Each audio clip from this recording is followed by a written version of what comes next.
Protectionist. Americas. Michaelhudson. Protectionist. Takeoff 1815 to 1914. The Neglected American School of Political Economy. Michael Hudson. Dedication. I dedicate this book to the memory of Gus Kelly and Sam Ambaraz, antiquarian economics booksellers in New York City, who provided me with the raw materials for this volume a half-century ago. Preface.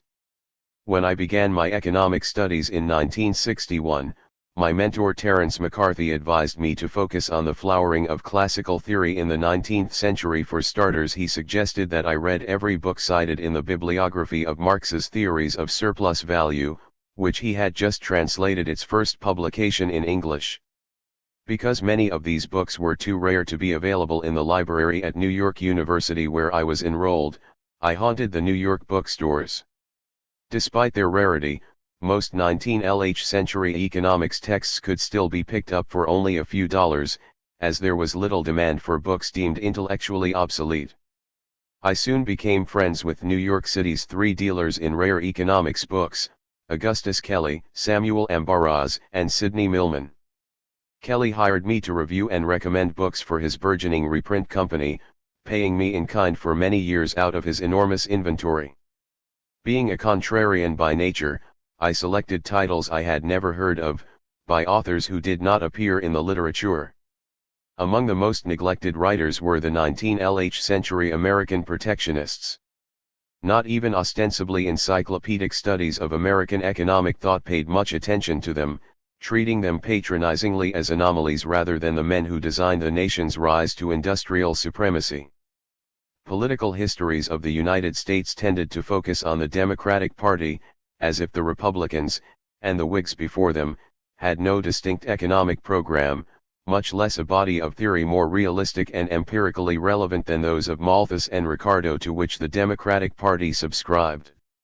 The protectionist doctrine that shaped America's industry and agriculture is out of fashion in today's free trade world. Academically, it went beyond the narrow boundaries of today's economics discipline by deeming public policy and technology central to economic theorizing, not exogenous.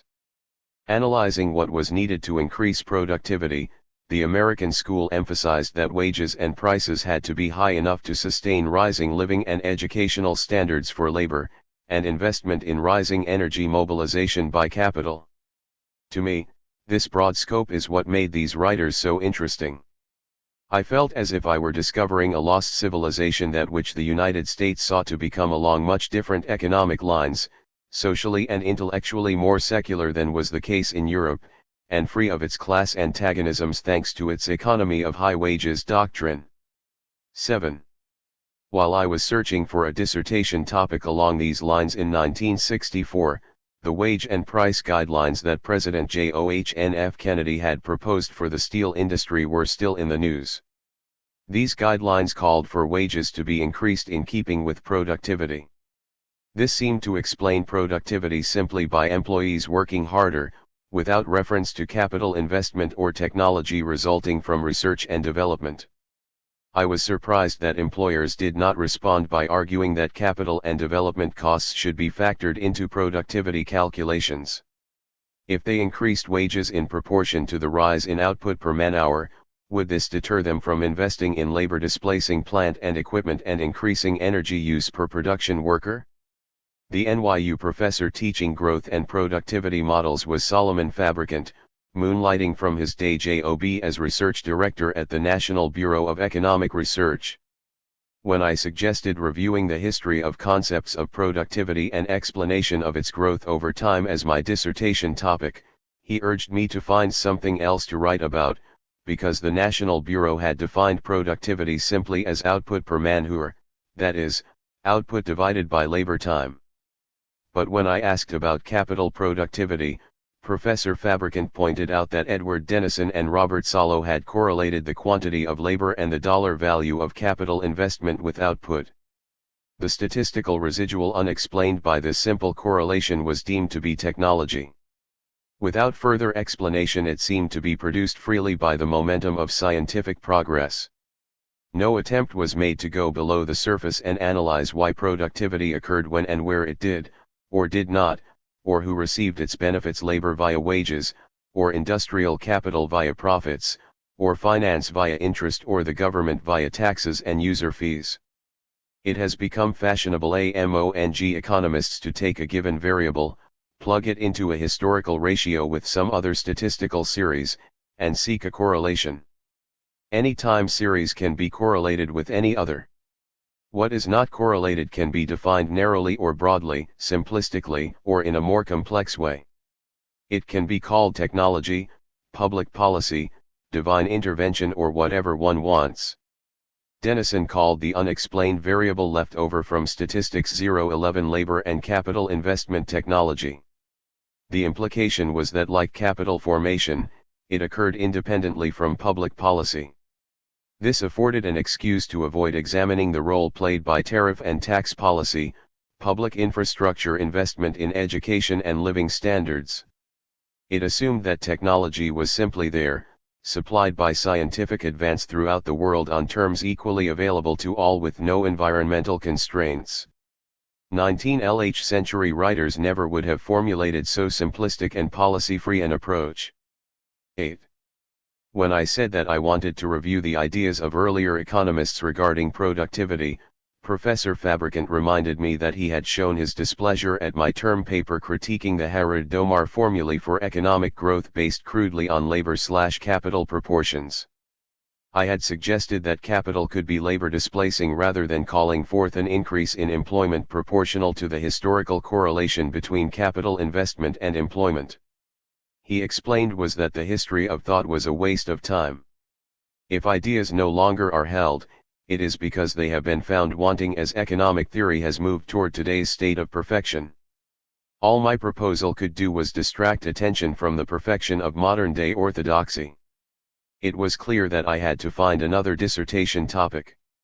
Over one of my frequent lunches with my friend and Professor Gerhard Bry, who also worked at the National Bureau, I mentioned the ideas of one of the American economists whose book I had just found, E. Peshine Smith, a major influence on Henry Carey and author of An Energy Theory of Capital and Economic Growth. Professor Bry suggested that this topic might seem suitably antiquarian not to antagonize NYU's economics department. If it seemed non-controversial, this was simply because economic historians have ignored Peshine Smith as if the American school never existed. The modern abhorrence of protectionism expunged from history the logic that guided U.S. industrialization under Republican leadership from 1860 through 1912. The American school's trenchant critique of free trade and the theorizing of Ricardo, Malthus, and other British writers caused a cognitive dissonance in the minds of professors eager to promote a view of American history driven by an inexorable drive for free trade and westward expansion as manifest destiny. Actually, westward expansion was a democratic parley policy to extend slavery and plantation agriculture. In an epoch when protective tariffs were the principal source of revenue for the federal government, that is, until the 16th Amendment created the federal income tax in 1913, the South based its cotton and tobacco production on foreign markets, seeking to feed its slaves with low-priced grain from the West. The Whig and Republican industrial program called for concentrating industry in the eastern urban centers, whose population would be fed by farms that would find their major market at home, not abroad. But industrialization threatened to bid up food prices, eroding the competitiveness of plantation agriculture. This prompted the Democratic Party to urge free trade, small government, and credit aimed mainly at export financing, not industry. The slave states in particular decried industrialization and urbanization as culturally decadent rather than the key to economic progress. At issue was the kind of cultural, social, and political structure America would develop and national trade policy would act to bring about. 9. By the late 20th century, few Republicans were interested in their party's original protectionist plank. Open trade is not just an economic opportunity, it is a moral imperative, President George W. Bush declared in a May 7, 2001 speech. Trade creates jobs for the unemployed. When we negotiate for open markets, we're providing new hope for the world's poor. And when we promote open trade, we are promoting political freedom. But for 19th century Republicans, free trade led to international dependency and industrial unemployment, blocking economic progress. America's position as an industrial latecomer called for active government subsidy of industry, protective tariffs, public spending on infrastructure and freedom from British financial power. During the course of my research I ordered microfilms of Smith's correspondence with Henry Carey and others from the University of Pennsylvania's archives, and tracked down related protectionist literature by following the trail from the bibliography mentioned in each book I discovered, largely with the help of my book dealer friends who told me that I was their only buyer for such material. The dissertation was approved in 1968. When I taught the graduate courses in trade theory at the New School during 1969-72, some of my students suspected that I had made up Peshine Smith as a fictitious alter ego. And indeed, I was inspired to write a history of theories of trade and development largely as a result of the ideas I learned while studying the American critique of Ricardian logic. In today's jargon, free trade theorizing was agenda-oriented, adopting a series of unrealistic axioms and assumptions to create a logic that would lead along a narrow path to an anti-protectionist conclusion. In my lectures I emphasized that a logical corollary of the theory of economic growth was the theory of obsolescence. The faster capital and labor productivity rises in leading nations, the further these economies leave low productivity industry and agriculture behind. This perception had struck economists even before Adam Smith.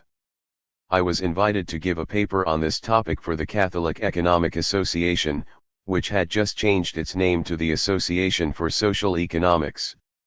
At its 1971 meeting I read a paper on obsolescent factors in the international economy, published in the March 1972 Review of Social Economics and included in this volume, Chapter X. Ever since the Department of Agriculture published its centenary 1963 annual report A Century of Service describing its origins as responding to the needs of agriculture, I had sought to write a corrective to show the lead taken by industrial protectionists warning against the free trade idea that America's economic advantage lay in exporting slave-based plantation products in exchange for English manufactures. This met with the usual cognitive dissonance as unearthing the political dynamics leading to the Department of Agriculture was not the orthodox position, so the paper went unpublished. I include it in this volume, as Chapter 9. In 1975 a reprint company, Garland Press, asked me to select books from my library to reprint and write introductions for them. I used the opportunity to dismantle my dissertation and write new biographies of the major American protectionists. It was published under the title Economics and Technology in 19th Century American Thought. The Neglected American Economists. As a collection of introductions to these reprints, my summaries attracted no attention at all. Only about 100 copies of the book were printed, as the publisher set a price so far above printing costs that sales broke even at only 15 or 20 copies. Shortly after its publication I surveyed the idea of America as a new civilization for the National Endowment for the Humanities through a contract with the Hudson Institute, where I was chief economist. My aim was to describe how the idea of high-wage labor becoming more productive and consolidating its position by raising educational and cultural levels to best apply industrial and agricultural technology led naturally to an analysis of how a high-consumption society would differ from that of Europe. Class conflict was played down in favor of the harmony of interest doctrines promoted by Henry Carey's school, which tended to theorize along cooperative materialistic lines in which economic development was driven simply by man's increasing efficiency at exploiting nature rather than his fellow man. The American school thus replaced the classical economic idea of class conflict with that of international conflict, not only among economies ultimately but among different social organizations. And that, of course, became America's unwillingness to join any international organization that would have power to dictate its own policy, and indeed for not viewing itself as a member of the European parties to the Great War that broke out in 1914. It led to America's demand that its inter-ally arms debts be repaid after the war, to its insistence on veto power in the United Nations after World War II, and to its historical go-it-alone stance in global diplomacy.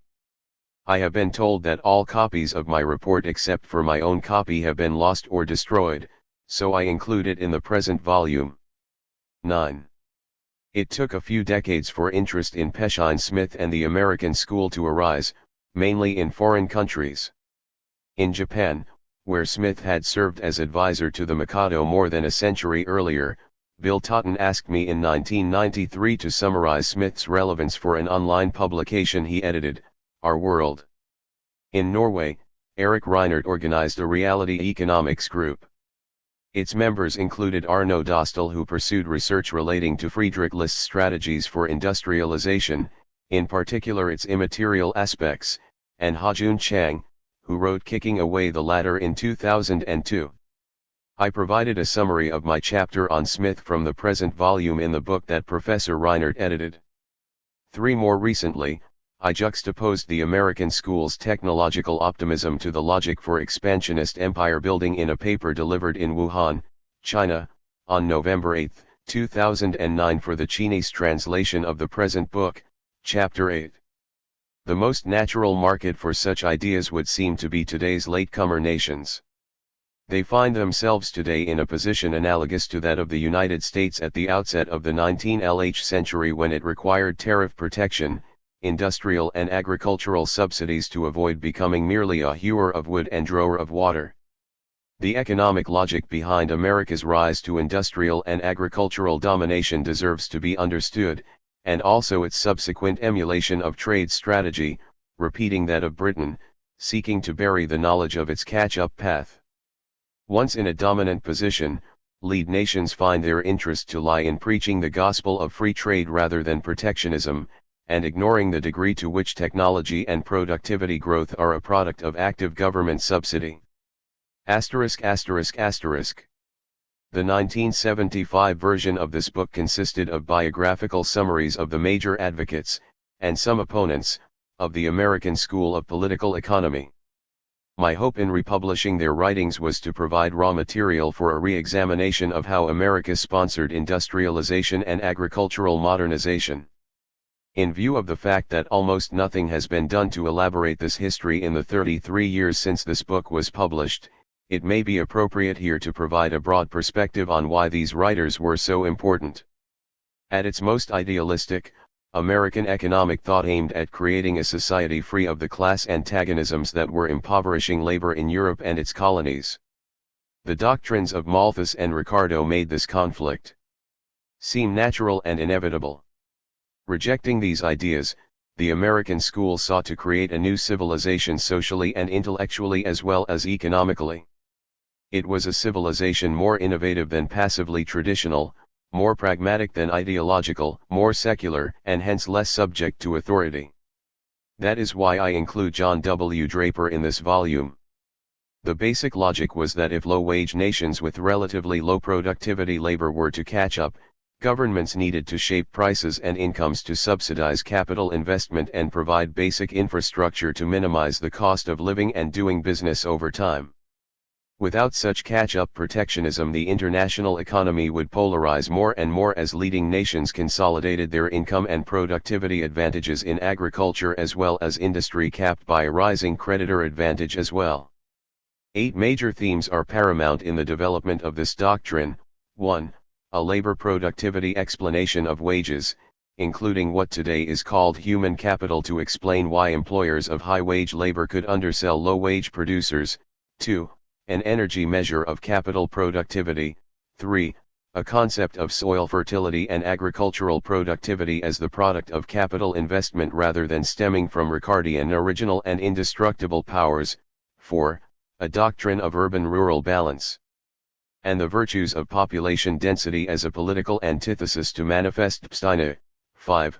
Public infrastructure investment as a distinct factor of production, whose role is to lower the cost of doing business. 6. Regulation of banking and finance as a leading public utility. 7. A broad historical and sociological view of economic analysis. And 8. a materialistic and secular but non-Marxian technological view of economic evolution. These 8 elements created a uniquely American alternative to the free trade ideas that followed from Ricardian value theory, the population ideas of Malthus, and Europe's liberal opposition to government power in an epoch where parliaments were dominated by post-feudal land-holding aristocracies and monopolies carved out of the public domain. The United States owed no land rent to a hereditary aristocracy. It did endow the railroad barons with vast land grants, but subsequently passed legislation to regulate passenger fares and freight rates. The idea was to break up industrial trusts and regulate natural monopolies as public utilities, including power companies and, in time, phone companies and broadcasters. XM. The 3 major economic philosophies developed during 1815 to 1914. Ricardian population theory. 1. Assumes all labor to be of equal productive powers. Hence, densely populated countries have the lowest wage levels. Marxism. Population and wage theory. The American School. A supply and demand theory of wages determined by the reserve army of the unemployed. The state will employ surplus labor under socialism. Implicit agreement with the Ricardians. The economy of high wages doctrine. Productivity gains tend to exceed wage gains, enabling high wage labor to undersell pauper labor. Hence, profits and wages may rise together. Higher income slows the growth of population, pushing up wages all the more. Also, higher wages spur capital substitution, increasing labor productivity. Finally, higher population density increases productivity, and therefore increases wage levels. Diminishing returns. Soil has original and indestructible powers. Capital application will not affect relative soil fertility. Capital is viewed mainly as a cost, ultimately in the form of embodied labor. The growth in society's economic surplus appears only as an incidental externality. Ignores the non-cost aspects of capital, including social capital and public investment. Foreign trade is necessary to stave off higher food prices in the highly populated industrial nations. Otherwise, food prices and land rents rise, eating into profits. The gains from trade are shared equitably among developed and less developed countries. Agricultural productivity and land rent. Ditto. Wealth, capital and economic rent increasingly ignored in favor of utility theory concentrating on personal psychological welfare. Less and less political and social theory. Concept of capital. Also laissez-faire, despite Marx's recognition that foreign trade exploits less developed regions. Foreign trade is exploitative, but by developing industrial capitalism, it brings the day of socialism nearer. Theory of foreign trade. Land rent stems from private property relationships. Socialism will dissolve the institutions of private property, equalizing the return to labor. Scope of political economy.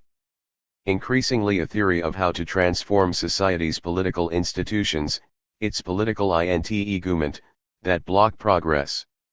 Soil fertility is a product of agricultural chemistry and the application of capital. Agribusiness enjoys increasing returns as population increases and a circular flow develops between city and countryside. Land rent becomes increasingly a form of profit. Capital's net productive powers exceed its labor cost to an increasing degree. This increases society's economic surplus, transforming the character of labor and society. Foreign trade exploits the raw materials exporters. Protective tariffs are needed to promote industrial capital and high wages. Free trade leads to soil-depleting modes of cultivation. High-wage labor exploits low-wage labor. Hence, younger countries are more amenable to industrialization, with their educated labor, than pauper labor countries. Industry is needed to develop modern agriculture, just the reverse of the Smith-List theory of development stages. Pro-statist in tariff policy and internal improvements, but not domestically.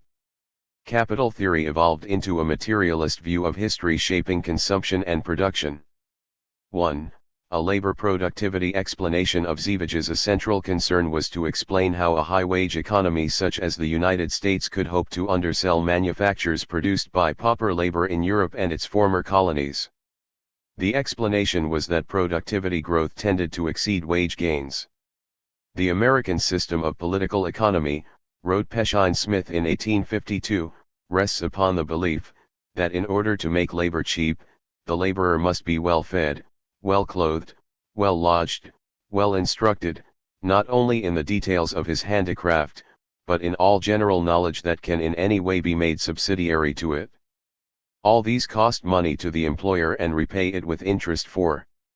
Along similar lines Jacob Skernhoff wrote in 1884, "It is not by reducing wages that America is making her conquests, but by her superior organization, greater efficiency of labor consequent upon the higher standard of living ruling in the country.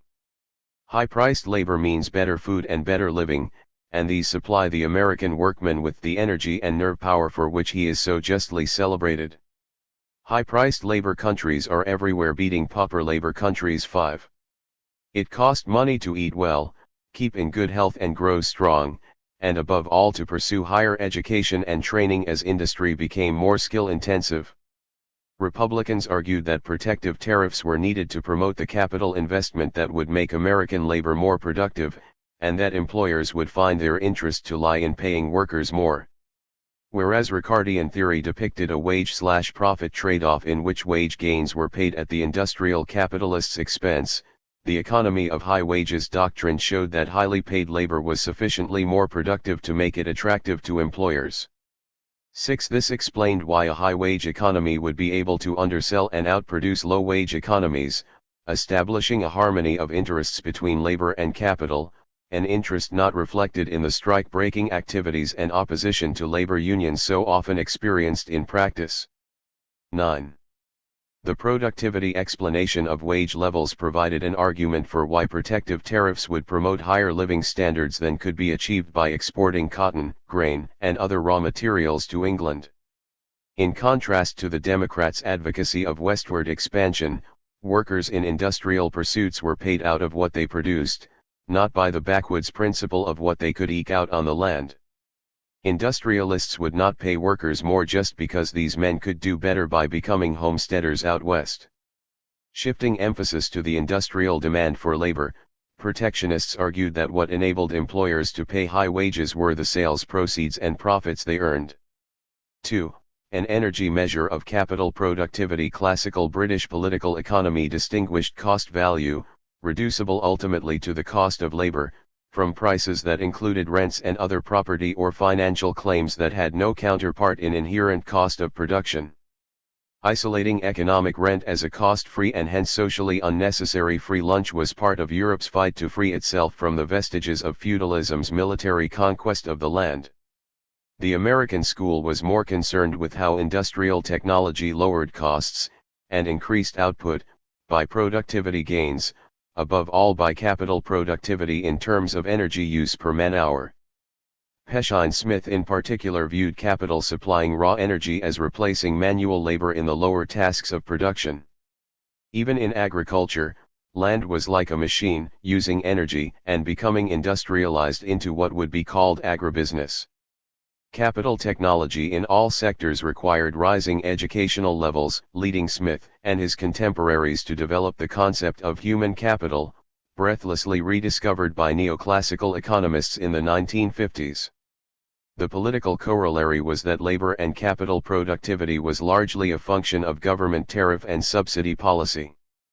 Protective tariffs were needed to enable industrial investment to cover its expensive start-up costs, thereby saving America from becoming a raw materials exporter with low productivity labor.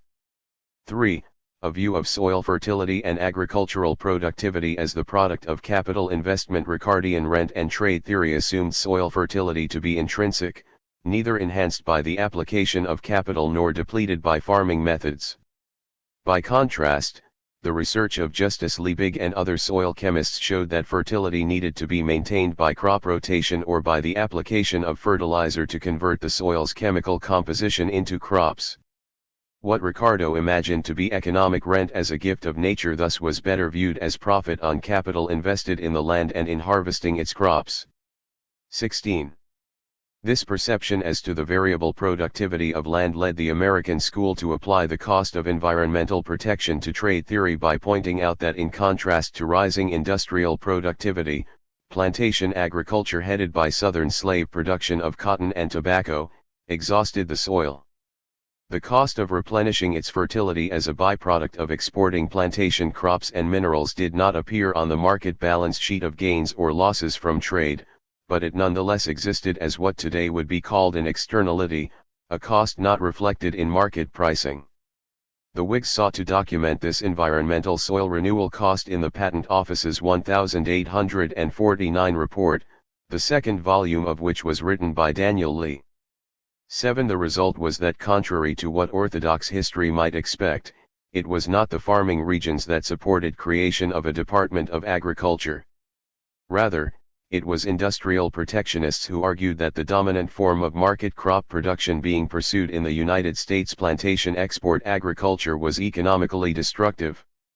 I therefore survey the prehistory of this government agency as a new essay in this volume. 4. A doctrine of urban-rural balance. Inasmuch as soil depletion was a major dynamic behind westward expansion as Southern slave owners pressed for manifest destiny, the economic ideas developed in the tariff debate led to the question of what kind of society the United States would become: a self-sufficient urban industrial economy enjoying rising productivity and wage levels, or a slave-based rural raw materials export economy increasingly dependent on Britain for its manufactures and high technology products. Peshine Smith and Henry Carey advocated putting the consumer by the side of the producer by returning urban night soil, human feces, as fertilizer to the countryside to increase soil fertility. Their alternative to manifest destiny was to promote a flowering of industry alongside farming areas so as to free the nation from dependency on any foreign source of supply, if not indeed to achieve outright autarky. 5. Public infrastructure as a fourth factor of production. Protectionists viewed infrastructure investment as a vehicle on which to spend tariff revenue. Simon Patton described public investment as a fourth factor of production alongside labor, land, and capital. Rather than being an economic burden as occurred when taxes were levied to pay for war, in an industrial society the object of taxation is to increase industrial prosperity by lowering costs. Taxes spent on internal improvements would be burdenless. If invested in projects such as transport infrastructure in the form of canals and railroads to lower distribution costs, and a postal service and public education to increase productivity. The classic example was the Erie Canal, which lowered farm rents in upstate New York by making cheaper Western grain available. The return to public investment in the form of transportation and other infrastructure was measured not by the earnings it generated, but by its ability to lower the economy's overall cost structure. Parks, sewers, and schools improve the health and intelligence of all classes of producers, elaborated Patton, and thus enable them to produce more cheaply, and to compete more successfully in other markets. 8. 6. Banking and finance as public utilities. The legacy of British banking in the United States was a system based mainly on trade financing and speculation, prompting Democrats such as Thomas Jefferson and Andrew Jackson to fight against a central bank and branch banking so as to prevent bankers from becoming powerful enough to siphon off the economic surplus. It was in France and Germany that banking developed more along industrial lines, coordinated with government planning and a heavily military element in the case of Germany. But the continental European industrial model never gained a foothold in America.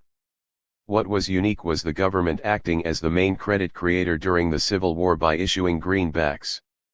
The subsequent greenback and populist parties, not dealt with in this volume, urged the Treasury to provide bank credit and earn interest on behalf of the public domain, but little attempt was made to establish government banking as a serious alternative to New York, Philadelphia, Boston, and Chicago. The main concern was to counter the deflationary price pressures resulting from the government's attempt to roll gold prices back to their pre-Civil War levels. This raised the debt burden on agriculture in particular, imposing financial austerity on the national economy and spurring a pamphlet literature on monetary reform and predatory interest extraction. 7. A broad historical and sociological view of economic analysis in creating an alternative to the free trade emphasis on current market prices, incomes, and productivity. The American school extended the scope of economic logic to focus on long-term development not reflected in market prices. Taking into account soil and resource depletion, capital productivity, and technology, education and infrastructure investment led American economic analysis to develop on lines that came to be called institutionalist. This focus developed alongside socialist and progressive era critiques of market forces in their political context. Both schools advocated a greater government role in shaping market forces, in contrast to the individualistic lines endorsed by democratic political leaders and the free trade curriculum maintained at the oldest and most prestigious Anglophile colleges. 8. A materialistic and secular but non-Marxian technological view of economic evolution. American materialism rejected socialist doctrines of class conflict and pessimistic warnings of impoverishment based on diminishing returns and population growth on the one hand, and also Europe's sanctimonious and authoritarian religion bolstering the authority of that continent's hereditary aristocracies and vested financial interests. Instead of focusing on class conflict and viewing capital as income exploited from wage labor, the American school viewed capital accumulation as the technological ability to exploit nature, not land and natural resources as in Ricardian economics, but natural energy, mainly a function of the progress of science and technology. American economists thus were materialist in a non-Marxist way, advocates for industrial capital rather than criticizing it. Whereas the focus of classical European political economy was how to purify industrial capitalism from the rentier legacy from feudal conquest of the land and the imposition of ground rent, American writers were technological optimists postulating a harmony of interests between capital and labor and agriculture too, which they analyzed as an application of capital to the land, or what in time would be called agribusiness. This approach led to the analysis of land as capital, and even its conflation at the hands of John Bates Clark in the 1890s. Yet most historians have focused on the Democratic Party's political and economic policies. The topics of manifest destiny, slavery and abolitionism, land speculation and the creation of wealth, American families from insider land and financial dealings have crowded out discussion of the debate over government economic policy to promote industry and technology. Partly this neglect of Whig and Republican political economy reflects the fact that the 19. First major American academic alternative to British free trade economics did not emerge until the 1880s and 1890s. Trained in German universities, the new generation of economists brought back to the United States a social democratic ideology of public regulation of markets. This itself stemmed in no small part from Friedrich List, whose ideas were formed largely in the United States in the 1820s and 1830s in association with Matthew Carey's Philadelphia Circle. In Simon Patten, the American school found a synthesis with the German political economy in which most late 19th century U.S. economists were trained. Along with other German-trained economists, he formed the American Economic Association to serve as the equivalent of Germany's Verein für Sozialpolitik. As usual, free traders opposed the new organization.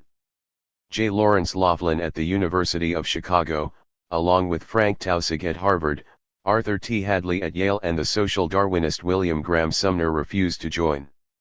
The free trade strongholds at Columbia University, Harvard, and Yale promoted the pragmatic value-free approach of John Bates Clark, along with English individualism.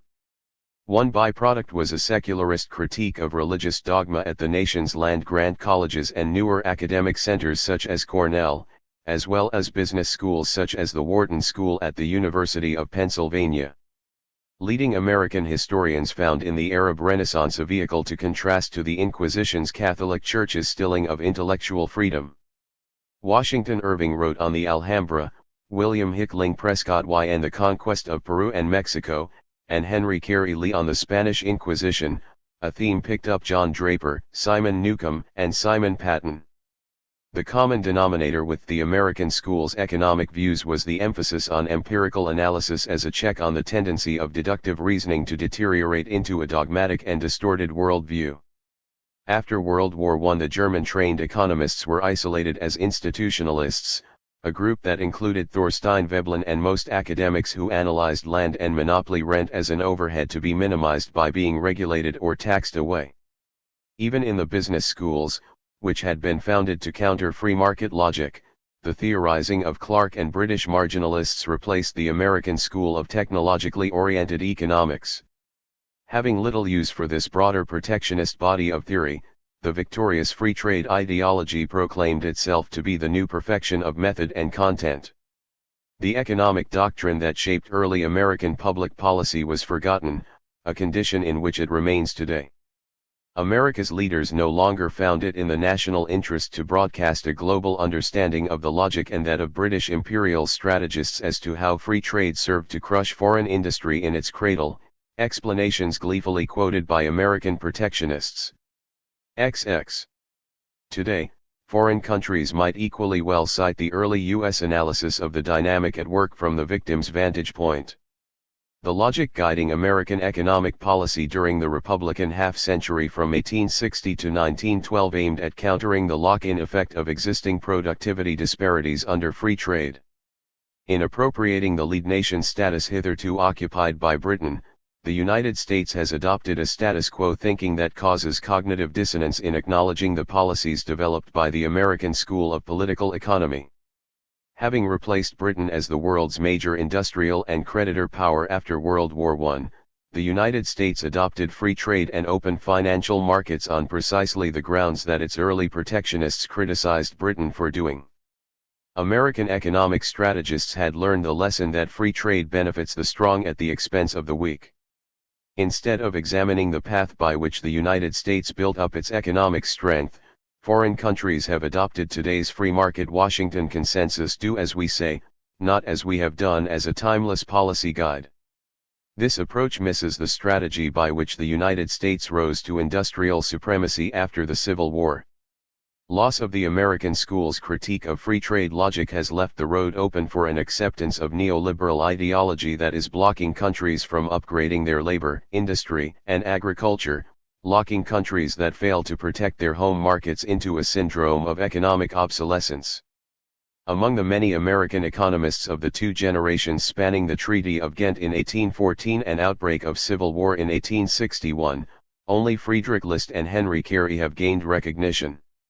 Daniel Raymond has received some attention as a precursor of List, Matthew Carey as a leading journalist and publisher, and the Canadian-American economist John Ray as an anticipator of various theories of productivity and interest. There have been some excellent studies of post-Civil War theorists of technology and society, as John W. Draper, Simon Newcomb, Simon Patton, and Thorstein Veblen. But no serious scholarship has been published on Alexander Everett, Calvin Colton, E. Peshine Smith, Stephen Caldwell, Francis Bowen, Van Buren Denslow and Lesser Lights. No attempt has been made to relate their economic theories to their regional context and self-interest, or to the evolution of American materialism, social Darwinism, and ultimately the attempt to create in America a new civilization differing fundamentally from that of the Old World. Even in the decades following the Civil War, when protectionism was firmly establishing itself as national policy, American academicians ignored the substantial contribution to economic theory made by the American school of economists.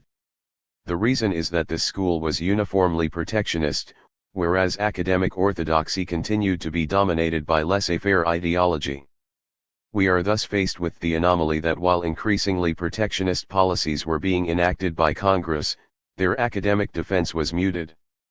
Matters hardly were helped by the fact that by the 1870s the protectionists clustered around Henry Carey had become somewhat of a sect, cut off not only from the mainstream of laissez-faire academic economics but even from the third generation of protectionists returning from Germany with a greater social idealism. Representative of this period's academic attitude was C.F. Dunbar's summary comment in 1876 that American writers had contributed nothing towards developing the theory of political economy. 9 European economists. paid more serious attention to the theoretical contribution made by American protectionists. The German historical school and its admirers in France produced studies of Liszt and his indebtedness to American protectionist thought. During in Germany, Ferrara in Italy, and followers of Basquiat in France elaborated Carey's optimistic theory of economic growth. Works of Carey and Peshine-Smith were translated into French, Italian, and German during the 1850s to 1870s. The Irish historical economist Cliff Leslie wrote a number of articles on the American school. An Italian, Ugo Rabbino, published one of the earliest studies of American protectionism. To be sure, he observed, in the crowd of American protectionist writers and their contradictors, rarely indeed is originality to be met with, and mere commonplace abounds, and in the advocates of protection, many are the errors which do not even need refutation, whilst their adversaries repeat ad nauseam the old theoretical arguments dogmatized by liberalism, and in general, both sides are so engrossed with the attack and defense of their respective positions and the interests depending on them, that it is vain to expect any impartial scientific conclusions from their labors.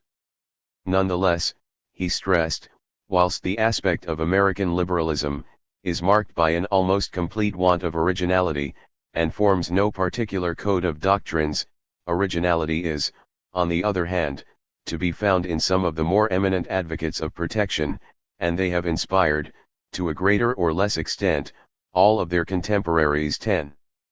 Some interest in the early protectionists developed in reference to their rent theories. Frank Fetter was especially struck by their general identification of rent with interest, and implicity of land with capital. Fetter in fact believed that a major factor in the neglect of these early writers was precisely the dominance of the Ricardian economics in America, especially after J.S. Mill's work gave it a new vogue among American readers. Finding the anti-Ricardians strangely neglected by later generations of American students, 11 he urged his student John R. Turner to write his dissertation 011 Rent Theory among the Antebellum American Economists. One cannot but agree with Turner that students of the history of economic thought have inexcusably neglected the early American economists. 12. Nonetheless, his book failed to ignite any great interest in these writers. A decade later, in 1932, M.R. Iselin wrote a dissertation on the rise of Pennsylvania protectionism, although this was mainly a study in local political history rather than economic theory. Ernest Thiel Hack's Pioneers of American Economic Thought in the 19th Century, 1935, concentrated only on Daniel Raymond, Henry Carey, and Henry George. Carl William Kaiser's dissertation on the history of the American protectionist Eritreata controversy, Philadelphia, 1939, provided a catalogue of arguments relating directly to the tariff debate, but did not investigate any of the theories developed by protectionists beyond the confines of their most immediate application to the tariff controversy. Michael J. L. O'Connor's Origins of Academic Economics in the United States, published in 1944, contains much valuable thinking on the antebellum protectionists, as well as an exhaustive bibliography. Indeed, O'Connor shows the neglect of the early protectionists to be all the more strange in view of their association with a number of the nation's colleges, especially the University of Pennsylvania following the Civil War, and the adoption of books by Colton, Peshine-Smith, and Bowen as texts, as well as Henry Carey's Principles of Social Science, particularly in Kate McLean's one-volume summary, and, after the Civil War, books by Carey's followers Robert Ellis Thompson at the University of Pennsylvania and William E. Wilson at Cornell University. Nonetheless, Joseph Dorfman's 6-volume review of American economic thought glossed over the protectionists, omitting altogether such men as Matthew Carey, George Tibbets, and Erastus Bigelow, devoting but 4 pages to Alexander Everett, half a page each to Calvin Colton and Van Buren Denslow, 3 confused pages to E. Peshine-Smith, and 8 pages to Simon Patton. Dorfman devoted scarcely a word to Henry Clay, Andrew Stewart, or other politicians whose speeches expounded the protectionist doctrines of the American school. Horace Greeley is described simply as a utopian socialist, and the largest space, 10 pages, is devoted to Francis Bowen, certainly the least original of the self-proclaimed American school. Largely responsible for Dorfman's cursory treatment was his view that there were too many conflicting interests involved in the protectionist cause to make it anything more than a jumble of opportunistic motives. 13. This is a curious reason indeed, for free trade was just as sectionally opportunistic and diverse in its motives as it came to be expounded in the Northeast, the slave South and the rural West. In fact, it is precisely the sectional divisions and loyalties dividing the Northern protectionists that make their position interesting as an indicator of the evolution of American political-economic development as a differentiated whole. The major reason for Dorfman's dismissal of the American protectionists seems to be his dislike for non-laissez-faire policy and doctrine. In this respect his work is unfortunately prejudiced, for the 19th-century American economic mind, to the extent that it was original, was highly protectionist. Dorfman has prejudiced himself, and thus a generation of potentially interested scholars, from investigating the concepts and theories developed by the American school regarding wages, profits, rent, business cycles, population, productivity and economic growth, precisely those theories that were most original and characteristically American in the period covered by his work. Nor was interest in the antebellum economic writers stimulated by Schumpeter's judgment that Dunbar's flippant dismissal of them in 1876 has not been invalidated by the information made available by more recent research. It is indeed not true if we take account of problems raised, suggestions made, and factual work done, but it is true if we emphasize the word theory. 14. Among the protectionists, however, were some who developed theories which, though novel in their time, are today taken for granted, such as the marginal productivity theories of wages and interest, and the theory of non-competing groups. Others developed concepts now exciting economists as modern innovations, such as the treatment of educational skills as a representative form of capital, the theory of technological obsolescence, capital as a form of energy conversion vehicle, a concept of soil fertility much more dynamic than that found in orthodox Ricardian economics of the day, an analysis of the nature of international dependency and terms of trade exploitation, and an elaboration of the changing nature of labor and land as economic inputs during the course of technological evolution. Members of the American school sought to ground their economic thought in the natural sciences and comparative history rather than in the deductive trains of moral philosophy and teleology that characterized British political economy. They developed an economy of high wages doctrine and elaborated it as a form of social Darwinism. They argued against the bland Ricardian assumption of the neutrality of money in international trade. They sought to extend abstract economic categories into their sociological and historical institutional setting, and to trace the relationship between economic and technological evolution and the transformation of social forms, including what today is being revived as the debate over post-industrial economic society. That these innovations were made specifically by protectionists is not surprising in light of the fact that the fundamental question underlying the U.S. tariff debate was the nature and consequences of industrial growth. International trade was viewed as only one element of a much broader system of economic considerations. In fact, it is only because protective tariffs were the common policy conclusion of these economists that they have come to be grouped together as protectionists, and the term is somewhat unfortunate. They referred to themselves as members of the American school, and their investigations far surpassed the confines of trade theory as such. The term American system was popularized by Henry Clay during the 1820s as a slogan for his program of protective tariffs, internal improvements, and a national bank. This program was defended by protectionists of varying sectional loyalties, whose common ground was an attempt to contract overt the doctrines of Ricardo and Malthus that had come to be used as doctrinal support for the Democratic Party's program of free trade and limited federal activity. The most original minds among the protectionist writers were those seeking to supplant the Ricardo-Malthus long-term model of economic growth, emphasizing distribution within a relatively stagnant economy characterized by diminishing returns, with one more optimistic as to the evolution of industrial civilization's rapidly expanding productive powers and rising wage levels. There can be no doubt that protectionist growth theory was often permeated with bias and designed to serve specific sectional interests. It was the product of partisan and politically active men, often journalists and pamphleteers who had close contact with Whig and, after 1854, Republican leaders. Alexander Everett during the 1820s to 1840s, and Francis Bowen in the 1850s, provided an economic theory supporting the policies of the Webster Whigs from their native Massachusetts. Calvin Colton was the official biographer of Henry Clay and edited his works, enunciating a protectionist doctrine particularly attractive to the northern border states and their allied non-abolitionist classes further north. Henry Carey's economic thought reflected the protectionist needs of his native Pennsylvania. The writings of these economists reflect the sectional antagonisms developing within the Whig Party during the 1840s between the Northeast Seaboard, inland industry, and the border states. Peshine Smith, by contrast, in many respects the most original of the American school, was a protege of William Henry Seward, the ideological leader of the Republican Party during the 1850s. He was representative of the upstate New York protectionists that dominated U.S. foreign policy following the Civil War. The two Sewards, elder and son, along with Hamilton Fish and Peshine Smith, all from upstate New York, were the four highest-ranking State Department officers during the 1860s, and felt their regional background quite strongly. I-5.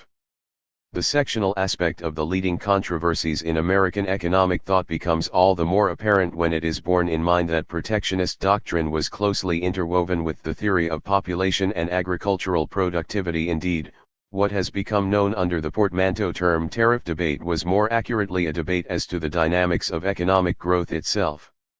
Its major issue was whether the nation should remain primarily agricultural or industrialize, whether the South should become the focal point of a westwards expanding slave system, or the northeastern and middle Atlantic states become the focal point of an increasingly industrial national economy.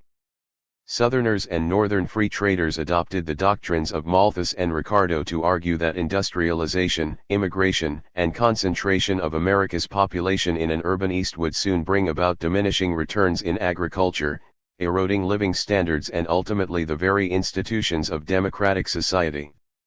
It was a Democrat who coined the phrase manifest destiny, and Malthusian doctrine, which depicted America's vast land area as its great economic advantage over more mature nations.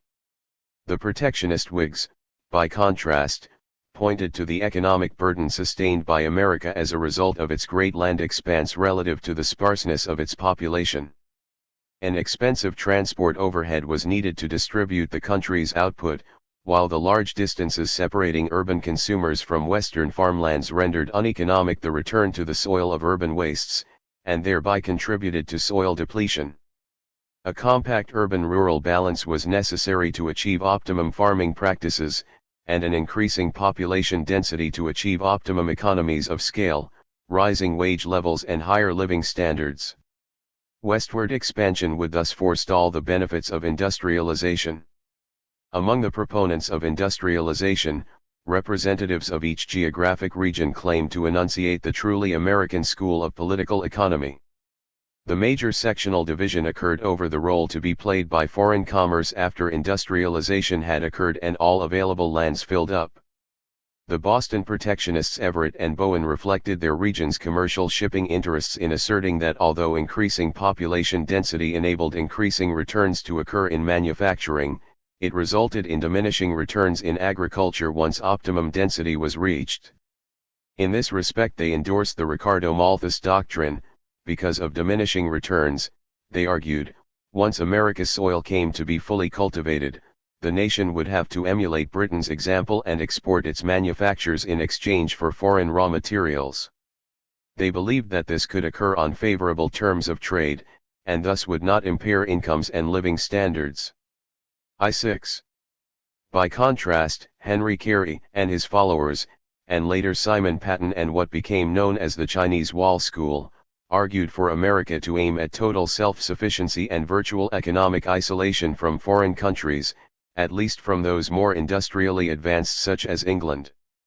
They claimed that increasing population density normally was accompanied by increasing returns in agriculture as well as in industry, and concluded that population growth could occur indefinitely without requiring the United States to become a net importer of food and raw materials. Gradually an anti-Ricardian and anti-Malthusian doctrine was built up that made a lasting contribution to economic thought and policy. Among its formulators were some excellent minds which, although not unaffected by special interest considerations, pierced the fog of polemical discussion to develop important truths. Nonetheless, the contribution made by the American school remains neglected. The idea persists that these writers possessed, in Schumpeter's words, hardly more than traces of an impulse to develop analytic tools, and that they were little more than a group of would-be theorists who disdained to learn the art of theorizing. 15.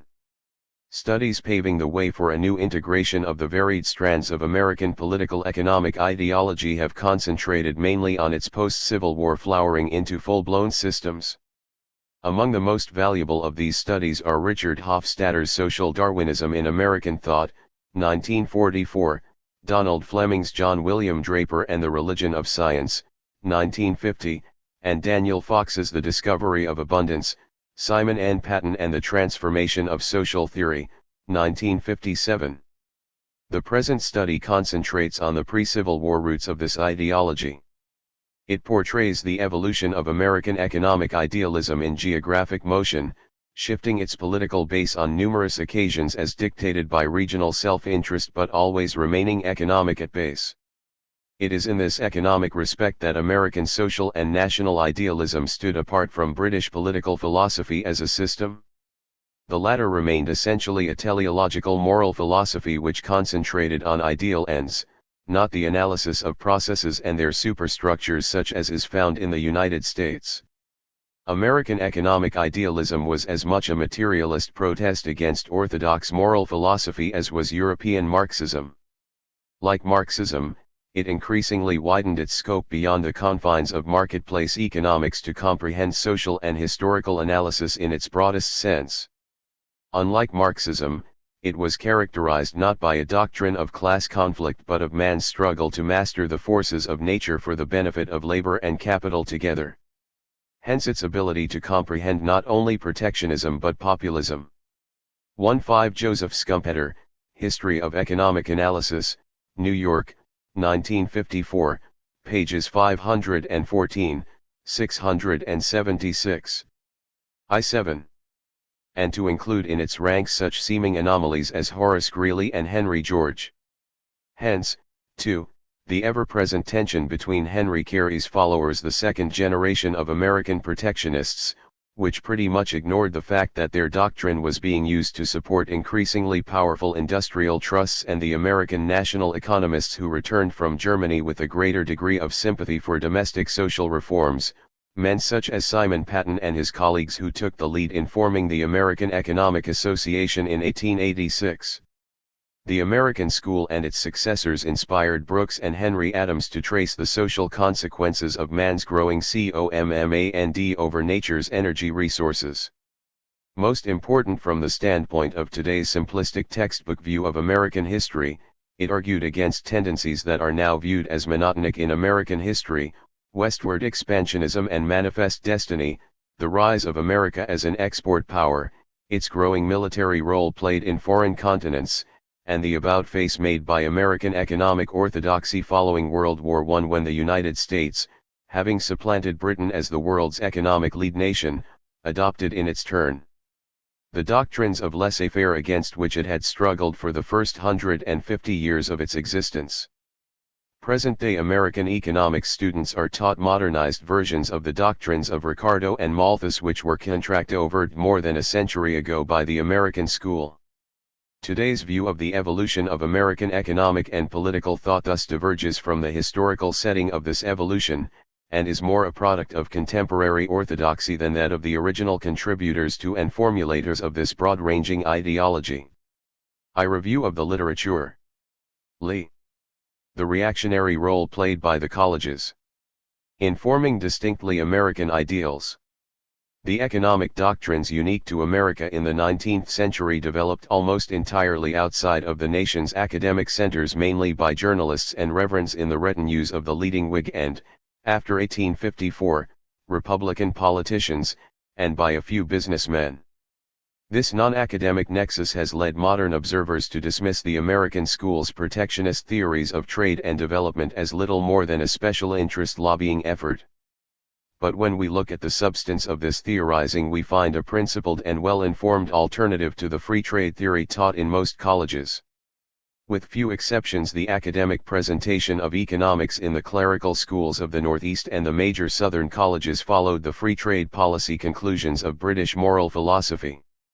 Critics rejected this not because they were anti-intellectual but because they found the doctrines of David Ricardo and Thomas Malthus unduly pessimistic in rationalizing the status quo as natural and inevitable, including U.S. dependence on England in exchanging its rural agricultural products, headed by slave plantation crops, for urban manufactures. Rejecting free trade as a timeless and universal policy, protectionists held that no a priori rule was appropriate to guide nations at all stages of their development.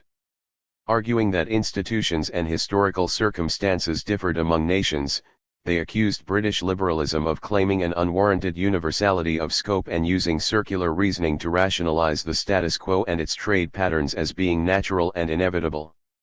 Much as today's Third World and Asian countries criticize the free market orthodoxy of mainstream economics, so the 19th century American school pointed out that free trade doctrine reflected Britain's own self-interest in seeking to consolidate its status as workshop of the world.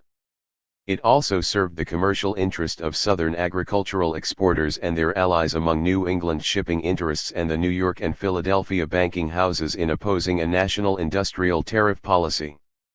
Policymakers who reject the free market doctrines underlying today's global diplomacy thus could find no better backing than the trade and development theory that enabled the United States to end up outstripping Britain as the I1 workshop and creditor of the world.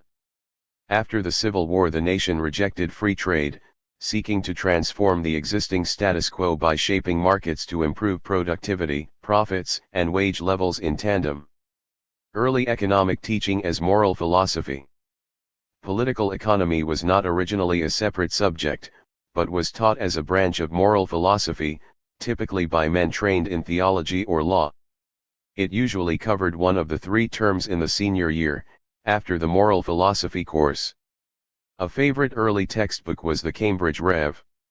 William Paley's Principles of Moral and Political Philosophy, 1785, followed by texts by Rev. John McVicar, 1825, Rev.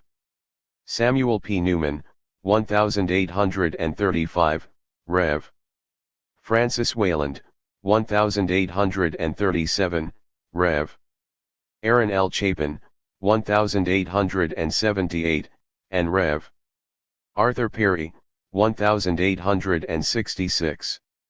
Their books described how economic growth should occur under a natural free trade order leading to the existing status quo, and how income was distributed under current production conditions.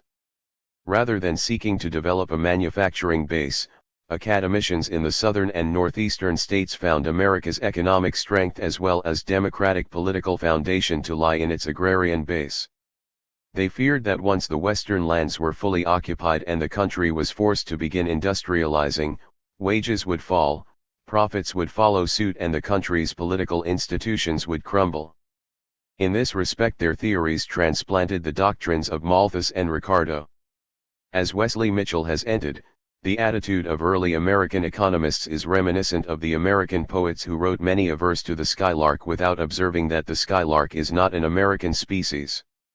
It is a sort of literary tradition carried on by men whose minds are not primarily concerned with economics and people who are not thinking hard about problems other than the formal ones which they found in older books and which they reproduced and solved with their own panegyrics upon the harmony of economic organization. 16. This degree of abstraction was not disinterested. Academic economics in the United States was as partisan as it was in other countries.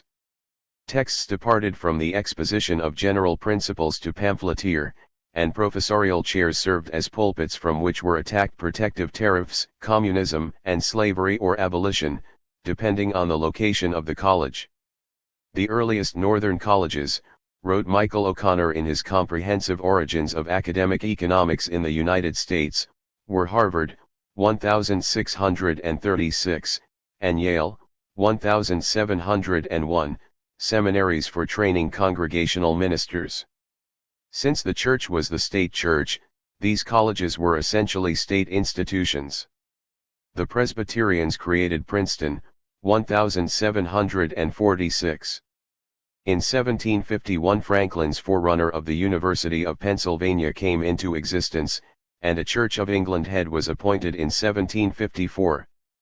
Columbia, predominantly Anglican, was founded, 1754, in New York. The Baptists set up Brown, 1764, in Rhode Island, and the Dutch Reformed, Rutgers, 1770, in New Jersey 17.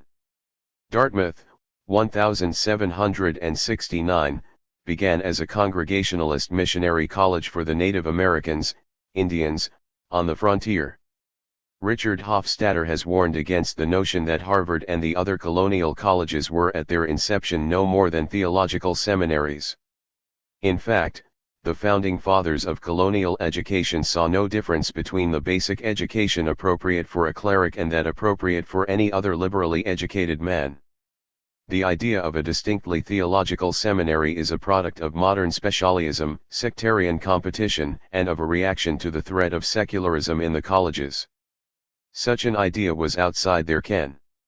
In Harvard's first 2 generations, only half the graduates became ministers and the remainder went into secular occupations. 18.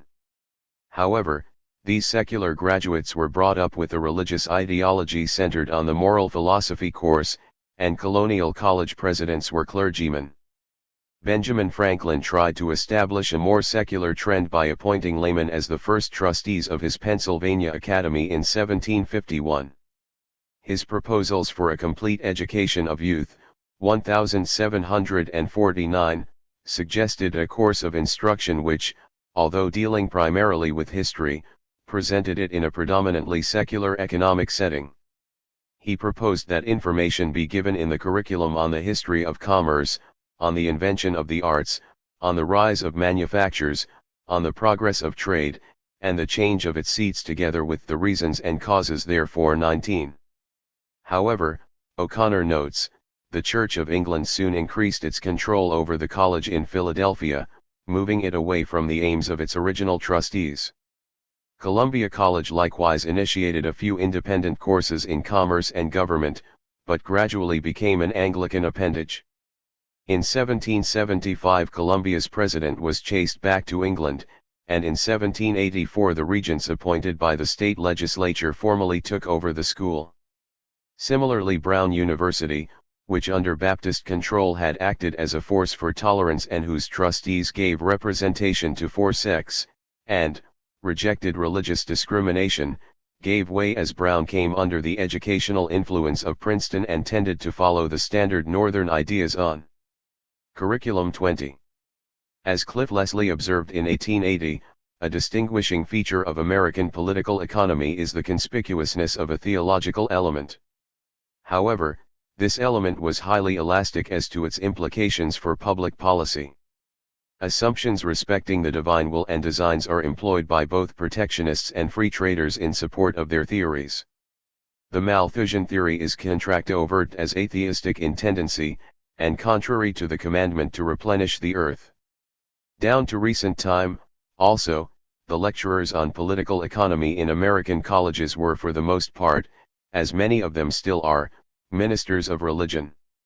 This circumstance is itself connected with a more general cause, for political philosophy has been left to a theological class, who have worked their professional ideas into it, because the laity were engaged in more lucrative pursuits. 21.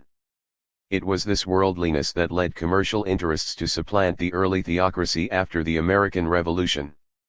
A kind of clerical aristocratic philosophy emerged as a counterpoise to democracy. As O'Connor describes, the clerical school of political economy was a social instrument, developed when the elite of the Northeast consisted of merchants, bankers, and their professional associates. On the whole, the teachings of the clerical school developed in harmony with the needs and interests of this elite. The result was not a high level of intellectual scholarship. In 1826 Wadsworth made the complaint that our colleges initiate nothing and have to be dragged along by public sentiment. Harriet Martineau, writing in 1837, was especially critical of Boston gentlemen and New England merchants because they were so conspicuous in the pro-slavery mobs. She said the merchants have kept the clergy dumb, overawed the colleges, and given their cue to the newspapers, on the slavery issue. The college president was a gentleman who easily dominated the school, his main task being to raise funds from leading merchants, the giving men, and teaching the moral philosophy course, usually including political economy as its final semester. In the clerical political economy, the mercantile Northeast found elements which proved valuable in counteracting the claims of Democrats and protectionists. From the vantage point of most college administrations, the function of higher education was conservative and quiescent, aimed at instilling moral and political views consonant with the existing division of property and social power. O'Connor cites Jane Marcett's claim that youth and innocence may be molded into any form you choose to give them, and Rev. Chalmers' bold statement that we affirm that reason will make anything palatable to the lower orders, and, if only permitted to lift her voice in some cool place, as in the classroom of a school of arts, she will attain as firm authority over the popular mind, as she wields now within the walls of Parliament. And political economy, the introduction of which into our popular courses has been so much deprecated, will be found to have preeminence over the other sciences, in acting as a sedative, and not as a stimulant to all sorts of turbulence and disorder. It will afford another example of the affinity which exists between the cause of popular education, and that of public tranquility. Of all the branches of that education, there is none which will contribute more to the quiescence of the multitude, than the one for whose admittance into our mechanic schools we are now pleading. 22. The resulting economic doctrine opposed the nationalism threatening to alter New England's established trading patterns by insulating the American economy from that of England. The clerical school was cohesive largely because it found a ready-made hole in British thought.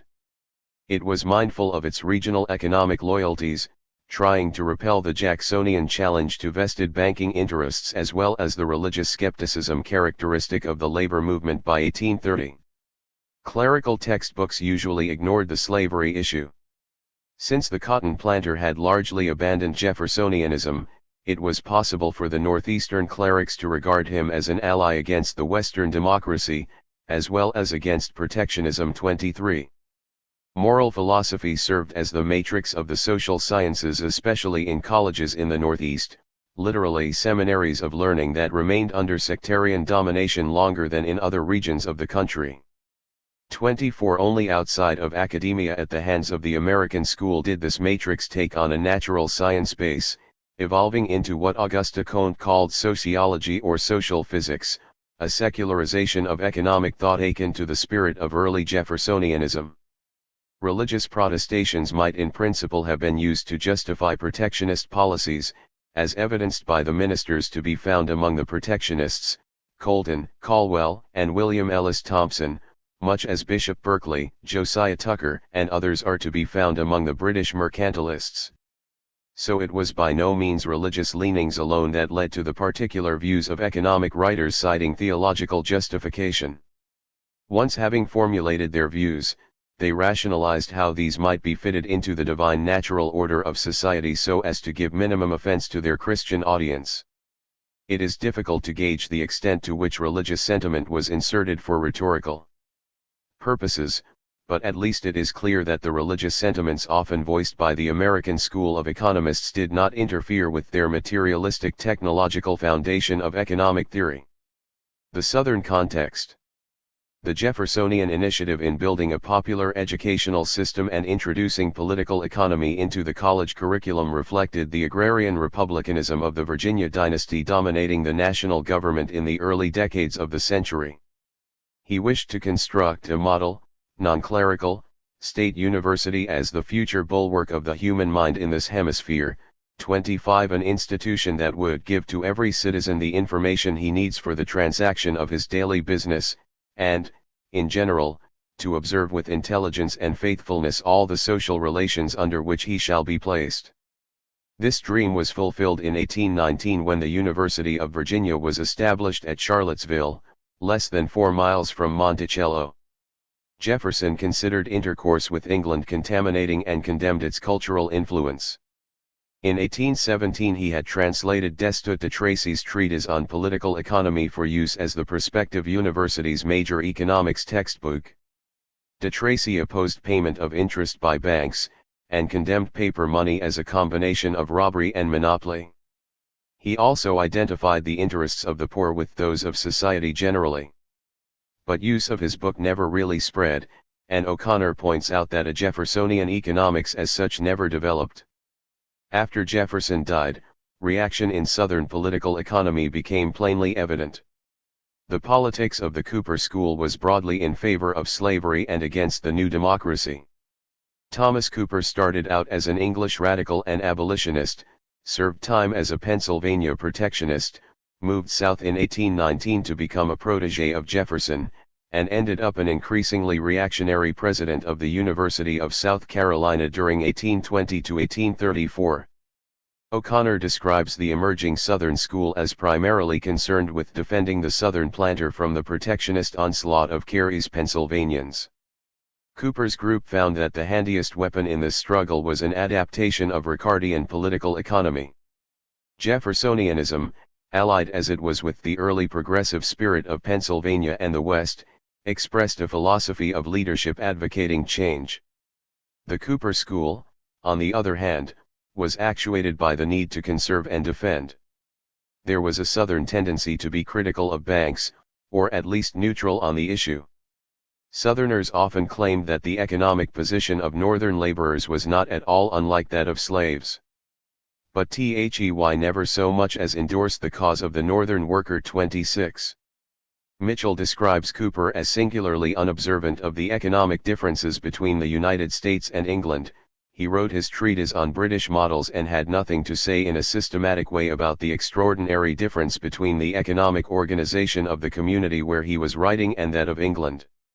One would have thought that a person concerned with economic problems in South Carolina at the time would have felt it incumbent to show in his treatise what modifications in British views were necessary to take into account the great institution of slavery. But the alterations are not found in Cooper's treatise 27. In sum, the Jeffersonians never developed their political idealism into any systematic economic doctrine, partly because of the South's anti-industrialism and its growing espousal of slavery. A slave system hardly could be expected to develop an economy of high wages doctrine. Nor were Northeastern writers interested in idealizing a self-sufficient, American economy isolated from the growth of international commerce. Sectional interests and the content of economic theorizing. To understand economic theorizing in pre-Civil War America, we must recognize 4 regional schools of economic thought: the Northeastern clerical school, tied closely to British laissez-faire orthodoxy; the Southern school, inspired initially by Jefferson and then degenerating into the Cooper school; the Middle Atlantic protectionist school led by Carey Pear et Phils, and the Boston school of protectionism as a kind of hybrid of the latter 2 schools. These schools diverged broadly in their methodology, content, and degree of optimism or pessimism about the prospects of economic evolution. Originally Federalist, the Bostonian and kindred Northeast increasingly opposed strong government intervention in economic life. It felt its economic interest to lie more with England and the South than with the Middle Atlantic industrial states. Southern plantation interests likewise led the region to espouse laissez-faire doctrine. Both these regions thus found their commercial interest to lie in popularizing British economic orthodoxy averse to industrial protectionism. Economists in each region usually started with a given policy conclusion, especially on the tariff, which bore special relevance to their local interests, and then tried to rationalize the policy they intuitively felt appropriate for their time and circumstances into a full-blown logical system. I do not mean to say that this policy inspiration of their doctrines means that their objectivity was willfully twisted to serve political and economic self-interest, but simply that most economic theories are time and space-bound. This explains why each region's leading economists tended to ally themselves with one another, as no American environment yet existed as such. For instance, the theories enunciated by the Boston protectionists Alexander Everett, Willard Phillips, and Francis Bowen, all Phillips, Exeter and Harvard graduates, and all active in New England publishing and political life, stand in sharp contrast to the theories of economists from other regions. Although they tended to censure the clerical colleges, they were closer to the elite than were the earlier nationalists. The Bostonian group gave little outspoken approval to their Mid-Atlantic predecessors, notes O'Connor, and were very much more conservative towards institutions such as Banks 28. According to John Ray, Alexander Everett was scared of Matthew Carey's work. Everett and his fellow Bostonian Caleb Cushing supported industrial tariffs, but endorsed the Malthusian and Ricardian doctrines of economic and social stagnation that the Democratic Party held could be staved off only by westward expansion. Neither New England nor Southern economists acknowledged the discoveries by Liebig and others in agricultural chemistry that contract over the Ricardian concept of soil on which this expansionist doctrine rested. Everett was more Malthusian than George Tucker of Virginia in his debate with the latter, and Bowen's attempt at anti-Malthusianism was no more successful. This helps explain Peshine Smith's disdain for Bowen and Cushing, typical of the attitude of Middle Atlantic protectionists. It was left to Carey's school to achieve a solid anti-Ricardian complement to anti-Malthusianism. Their protectionism was rejected by the commercial and shipping interests of New England and by the cotton interests of the South. Both these regions accepted America's trade dependency as a raw materials exporter to England as rationalized by the Ricardian doctrine of comparative advantage. The implication was that the nation must become increasingly trade-oriented, and ultimately imperialistic, reasoning backwards in a static and increasingly abstract circle to defend this worldview. By contrast, the American school became increasingly isolationist, looking to the internal market rather than abroad, optimistic in seeking to develop America as nothing less than a new civilization rather than being pessimistic as to the prospects for labor and its living standards. Mid-Atlantic leadership in creating an American school of political economy. The most uniquely American economic philosophy was developed by protectionists in the Middle Atlantic states, especially Pennsylvania, upstate New York and Maryland. But their views found little reception in universities. The University of Pennsylvania did not introduce a course explicitly on political economy until 1855, taught by the free trader Henry Vethake. The leading American protectionists centered first around Matthew Carey in Philadelphia and included Hezekiah Niles, Daniel Raymond, and Friedrich List, and later around Matthew's son Henry. This latter group represented the culmination of the self-entitled American School of Political Economy. E. Peshine Smith, Stephen Caldwell, Horace Greeley, William Elder, and Robert Ellis Thompson, as well as Van Buren Denslow and Simon Patton of Illinois, shared a common denominator that coincided with the policies advocated by their region's leading congressional representatives such as Andrew Stewart and later William Pig Iron Kelly of Pennsylvania, and William Henry Seward and Hamilton Fish of upstate New York in the State Department after the Civil War. These Middle Atlantic states represented the nascent industrial center of America. But prior to the Civil War, industrialization required protective tariffs in the face of British industrial supremacy. The divergence between the American school and that of orthodox British free trade doctrine reflected the nation's diverging self-interest from that of England. The aim of making America economically and also culturally independent of England is especially marked in the treatises of Matthew Carey, William Jarvis, Daniel Raymond, and William Jennison.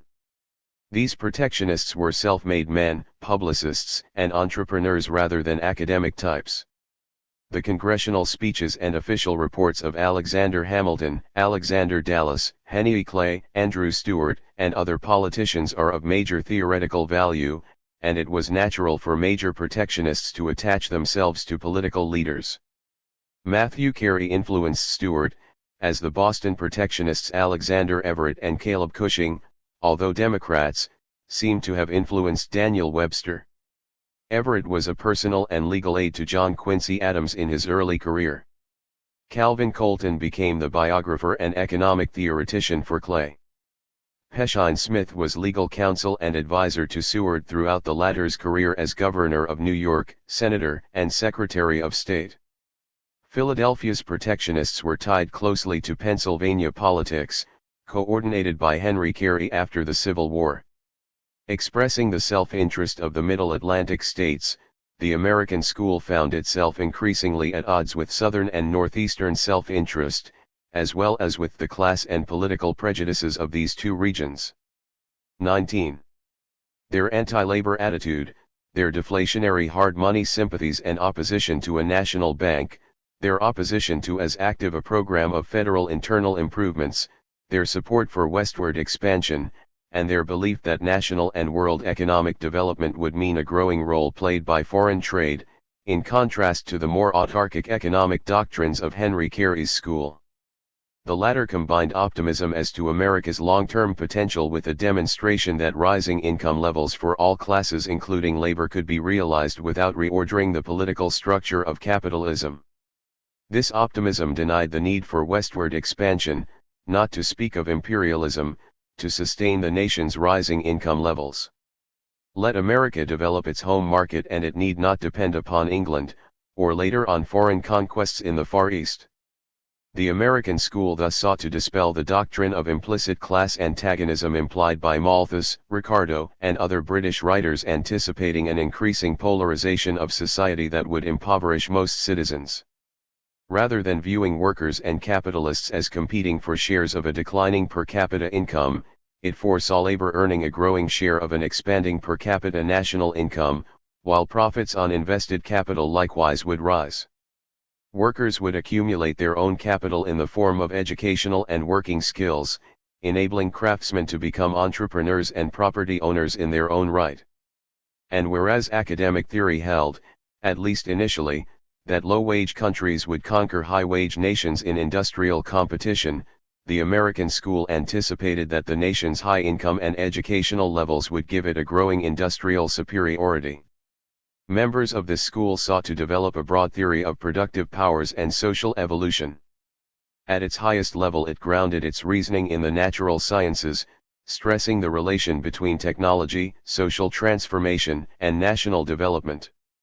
This school included political figures, Henry Clay, Andrew Stuart, William Henry Seward, William Kelly etc., journalists, Matthew and Henry Carey, Hezekiah Niles, Friedrich List, and Horace Greeley, ministers, Calvin Colton, Stephen Caldwell, and Robert Ellis Thompson, lawyers, Daniel Raymond, Peshine Smith, and, in the final stage of the tariff controversy, industrialists such as Erastus Bigelow, Joseph Wharton, John Welsh, John Roach and assorted lesser lights.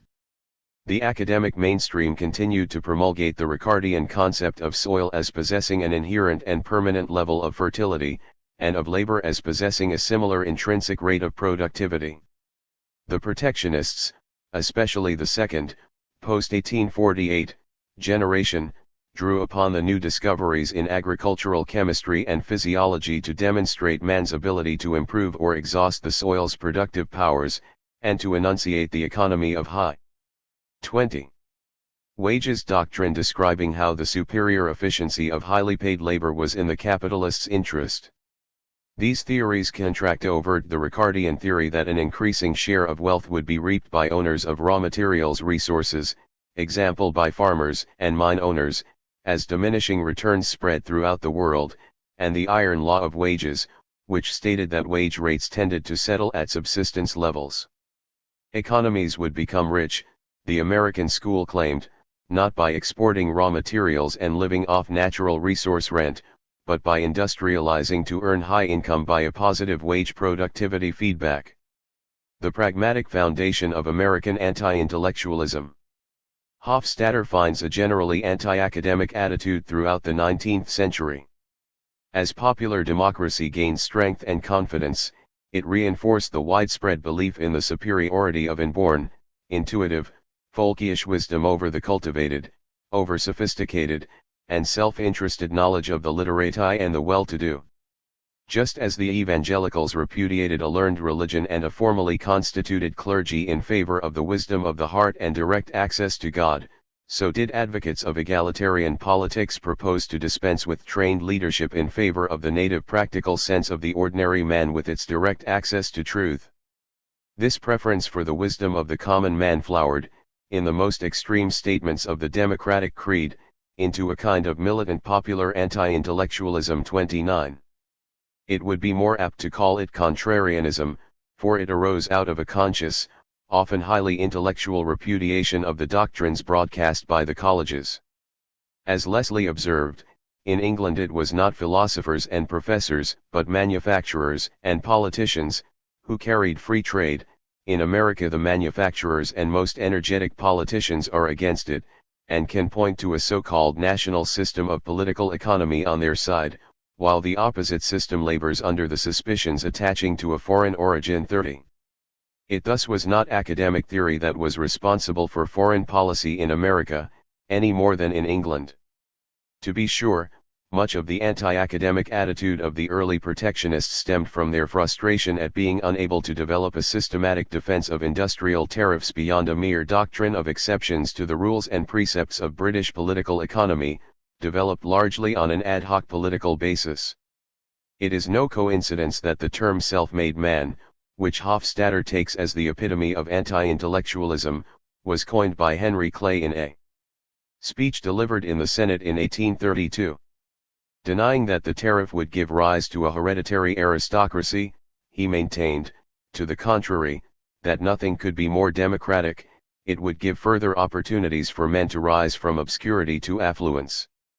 In Kentucky, almost every manufactory known to me is in the hands of enterprising and self-made men, who have acquired whatever wealth they possess by patient and diligent labor. 31. Hofstadter finds such businessmen to be anti-intellectual babbits.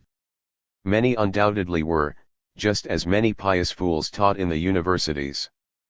But the textile and carpet manufacturer Erastus Bigelow wrote a sizable treatise arguing against British political economy. The iron manufacturer Stephen Caldwell wrote valuable economic studies, as did Friedrich List and Andrew Stewart, railroad and canal promoters, and self-made publishers such as Matthew Carey, Hezekiah Niles, and Horace Greeley. The fact that many of the most creative proponents of industrialization were not businessmen, should prevent their economic philosophy from being dismissed as a narrow businessman's culture. But this is part of the modern era's prejudice against recognizing that non-academic protectionist theorizing was refined into a broad economic doctrine capable of holding its own with the British theories taught in most universities. Hofstadter thus is partial in representing the founding of American business schools as being at times anti-intellectual centers dedicated to a rigidly conservative set of ideas. They described themselves as supporting inductive principles and historical study rather than the deductive philosophy taught by mainstream American colleges. It was not on anti-intellectual grounds that Henry Carey Baird, founder of the first publishing firm in America to specialize in technical industrial books, called in 1885 for technical schools to supplant the classical grammar schools that produce too many gentlemen and ladies, so called. 32. It was an attempt to make the educational system more responsive to the industrial ideology being formulated outside the universities. Hofstadter is not incorrect when he states, this view of human affairs lent itself too readily to the proposition that the sum and substance of life lies in the business of practical improvement. It encouraged the complacent notion that there is only one defensible way of life, the American way, and that this way had been willfully spurned or abandoned by peoples elsewhere. Many Americans found the true secret of civilization in the Patent Office. 33. But it was the Patent Office's report of 1848 that described how the phenomenon of mining the soil by plantation crop production undermined the Ricardian theory of soil fertility as having original and indestructible powers, on which he based his theory of comparative advantage. And it was patents that provided the foundation for rising productivity, and hence the replacement of labor by capital. The view of class harmonies was elaborated into a distinctly American form of idealism based not on the exploitation of labor but the exploitation of nature by energy-driven technology. The American materialist economists, sociologists, and historians went far beyond what began merely as a doctrine of exceptions in formulating an optimistic materialism in place of the pessimistic British doctrines of Malthus and Ricardo. By the mid-19th century, supporters of industrialism were able to construct broad and comprehensive analytic systems to explain why protective tariffs were in America's national interest rather than being an inefficient diversion of resources as depicted in Ricardian doctrine. Hofstadter emphasizes the tendency of businessmen and their supporters to voice anti-intellectual sentiments without stressing that it was a particular form of anti-academicism being voiced opposition to the British moral philosophy and free trade political economy. Industrialization was defended above all on grounds of technological potential and the relationship between technology and society, an approach that found little room to fit into the academic curriculum. Few American colleges of the day were willing to admit protectionists. The University of Maryland turned down Matthew Carey's offer to donate $500 per year to endow a chair of political economy for Daniel Raymond. Carey and his friends met with a similar lack of success when they tried to obtain a teaching position for Friedrich List. And few businessmen for their part were interested in financing a protectionist textbook, partly because manufacturers of the day were little more than workmen or master craftsmen with scant funds available for such projects. 34 Industrial tariff protection was supported more as an economic and political ideal than as a lobbying effort by businessmen. At least the post-1848 second generation of protectionists found more academic success in the United States than abroad. In Britain, Leslie observed, Isaac Butt taught at the University of Dublin, and Gustav Schmaler popularized the School of Historical Economics in Germany, but no regular textbook of the principles of political economy, advocating protection, has been published in any country in Europe. In the United States, on the other hand, protection is set forth in formal economic textbooks, for example, the treatises of Carey, Thompson, Peshine Smith, Bowen, and Wilson taught by the professors of several colleges. 35. However, protectionists were appointed to university positions only on an isolated basis. Their early appointments can be counted on the fingers of one hand. In 1852, Rev. Calvin Colton was appointed to a newly created chair of public economy at the Episcopalian Trinity College in Hartford, Connecticut, which he filled until his death in 1857. Bowen was appointed to Harvard in 1853, teaching his kind of protectionism for 2 decades and writing a textbook on principles of political economy in 1856 that ran through 5 editions and was used at the University of Pennsylvania after 1859, at Trinity College after Colton's death, and at a few other colleges. It ran through 6 more editions after being revised in 1870 as American Political Economy. Peshine Smith sought help from Henry Carey and Thurlow Weed to obtain a teaching position, and did indeed teach mathematics for 2 years at the University of Rochester, but was unable to obtain a post teaching political economy. However, his Manual of Political Economy, 1853, went through 9 printings by 1897, and was used at Princeton during 1858-61, at Geneva, Hobart College, and at Cornell University during 1871-74 by William E. Wilson, who wrote his own protectionist textbook on first principles of political economy in 1875, which went through 4 subsequent editions through 1891. Also in 1875, Rev. Robert Ellis Thompson, who had been teaching the protectionist economics course at the University of Pennsylvania since 1869, the first of Carey's followers to obtain such a position, published his textbook on social science and national economy, republished in 1882 and thereafter as Elements of Political Economy, with special reference to the industrial history of nations. Creating new types of colleges to teach a new approach and content. In reforming an educational curriculum, or for that matter a government agency, it often is easier to start afresh by creating a new institution to replace the old. Perceiving that a new start can avoid the inertia involved in retaining an existing administration, the Republicans established state land-grant colleges after the Civil War. Only then did the materialist strain within American thought achieve serious academic representation, not only by the American School of Economists but also by historians such as John W. Draper at New York University and Andrew Dixon White at Cornell. and starting with the Wharton School of Finance and Economics at the University of Pennsylvania in 1881. The business community endowed business schools to provide an alternative to the free trade ideology taught in the most prestigious colleges of the Northeast and the South. These new institutions were the path of least resistance to create what today is recognized to be the distinctly American approach to economic thought and national industrial policy. But for the more theocratic institutions, the tendencies described by O'Connor remained dominant. The first separate professorship of political economy, as distinct from moral philosophy, was established in 1871 by Harvard for Charles F. Dunbar, largely to shift the economics course away from Bowen, whose mildly expansionary monetary views offended the college administration. Yale appointed Francis Amasa Walker professor of political economy in 1874, and Johns Hopkins adopted the new chair in 1876.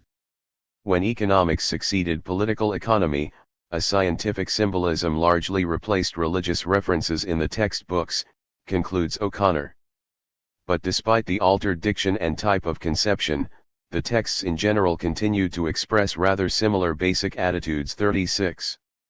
The most important development in the academic fortunes of protectionist doctrine was the Wharton School, the first business school, soon emulated by the universities of California, Chicago, and Wisconsin. The Philadelphia iron magnate Joseph Wharton specified that the institution should teach how a great nation should be, as far as possible, self-sufficient, maintaining a proper balance between agriculture, mining, and manufactures, and supplying its own wants, how by suitable tariff legislation a nation may keep its productive industry active, cheapen the cost of commodities, and oblige foreigners to sell to it at low prices, while contributing largely toward defraying the expenses of its government, and lastly, the necessity for each nation to care for its own, and to maintain by all suitable means its industrial and financial independence. The right and duty of national self-protection must be firmly asserted and demonstrated. 37. Rev. Thompson became the school's dean and first economics professor, succeeded by Edmund James in 1883 and joined by Simon Patten in 1886. Patten, James, and Richard Ely took the lead in founding the American Economic Association in 1885, largely to promote the historical and institutionalist principles they had learned in Germany. Indeed, one can trace a line from Friedrich List and the first generation of protectionists who protested against British economic doctrine on historical grounds, through Schmaler and other members of the German Historical School back to America via the students studying in Germany from about 1880 onward. However, proponents of laissez-faire captured the association fairly quickly. Envisioning only a narrow scope for political economy as that discipline narrowed into economics at the turn of the 20th century, it came to eschew the sociological and historical dimensions that occupied the attention of most American economists who had been trained in Germany. The economic writers best remembered today are Henry George and Thorstein Veblen, whose disdain for mainstream economists was reciprocated by the latter. History, social science, and sociology departments became the path of least academic resistance to protectionist theories, as tariffs and institutional development could be studied there as historical phenomena arising under particular historical circumstances. Establishment economists came to view the subject as merely of antiquarian interest. Technological optimism as the basis for the harmony of interests and indeed, a new civilization. In Europe the major materialist movement was that of Marxism, inexorably linked with the doctrine of class conflict. But in America the materialism of Carey's school was associated with an optimistic doctrine of class harmonies, elevating materialism to a form of idealism. Carey helped broaden political economy into sociology, a branch of knowledge conceived in the Comtean sense of integrating all other disciplines. It did so in a way that described how man's conquest of nature was raising the status of most labor from merely manual to more skilled and intellectual tasks, improving productivity, output, and living conditions accordingly. This doctrine rejected British orthodoxy on the ground that it largely ignored how the physical sciences were transforming knowledge and technology. The American school chose to examine the causes leading to society's enrichment, not the class conflicts leading to immiseration. What Simon Patten called the economy of abundance was enabling acquired characteristics to shape a new social psychology, in contrast to Europe with its class conflicts and vicious political system. The economic advisors who shaped America's protectionist industrial strategy looked to active state intervention to shape society into a superior form than that of Europe. They advocated universal manhood suffrage, high educational standards, better labor conditions, especially state support to 26. Improve women's and children's working conditions, public charity, and infrastructure spending. And they were active abroad as well as at home. In 1872, Peshine Smith went to Japan to serve as legal advisor to the Mikado, the first of many Republican economists, agronomists, and other aides who formed a brains trust to help shape Japanese development after the Meiji Restoration. But their ideas got little hearing within the narrow confines of U.S. college curricula until the 1880s, as new types of public universities were formed. In fact, there was little opportunity to let these ideas into the academic curriculum for most of the 20th century. The nation as a whole, particularly its industrialists, found their self-interest to lie in promoting free trade throughout the world, for much the same reason as England had found a century earlier. American industry and farming had come to lead the world in productivity and comparative costs. The nation's policy-makers accordingly accepted academic laissez-faire orthodoxy as government policy as it became a creditor power as well as the world's supreme industrial and agricultural competitor. This policy shift occurred not because of what the universities taught, but because America's evolving role in world affairs called for freer trade. Harvard and other prestige universities espoused the factor price equalization theorem, dropping the economy of high wages doctrine that even free traders such as Taussig had come to accept by World War I. As the United States appropriated Britain's position of world leadership, its politicians and diplomats appropriated its former mother country's economic doctrines, above all its free market rationalization of the status quo. There was little reason to adhere any longer to the idealism that had marked the break from England's laissez-faire doctrine. What had emerged as a uniquely American formulation of economics and sociology became a thing of the past. 27. Distinguishing characteristics of the American School.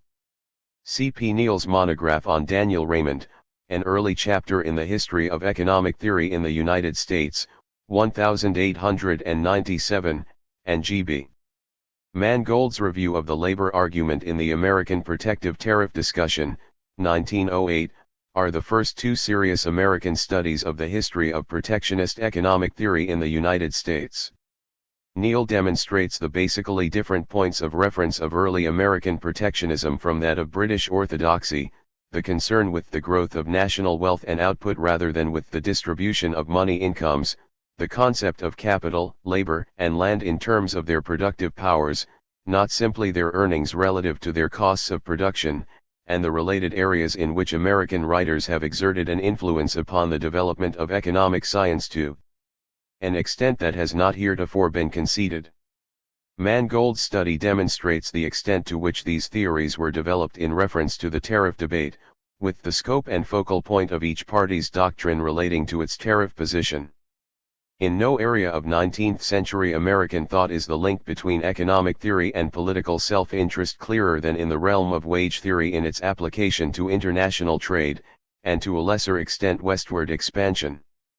As the country's economic and political conditions evolved, protectionists and free traders shifted positions on the correlation between population density and wage levels, and between wage levels and foreign trade patterns.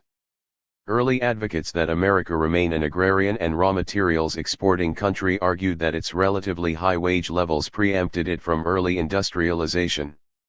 As long as workers could support themselves on sparsely populated Western lands, raising foodstuffs and exchanging them for European manufactures at favorable prices, there was little to be gained from industrializing.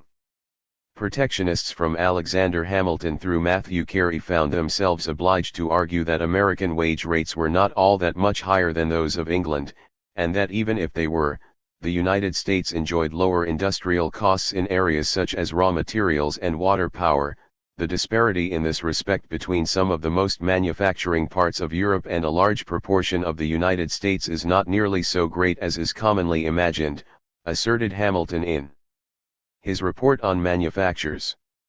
It 29 is also much less in regard to artificers and manufacturers than in regard to country laborers, and the disparity which does truly exist is diminished in proportion to the use which can be made of machinery. Foreign manufacturers faced higher costs for raw materials, land rent, taxes, and transport charges, whose combined weight cannot be estimated at less than 15 to 30%, and are more than a counterpoise for the real difference in the price of labor. 38.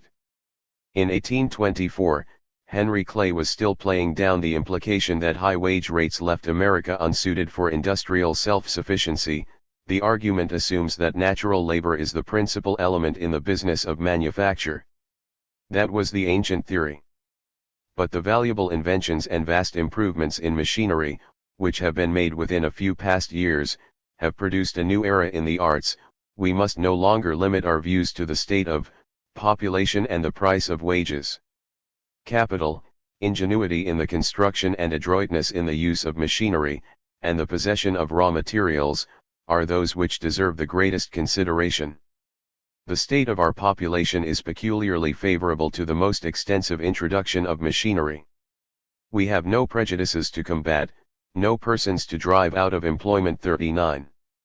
American protectionists thus emphasized not only that production costs of varying types differed among nations, but that production functions themselves differed. International trade not only threw industrial labor in one country into competition with that in foreign countries, it threw the capital of one nation into competition with the labor of others. Nations that fostered the most rapid accumulation of capital would emerge industrially supreme. These arguments initially were put forth at a time when protectionists were not looking to the votes of labor for support. Most industrialists hoped to keep American wage levels as low as possible, and many campaigned to block laborers from acquiring Western lands except through land speculators. In fact, only in the first decade following the Revolution could laborers migrate freely to Western lands. Under Hamilton's tenure as first Secretary of the Treasury, public lands were sold mainly to speculators, with credit being granted exclusively on purchases of 10 or more square miles, 9 square miles after 1796. Not until 1830 did substantial reform begin to be effected, made permanent in 1842, permitting colonists who squatted on and cultivated the waste lands to secure tracts not exceeding 160 acres. The Homestead Law was passed in 1862. Pointing to the Depression experience of 1819-20, protectionists argued that industrialization would employ women, children, and seasonal farm labor that would remain idle in agriculture. Tariff protection would provide a more stable internal market without the depressions and unemployment that occurred under America's existing trade pattern. It also would attract immigrants, especially skilled laborers, while the spread of mechanized production would mitigate the influence of America's relatively high wage rates. The choice was not really between whether American labor should produce agricultural or industrial commodities, it was whether much of this labor would be employed in manufactures or not at all. Growth in the country's urban industrial population would sustain a thriving home market for farm and plantation products. It followed that industrial tariffs would render the United States economically independent of England, by protecting industries that had been brought into being by America's commercial isolation during the Napoleonic Wars. Nearly all these arguments had been made in Hamilton's report on manufactures, with the exception of references made to the new industries that had been fostered during the war. The institution of universal male suffrage in the 1820s obliged protectionists to formulate their arguments with an eye towards demonstrating labor's self-interest in high tariffs. In the past it had been argued that the accumulation of American machinery would, if anything, lower wages by supplanting labor. This argument was dropped in favor of the pauper labor doctrine, which stressed that tariffs protected labor and its wage rates rather than simply capital and its profit rates. Free traders argued all along that it was not desirable for Americans to undersell foreign manufacturers, or to be brought into direct market competition with them, because they must equal or surpass them not only in skill and machinery, but also in human degradation.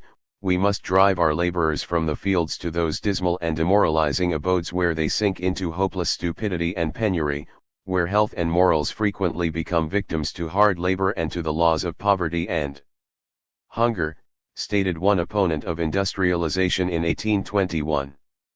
40. The protectionists appropriated this thesis, pointing out that the equalization of poverty need not occur if America protected its labor and capital by high tariffs. This could enable sufficiently high wages and profits to be paid to sustain high domestic living standards and new investment. As Stanwood describes this turnabout, each side in the tariff controversy took over the position of the other, and found in the situation ground for supporting its own cause. The protectionists aver that wages are higher in this country than elsewhere, and they put that fact forward as a reason for a high tariff, to protect high wages. The free traders deny that wages are really higher here than abroad, taking into account their purchasing power. Example that free trade would lower the expenses of manufactures bought by laborers, thereby increasing the real value of their money wages. 41. In 1827 the Harrisburg Convention asserted that a nation whose labor was dear could not without ruin carry on commerce with one whose labor was cheap. 42. At least not without seeing its own wage rates depressed to that of its trading partners. Protectionists also continued to exploit the unemployment argument for high industrial tariffs, pointing out that many laborers did not care to abandon their profession and become farmers, but would be forced to do so in the absence of protective tariffs. This pauper labor argument became especially pronounced after 1828, and remained a mainstay in the protectionist arsenal until it was dropped for a while during 1848–60, only to reappear stronger than ever for more than half a century following the Civil War. The early protectionists and later, those of Carey's school denied the factor proportions theory of industrial advantage commonly held in the early 19th century. According to this theory, high population density connoted world industrial advantage because of the low wages industrial workingmen were obliged to receive in densely populated, highly competitive urbanized nations such as England. Free traders emphasized that American wage levels were high and would remain so as long as the nation possessed abundant Western lands. This was the so-called backwoods theory of high wage levels, open migration to Western lands. At that time, lands west of the Alleghenies reduced the supply of available urban labor, resulting in high wages simply on supply and demand grounds. Protectionists replied that relative supply factors alone were not sufficient to explain America's high industrial wage levels. There also must be a real product high enough to sustain these levels. This developed into the marginal productivity explanation of wage rates. It was not the superabundance of land but of capital, the protectionists argued, that enabled high industrial wages to be paid, and not a superabundance of labor but of capital that provided nations with world advantage under conditions of mechanized production. The factor endowment theory maintaining that densely populated nations enjoyed industrial advantages might have held true before the Industrial Revolution, but it no longer was valid. Capital was displacing labor with increasing cheapness. Free traders argued that America would all too soon become a manufacturing power. As its western lands began to fill up, the backwoods safety valve would close and population growth henceforth would be confined largely to the cities. The increasing supply of urban labor would press down wage rates, enabling America to compete with England only as its working class became more miserable. This was a uniquely American interpretation of Ricardian doctrine. Ricardo had argued that the onset of diminishing returns in agriculture increased wage costs to the capitalist, by forcing up the price of food, while channeling a rising proportion of income into the hands of landowners. According to orthodox Ricardianism, the filling up of American lands would work to raise American money wages, not lower them, although real wages would be eroded. On a more long-term interpretation of Ricardianism, land-rich countries like America ultimately would gain the world's industrial advantage. As lands filled up in England and the more densely populated nations, money wages would rise, along with land rents, increasing industrial costs. The centers of industry would shift away from the high food cost, and thus high wage, countries to the low food cost, hence low wage, countries, with the result that America might in time become the seat of world industry. This logical culmination of the Ricardian system seems to have occurred to no one in the 19th century, if only because it was too far in the future for economists who were not accustomed to think in terms of long-term limits of growth. The debate over wage levels and industrial advantage prior to the Civil War was linked directly with the parallel debate over the effect on wage levels of westward expansion. Free traders found their political base largely in the South, which wanted to bring more land under the slave, plantation, system of cultivation in order to maintain their world monopoly in cotton. This required a parallel expansion into non-slave territories so as to feed the growing slave labor force with low-priced foodstuffs. The protectionists wished to hold labor in the East, where increasing population density would lead to greater efficiency of production, hence a greater real product out of which to pay industrial wages. 33. Free traders continued to depict industrialization in terms of aggravated conflict between man and money, between capital and labor. Only the free availability of Western lands could support labor's wage rates, the expansionists and free traders argued. Only maintenance of the United States as a primarily agricultural, raw materials exporting country could sustain democracy in working order. Whilst the tariff does not enhance the wages of labor, the famous Walker Report argued in 1846, the sales of the public lands at low prices, and in limited quantities, to settlers and cultivators, would accomplish this object. The power of the manufacturing capitalist in reducing the wages of labor would be greatly diminished. 43. Mangold's book breaks off in 1847, just at the point where the wage/tariff controversy was about to undergo another turn at the hands of Henry Carey and E. Peshine Smith. Although the pauper labor argument had become a staple of protectionist logic at the hands of Colton and other first-generation protectionists, Carey and his followers saw that it assumed an implicit antagonism between labor and capital. Enlightened capitalists would find their self-interest and competitive power with foreign nations not in paying low wages but in paying high wages, because highly paid labor was much more efficient than pauper labor. Protectionism was needed to maintain employment by increasing capital to employ labor, along with what British economists called the wages fund, and to provide federal revenues to extend educational facilities and related internal improvements.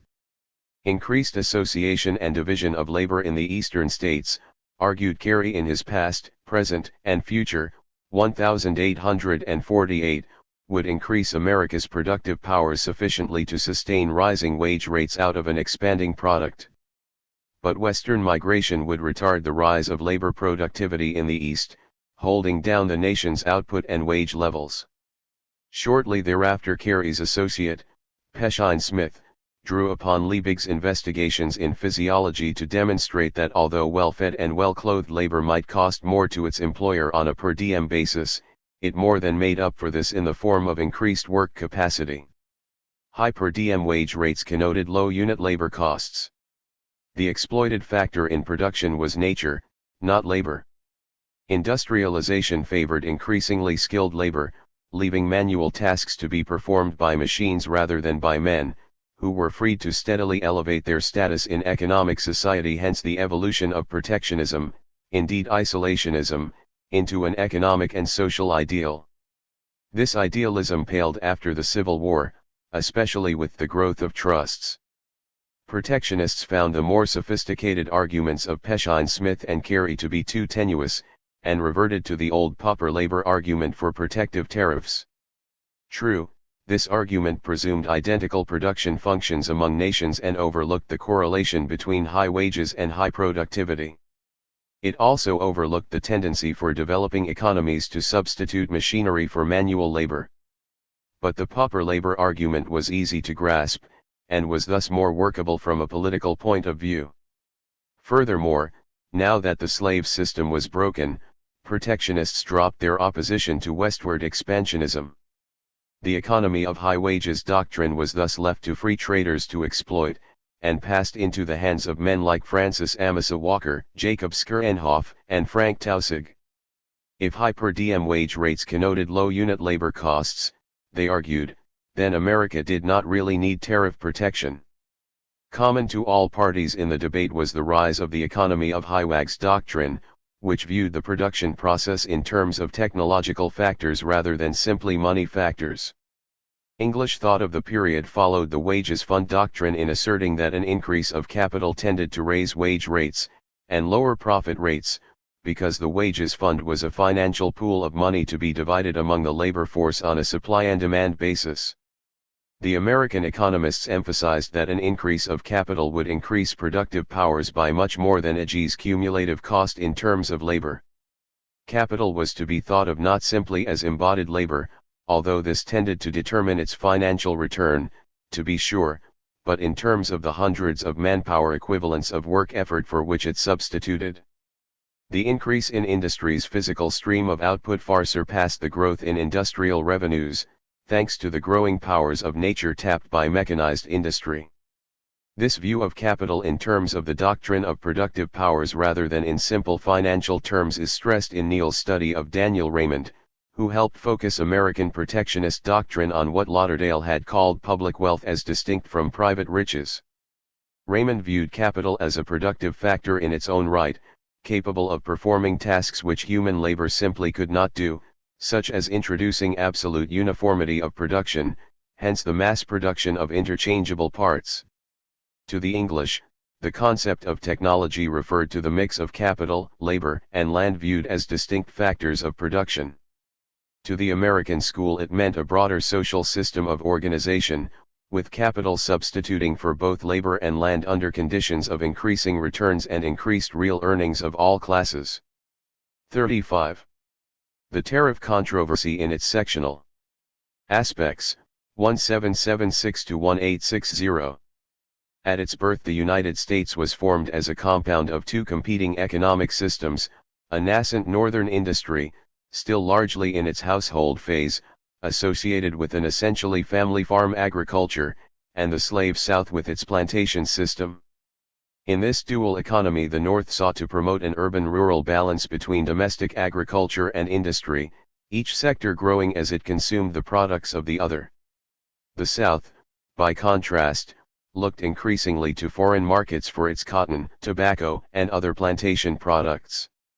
This economic division was reinforced by a similar national division along political lines. The Northern Federalists supported a strong national government, the Southern Jeffersonians favored a decentralized system safeguarding states' rights. Until the 1820s this political division was muted by the somewhat countervailing political attitudes of North and South towards England. The South showed itself willing to promote domestic industry as the price necessary to achieve economic and hence political and military independence from England. The North, especially those seaboard states whose politics were strongly influenced by international shipping interests, felt that it had much more to gain by protecting its commerce with England than in promoting its modest industry. The War of 1812 interrupted this commerce, and channeled northern capital away from shipping into producing manufactures previously obtained from England. By the end of the war a fairly sizable industry had developed. But its prosperity was thwarted by restoration of normal trade with England. Northern federalism became protectionist while the South moved economically closer to England, abandoning its early ideals of American economic independence from its former mother country.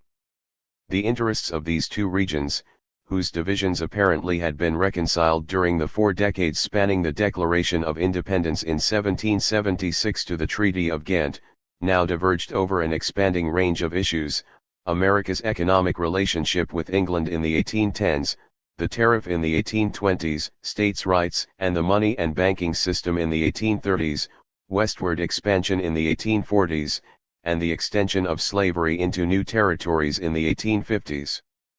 37.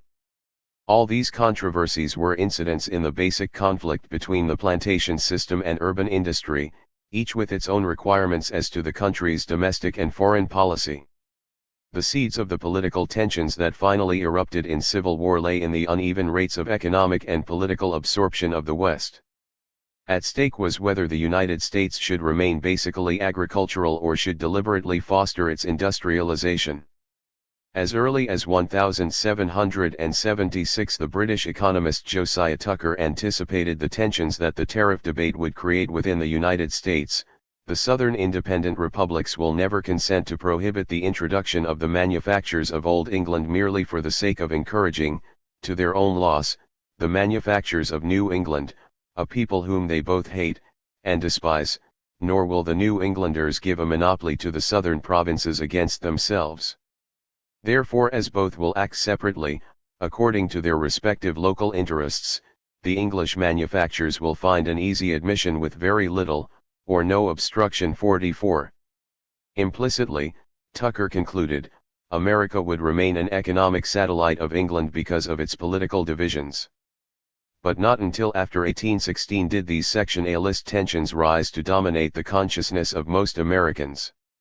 It was towards England that they felt their greatest hostility, a feeling held most of all by the Southern Jeffersonians. The major sectional antagonism perceived was between East and West. As Rufus King of New York put matters in 1786, every citizen of the Atlantic States, who emigrates to the westward of the Allegheny is a total loss to our Confederacy. Nature has severed the two countries by a vast and extensive chain of mountains. Interest and convenience will keep them separate, and the feeble policy of our disjointed government will not be able to unite them. For these reasons I have ever been opposed to encouragements of Western emigrants. The states situated on the Atlantic are not sufficiently populous, and losing our men is losing our greatest source of wealth. 45. Still, the West became mainly as the decisive swing region in the implicit long-term economic and political struggle between North and South. At the Virginia Ratification Convention of 1787, William Grayson prophesied that the contest of the Mississippi involves the great national contest, that is, whether one part of this continent shall govern the other. The northern states have the majority and will endeavor to retain it. 46. And it was indeed the North that was destined to increase its economic and political weight in the Union, by virtue of its more rapid population growth, magnetism for immigration, and industrialization. North-South antagonisms nonetheless remained muted during the interruption of trade with England during the War of 1812. To be sure, Alexander Hamilton's report on manufactures, 1791, alluded to the fact that, it is not uncommon to meet with an opinion, that though the promoting of manufactures may be the interest of a part of the Union, it is contrary to that of another part. The northern and southern regions are sometimes represented as having adverse interests in this respect. Those are called manufacturing, these, agricultural states, and a species of opposition is imagined to subsist between the manufacturing and agricultural interests. 47. But he anticipated that experience would gradually dissipate this view. The aggregate prosperity of manufactures, and the aggregate prosperity of agriculture, are intimately connected by the growth of home market reciprocity of demand between the two sectors. The South would find its interest to lie in endorsing industrial protection and creating a thriving northern market, just as would the agricultural West. This view glossed over a fact that became increasingly apparent. As northern industry expanded, the North's political weight grew correspondingly. Its population and industry were concentrated, whereas that of southern plantation agriculture was dispersed. Because the House of Representatives was weighted on the basis of population, the envisioned economic reciprocity between industry and agriculture would concentrate political power in the North. The South therefore had a clear political reason for preferring foreign markets to northern ones. Export markets did not entail a corresponding growth of northern political power in Congress. An additional consideration was the economic fact that while a growing urban demand for agricultural produce might be of some benefit to the South, it also would tend to increase the price of Western provisions as northern capitalists bid against southern planters. This would increase the latter's food expenditures at the same time that it increased their home market. To be sure, these views did not rise to the forefront of Southern consciousness until the mid-1840s, but a wary attitude towards Northern prosperity existed from the outset. The very first act passed by the American Congress was the Tariff of 1789, which levied quite moderate duties of 5 1/4% to 7.5% ad valorem, with 10% on glass, the most highly protected item of this period, and specific duties for spirits, sugar, and coffee. The official words of the Act cited these duties as being necessary for the support of the government, for the discharge of the debts of the United States, and the encouragement and protection of manufactures.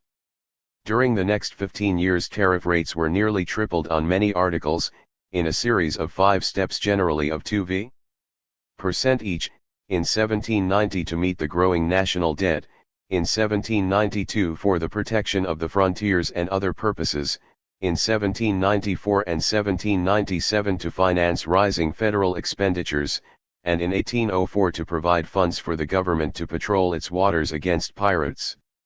By the latter year tariffs had come to average some 17/2% to 20% on most of the major dutiable imports. The principle of protectionism was voiced in the presidential messages and published letters of the presidents, although the immediate cause of tariff increases was the government's pressing need for revenue. In December 1807 an embargo was declared against all trade with England in an attempt to end her practice of boarding and searching American vessels and impressing into her own navy naturalized Americans who once had been British citizens or simply had no papers to prove otherwise.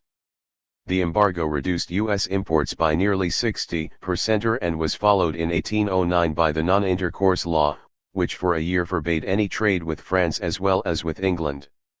Hostility toward England grew, led in the House of Representatives by Clay and Calhoun, and in 1812 erupted into naval war, whereupon all tariffs were doubled to finance U.S. military operations. It was therefore natural that the presidential messages of Jefferson and Madison should endorse the ideal of American industrial independence from England. The Treaty of Ghent, which brought peace with England and restored normal commercial relations between the two countries, ushered in an era of economic warfare that was soon reflected in domestic U.S. politics. The treaty was drawn up on December 14, 1814, and was ratified by Congress on February 17, 1815, ending the economic isolation that had nurtured America's industrial growth during the foregoing 7 years. Imports jumped more than tenfold, from $13 million in fiscal 1814 to $147 million by 1816. This great influx of low-priced British manufactures threatened to extinguish American industrial capital, and thereby to restore American industrial dependence on England, leaving it prone in the event of future warfare. Agitation for higher protective tariffs soon followed the treaty, with the strongest pleas for national industrial self-sufficiency being made at first by 2 non-Northerners, Calhoun of North Carolina and Henry Clay of Kentucky. The result was the Tariff of 1816, in which the principle of protectionism was explicitly acknowledged by law for the first time since 1789. According to the U.S. Tariff Commission's official history of the tariff, protection for the first 40 time ceased to be incidental and became a direct object of the tariff, supported by all parts of the country. 48 The new tariff introduced a schedule of minimum duties, a forerunner of the American selling price system of import evaluation for tariff purposes. The tariff was not yet a political issue capable of dividing the nation into sectional camps. First of all, the South did not yet feel an economic antagonism toward Northern industry. Venting their hostility mainly toward England, the Jeffersonians believed that domestic industry was necessary to secure American economic independence, even though this might shift the nation's economic weight in favor of the more industrialized sections of the North. Jefferson acknowledged the evolving state of affairs in his much-publicized 1816 letter to Benjamin Austin, in contrast to the laissez-faire sentiments that he earlier had held largely on grounds of political philosophy. Jefferson now stated that we have experienced what we did not then believe, that there exist both profligacy and power enough to exclude us from the field of exchanges with other nations, that to be independent for the comforts of life, we must fabricate them ourselves. We must now place our manufactures by the side of the agriculturist. The former question of the political philosophy of free trade is now suppressed, or rather assumes a new form. The grand inquiry now is, shall we make our own comforts, or go without them at the will of a foreign nation? He, therefore, who is now against domestic manufactures must be for reducing us either to a dependence on that nation, or to be clothed in skins, and live like beasts in dens and caverns. Experience has taught me that manufactures are now as necessary to our independence and our comfort.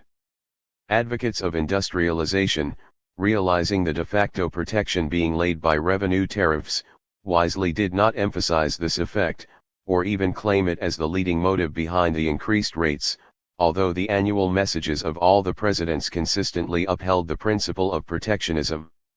As Stanwood describes these developments, the Republicans were now the national party, the upholders of the majesty of the Union, the champions of a bold and progressive policy. Jefferson himself began unconsciously an approach to the Federalist position, but did not proceed far on the road. Madison, and still more completely Monroe, passed over and occupied the enemy's camp. In the early days of the government there was no actual party division on the tariff question, but unquestionably the Federalists, with Hamilton at their head, were more zealous for the cause of manufactures than were the Republicans.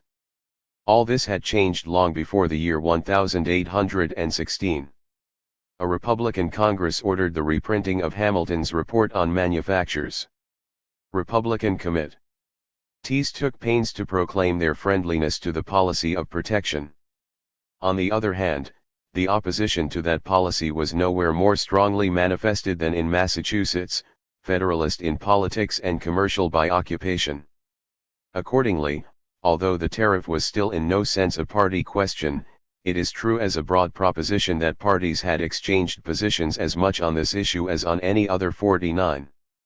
Madison, who had early been a mild opponent of protective duties, called for tariffs in his 1815 message to Congress to produce goods that could be made from domestic raw materials and to relieve the United States front a dependence on foreign supplies, ever subject to casual failures.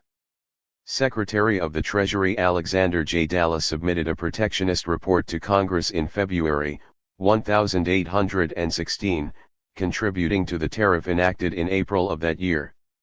The 1816 tariff did not prove sufficient to isolate domestic industry from foreign competition, as evidenced by the Depression of 1818–19. From this date a fundamental split emerged between the free trade standard bearers, who favored revenue tariffs to finance a low to moderate level of internal improvements and other activities, and the advocates of protective tariffs to be set at whatever level was necessary to protect American industry from foreign competition, with the rising level of spending on internal improvements to dispose of these funds. By 1824 the tariff and its related issues had been propelled to the forefront of American politics. The South was coming to view industrial protection as being against its economic and political interest, and saw Britain as a much more lucrative market than the North. North-South sectionalism emerged full-blown when the 1820 census reportioned the country in 1823. The Clay-Webster debate that preceded the 1824 tariff reflected the political realignment over the tariff issue. Speaking for the industrial interests of the Middle Atlantic states, Henry Clay coined the term American system to describe his three-part program of protective tariffs, internal improvements, and a national bank. Webster, as would Gallatin and Walker after him, defended laissez-faire and revenue tariffs, ostensibly on grounds of national equity. He claimed that protective tariffs would benefit a particular section, the industrial North, at the expense of the commonweal, which he portrayed as the interest of all the nation's consumers in seeing lower prices. It was clear that the particular regions on whose behalf he spoke were the South and the Northeastern shipping region. Nowhere in the tariff controversy was this sectional division more clearly expressed than by Clay. It is said that the South, owing to the character of a certain portion of its population, cannot engage in the business of manufacturing. The circumstances of its degradation unfits it for the manufacturing arts. The well-being of the other, and the larger part of our population, requires the introduction of those arts. What is to be done in this conflict? The gentleman from Virginia would have us abstain from adopting a policy called for by the interest of the greater and freer part of our population. But is that reasonable? Can it be expected that the interests of the greater part should be made to bend to the condition of the servile part of our population? That, in effect, would be to make us slaves of slaves. What is the argument? It is, that we must continue freely to receive the produce of foreign industry, without regard to the protection of American industry, that a market may be retained for the sale abroad of the produce of the planting portion of the country. 50. The Section A list nature of the vote on the 1824 and subsequent tariffs is clearly revealed in Table 3. The South voted almost solidly against the tariff, although the border states of Kentucky and Missouri supported it, along with Delaware and parts of Maryland. Massachusetts, Maine, and New Hampshire joined with the South in opposing the tariff, along with the New York City commercial area. But the Middle Atlantic region and upstate New York carried the day, with only a 5-vote margin to spare. Stanwood observes the inherent tensions in this situation, in which the two regions that hoped to become industrial centers, the Middle Atlantic states and New England, were ranged on opposite sides, and the two agricultural regions, the South and the West, which at that time meant the United States west of the Alleghenies, were also separated. New England, on the whole, believed that its industrial progress did not need a protective tariff. The northern middle states were sure they could not prosper without protection for iron, glass, and other things. The West was persuaded that its salvation depended upon the establishment of a steady home market for its grain. The South was still more strongly convinced that a protective tariff would limit its market for its great staple of cotton, and render more expensive all the foreign merchandise which it must of necessity import. New England was to change its attitude before the next great contest. The West, and some northern states, were gradually to fall under the influence of the South, through political alliances, and only Pennsylvania on the one hand, and the South on the other, were to be true to the principles they held. 43. In 1824-51. Still, the tariff was popular, and all the candidates for the presidency professed support for it, including even Crawford from the South. Andrew Jackson helped save the 1824 Act from defeat on its passage to a third reading. By 1826, Webster joined forces with Clay, citing New England's development of manufactures as having prompted his shift. The government, he maintained, had driven New England capital from shipping to industrial pursuits, and this capital had to be protected regardless of whether its origins had been well grounded or not. In the summer of 1827, about 100 advocates of protection convened at Harrisburg, Pennsylvania, producing a series of memorials, recommendations, and a flow of pamphlet literature. Protectionist sentiment was at its height, and in preparation for the presidential elections the following year even the Jackson men strove to appear friendly toward domestic industry. The House Committee on Manufactures was dominated by Jackson supporters, who carried out a somewhat ingenious strategy said to have been devised by Martin Van Buren. This consisted of submitting a high tariff bill to the House, including especially high tariffs on raw materials consumed mainly in New England, in particular by its textile manufacturers, flax and wool, and commercial shipping operators, hemp and ship rope. Many of the highest and most obnoxious duties were on articles not even produced to any great degree in the United States, such as heavy ship rope. It was hoped that this schedule of duties would prove sufficiently high to cause New England to desert the protectionist cause, so that failure to enact a protective tariff would be laid at Adams' doorstep. All attempts to debate the tariff package and modify the offensive duties were cut off by the Jackson supporters. As Frank Taussig described matters, the Jackson men of all shades, the protectionists from the North and the free traders from the South, were to unite in preventing any amendments. That bill, and no other, was to be voted on. 52. But enough Adams men from New England voted for the bill to pass it, and after a successful trip through the Senate, where Webster supported it as the lesser of two evils, it was enacted into law as the Tariff of 1828, popularly known as the Tariff of Abominations. In 1829 official U.S. statistics showed the ratio of tariff revenue to total dutiable imports to have risen to 54% and the following year to 62%, a level not approached again until the 1930s. Stanwood makes much of the argument over the constitutionality of protective tariffs, an issue that had resurfaced in the 1890s. The power to defeat a protective tariff either by academic argument against the soundness of the principle of commercial restraint, or by setting off the interest of the South against that of the North, was definitely lost in the contest of 1828, he observes. Nothing remained but to dispute the constitutional power of Congress to pass such laws, with free traders denying that the constitutional power to regulate commerce with foreign nations implied the power to levy imposts designed to promote one branch of industry at the expense of another.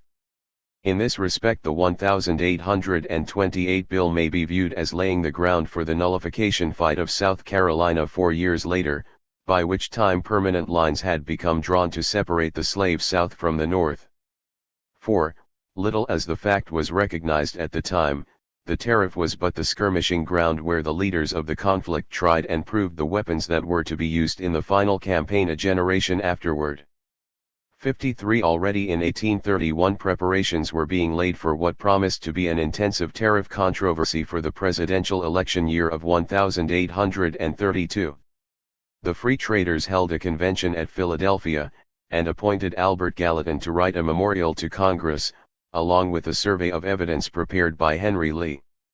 It was in answer to this meeting that the protectionists convened in New York and asked Alexander Everett to write a memorial in reply. He drew upon a number of arguments for protection that Gallatin himself had set forth in 1810, when as Secretary of the Treasury he had been asked to prepare a report on manufactures after the manner of Hamilton's 20 years earlier. By this time the tariff issue had become linked inexorably with the question of internal improvements. A major motive behind the protectionist attempt to increase federal expenditures on such improvements, example the Cumberland Road and associated transportation projects, was to dispose of the rising tariff revenues. Free traders for their part recognized that economy in federal expenditures must follow from low tariffs. Hence, the Democrats now claimed that the appropriation of public money for internal improvements was as unconstitutional as the tariff, by promoting one branch of industry at the expense of others, a party plank that was repeated in every Democratic national platform until I-860. 54 With the tariff of 1832 the industrial North succeeded in dropping most of the abominations of the 1828 Act, in exchange for replacing the system of minimum tariffs with simple ad valorem duties. A more solid protective tariff was thereby established to which New England could well adhere. But the conflicting interests between North and South had become so deep that South Carolina refused to collect duties at the port of Charleston, claiming that the tariff was in violation of state rights, and a usurpation by Congress of powers not granted to it by the Constitution, the power to protect manufactures nowhere granted to Congress, but on the other hand, is reserved to the state. The interests of South Carolina are agricultural, and to cut off her foreign market, and confine her products to an inadequate home market, is to reducing her to poverty.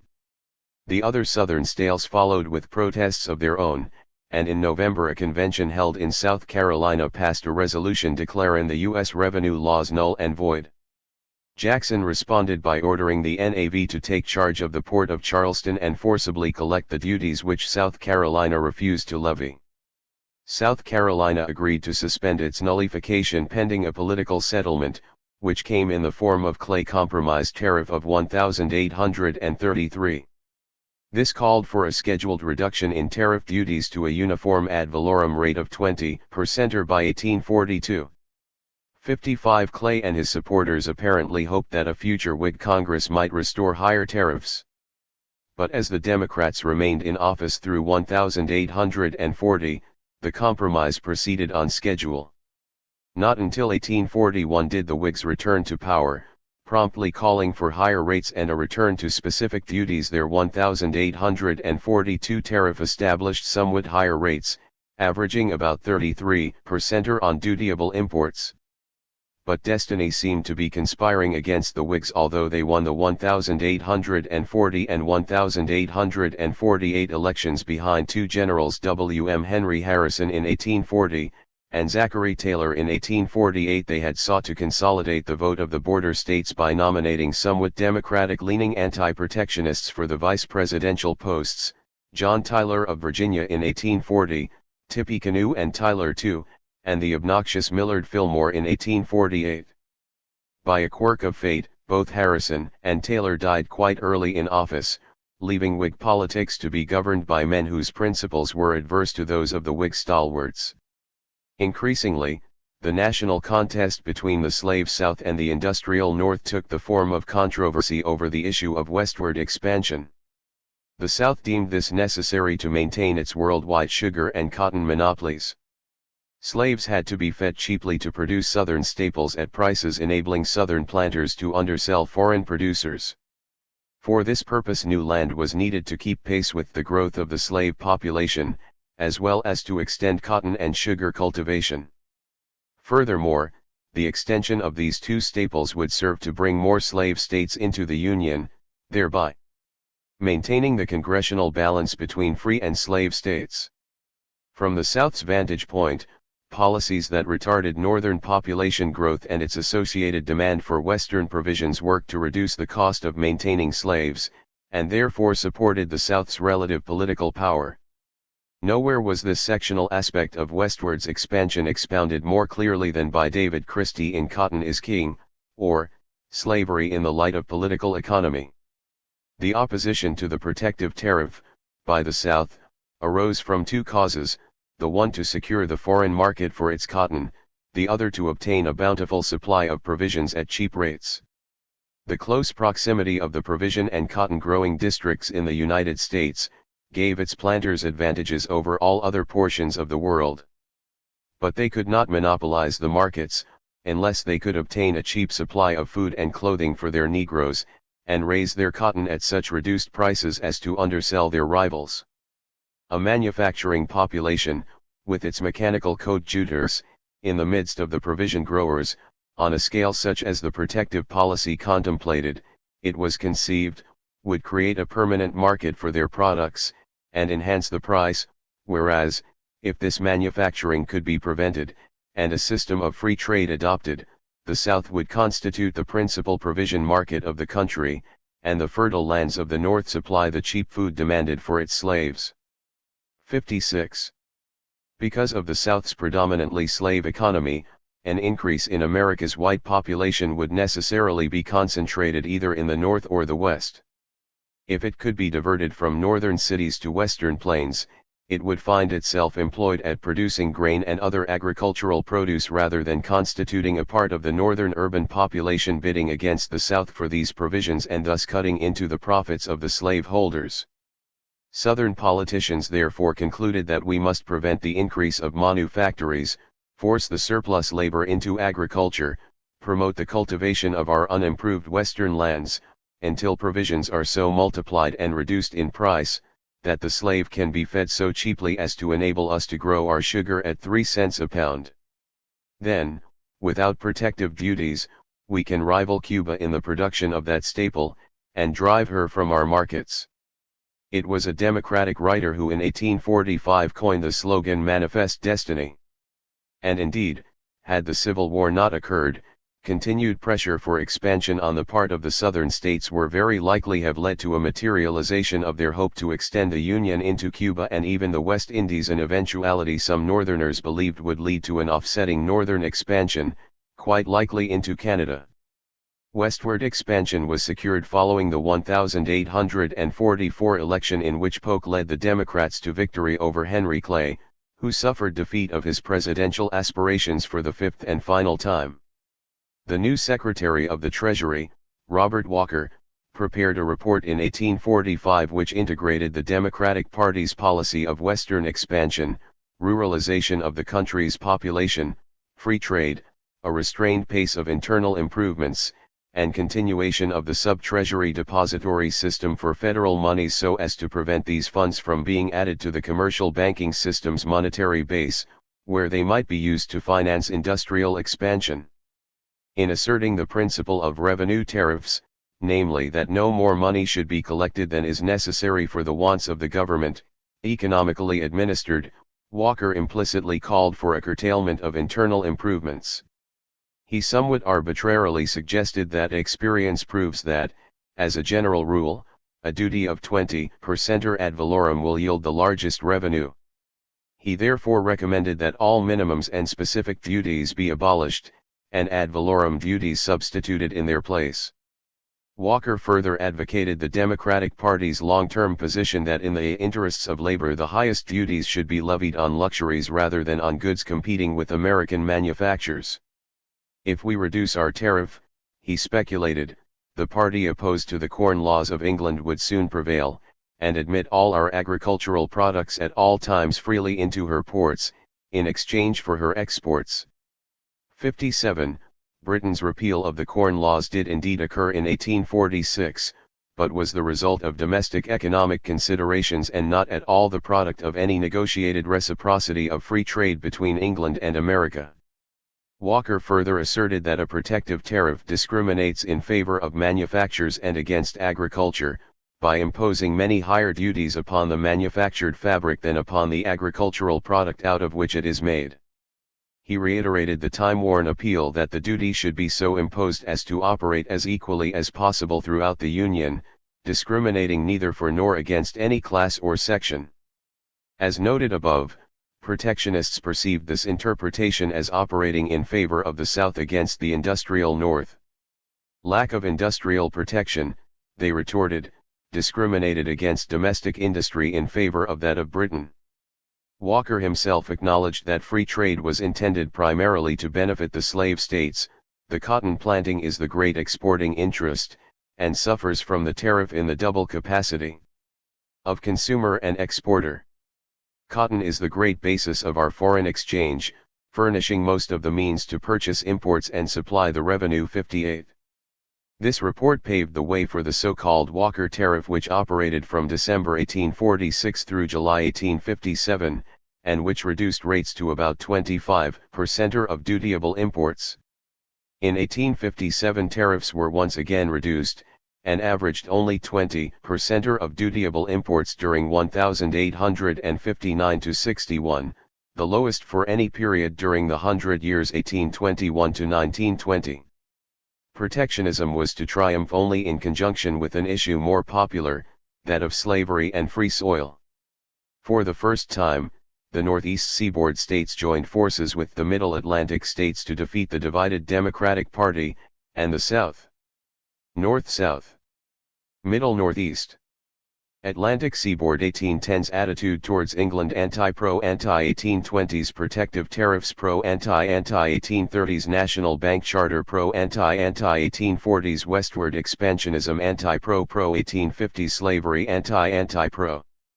To recap, during the War of 1812 the Middle Atlantic states had stood firmly with the South in supporting American military, political, and economic independence from England.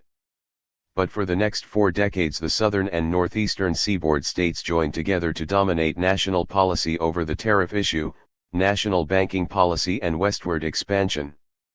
Only in the 1860 elections was the Southern Compact with the Northeast broken, as the Democratic Party itself broke into 2 warring factions: the Free Soil Democrats behind Douglas, and the Southern pro-slavery faction led by General Cass, paving the way for the Republican victory behind Lincoln. The early conflict over America's attitude toward England, protective tariffs, and the desirability of industrializing the nation had never actually been dropped, but had become overlaid by more domestic issues. Popular opposition to a national bank and to a strong federal government, and popular support for westward expansion had held the balance in favor of the anti-industrial party.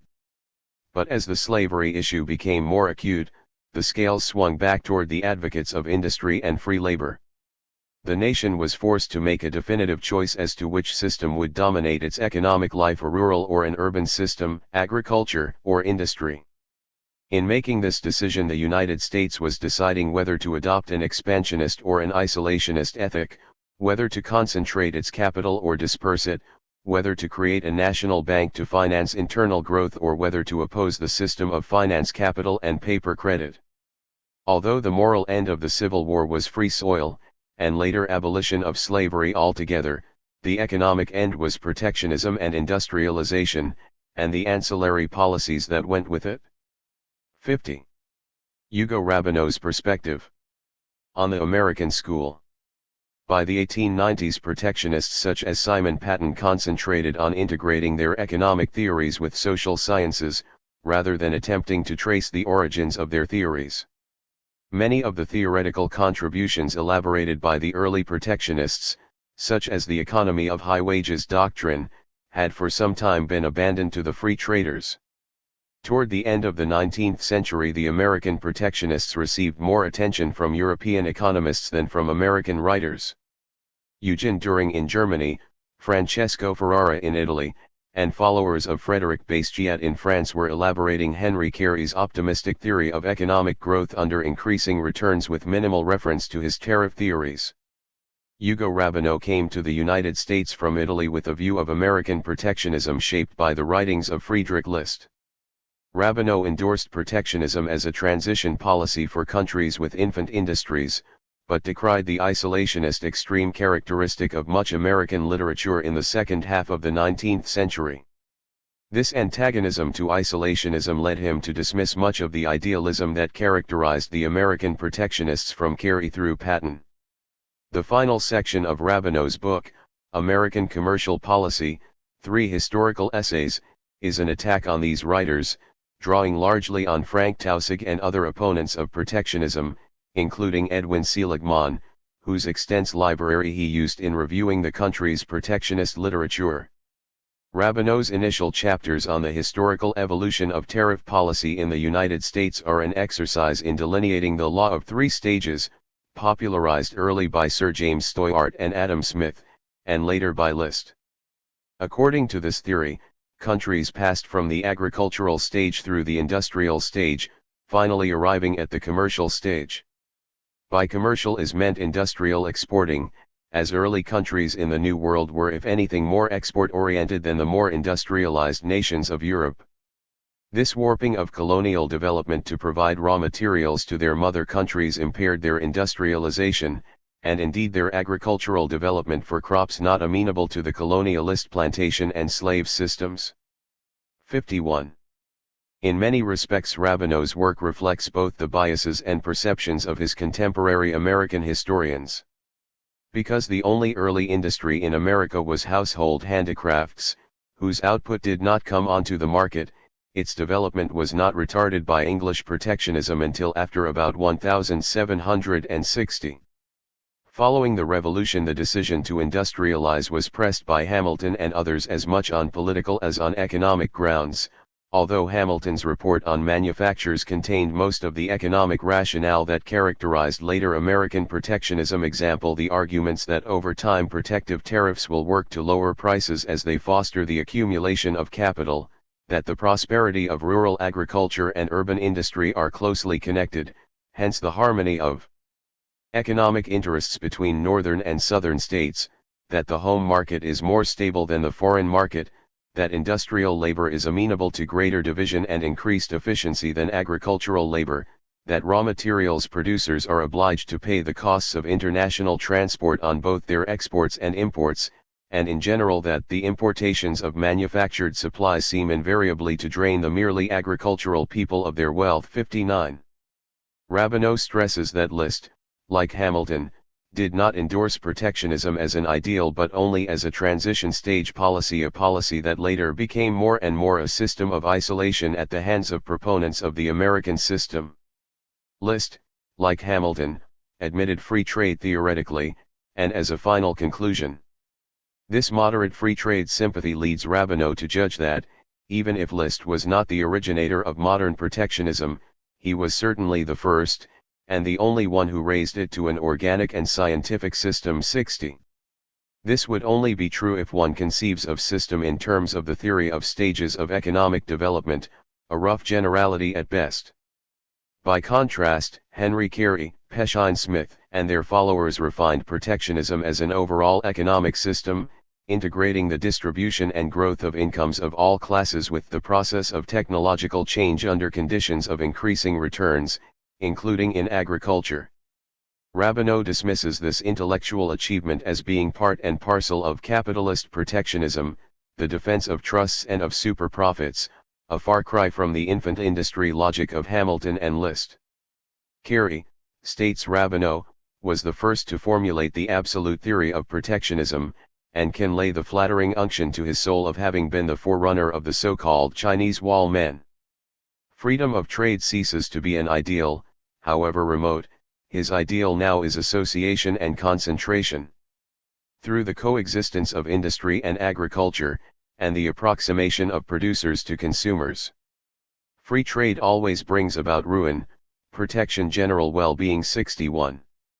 This is a harsh judgment, but by the 1890s many protectionists had indeed regressed from the sophistication achieved by Carey and Peshine Smith prior to the Civil War. Trusts were indeed being built up behind tariff walls, deflation was threatening the country's farmers, and the social context of protectionism had dropped much of the nobility of its early ideals. The contrast is not really perceived by Rabineau, nor has it been observed by most subsequent historians. For instance, Rabineau states that an aversion to the settlement of the Far West might have made sense in List's day, the 1820s, but not in Carey's time, the 1840s and 1850s, when free land was far away and required considerable capital for its cultivation 62. This overlooks the fact that the struggle against westward expansion prior to the Civil War was largely in opposition to the extension of the slave system, and expressed the faith that growth of America's internal market would be able to support the growth of the nation's economy long after the frontier had been reached and fully settled. Rabineau barely perceives that the most important impact of the frontier in American history is in the expanding internal market, in contrast to England's primary reliance upon foreign markets. The tendency of protectionism in the United States to be much less trade-oriented than that of England was due to its thriving home market and its high wage levels. Instead of impairing the accumulation of capital and the development of efficient production methods, these high wages led to just the reverse of what orthodox Ricardian doctrine would have anticipated. The economy of high wages doctrine could be pushed too far, however. Rabineau held that, at a certain phase of capitalism, the high wage phase capitalists must lower wages to maintain profits, and therefore espouse free trade. 63. Protectionism becomes a drag on industrial development by enabling less efficient producers to remain in business longer than they would under free trade. Now that American industrialization was consolidated, protectionism was becoming merely extortionate. The infant industries of List's and Carey's day had become adults. Rabineau denied that protectionism could raise wage levels. This could be done only by banning immigrants, not goods. Nor could it any longer, under the era of trusts, lead to falling prices for consumer goods. Real wages would be depressed under the trustified system of capitalist protection. 64. America was passing into the third stage of its history, in which its industry was being consolidated, the condition of the working class depressed, and protection becoming useless to the capitalists. Now that America's vacant lands were virtually all filled up, protection nullifies the efforts of capitalism. The land rent threatens 65. Hardly an optimistic picture, nor an historically accurate one, but one that has been elevated to orthodoxy by the Turner School of historians and its followers. 54. II. The first generation of Pennsylvania protectionists. The Pennsylvania School. The evolution of American protectionism was characterized by regional differences not only in regard to the industries to be protected but also in the way the tariff issue was linked to local and social issues. Despite the passions which the tariff controversy inspired in those committed to it, protectionism was secondary to local issues in most elections. On the national level, it was a quirk of fate that the only two Whig presidents, William Henry Harrison in 1840 and Zachary Taylor in 1848, died early in office and were succeeded by Democratic-leaning vice presidents who scrapped their tariff and internal improvement programs. Protectionism finally rode into office on the shoulders of the slavery issue, after the Whig Party gave way to the Republicans in the 1850s. Despite Pennsylvania's central position as the early seat of the nation's commerce, industry, and banking, its politicians played a declining role in enacting national tariff legislation. Alexander Dallas, to be sure, became Secretary of the Treasury following the return to peace and authored a major protectionist argument in 1816. Andrew Stuart remained a protectionist leader in the House of Representatives for many decades, abandoning the party of Jackson for the Whigs over the tariff issue. And James Buchanan, although a Democrat, was amenable to protecting Pennsylvania's industrial interests when absolutely necessary, but the protectionist cause was hardly helped by the state leader, Simon Cameron, an opportunist whose politics vacillated according to his self-interest at any given moment. The protectionist leader in Congress for more than a quarter century was Henry Clay of Kentucky, whose reputation in the North was damaged by the fact that he was a slaveholder. He was joined by Daniel Webster, whose protectionism was subordinated to New England's textile, shipping and importing interests. The leading New York protectionist in Congress was William Henry Seward, who came to power as governor on the anti-Masonic ticket. New York protectionism was agrarian but anti-Southern, not having the economic links either to the cotton trade that characterized New England or to the heavy industry of Pennsylvania. Hence the distinction between conscience and cotton Whigs, led respectively by Seward and Webster. As in mirrored the rest of the country, Pennsylvania's Whigs fought among themselves and permitted themselves to be continually outmaneuvered by the 57 Democrats. As Iselin emphasizes in The Rise of Pennsylvania Protectionism, the state's Democrats never lost 2 consecutive elections during 4 decades of fiercely contended party strife. This remarkable record of success, in the face of Pennsylvania's admitted enthusiasm for the tariff system, would seem to require a word of explanation.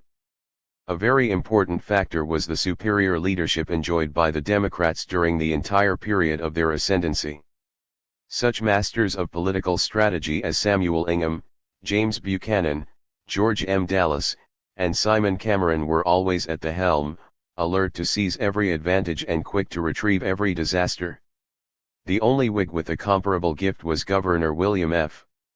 Johnston 66. The Whigs never built up a smoothly running machine of office holders. Finally, it should be noted that there were few elections during this period in which the tariff issue was clearly and convincingly drawn, especially during the Jacksonian era. Even when the Republicans supplanted the Whigs and came to power following the economic crisis of 1857, their state leader Cameron, the former Democrat, was bitterly hated by Henry Carey's circle and many out-of-state Republicans. The political misalliance between Pennsylvania protectionism and the Democratic Party reflects alignments going back to the American Revolution. In the early decades of the Republic, the Democrats were anti-federalist and largely anti-English, while the Federalists were pro-English. They also were the party of wealth, and as it increasingly endeavored to protect its industrial base, it took a protectionist, and therefore anti-English position. The Democrats, originally anti-English, were obliged by their opposition to protectionism to strike the growing bond with England, especially on the part of Southern free traders. Hence the two political parties remained true to their economic base only by reversing their policies and attitudes toward England. The era of good feelings, which lasted from 1816 until the 1824 presidential elections, reflected this state of flux. Calhoun supported the 1816 tariff, as did a number of other leading Southerners. In what was virtually a one-party system, elections turned mainly on personal considerations until after 1828, when a national division split the country along north-south lines. Protectionists were pitted against free traders, and defenders of industrialization were generally against advocates of the slave system seeking to maintain America as a cotton and tobacco supplier to Europe. Interruption of trade with England during the Napoleonic Wars and the War of 1812 fostered American industry mainly in the North. Following the Treaty of Ghent, this indigenous industry apart from household manufactures was nearly overwhelmed by British imports. Military hostility between America and England gave way to commercial warfare, and the tariff controversy emerged as a national issue, with the lines now being drawn along regional self-interest. Peace was also accompanied by a worldwide banking collapse, leading to general commercial failure and economic depression during 1818–19. By 1820 protectionism was becoming a sharply sectional issue. The major protectionist pushes occurred in the presidential election years 1824, 1828 and 1832, before being laid to rest for more than a decade by the anti-protectionist impetus of Jacksonian democracy. Pennsylvania protectionism was representative of American industrial evolution in its broad objectives, but unique in its specific political fortunes. Iselin shows that, as might be expected, it was the outgrowth of industrial strength rather than of industrial weakness. Almost invariably, protectionist agitation in behalf of a commodity did not appear until the domestic production was fairly well established. 67 In addition to agriculturalists hoping to broaden the country's economic base, its major proponents were established industrialists eager to consolidate and extend their home markets, especially in times of commercial depression and deflation. Their industrial base rested on iron, followed by textiles, paper, leather, brewing and publishing. Unlike New York City, Philadelphia was the seat of vocal and entrenched protectionist interests, largely because of Matthew Carey and the protectionists who gathered around him.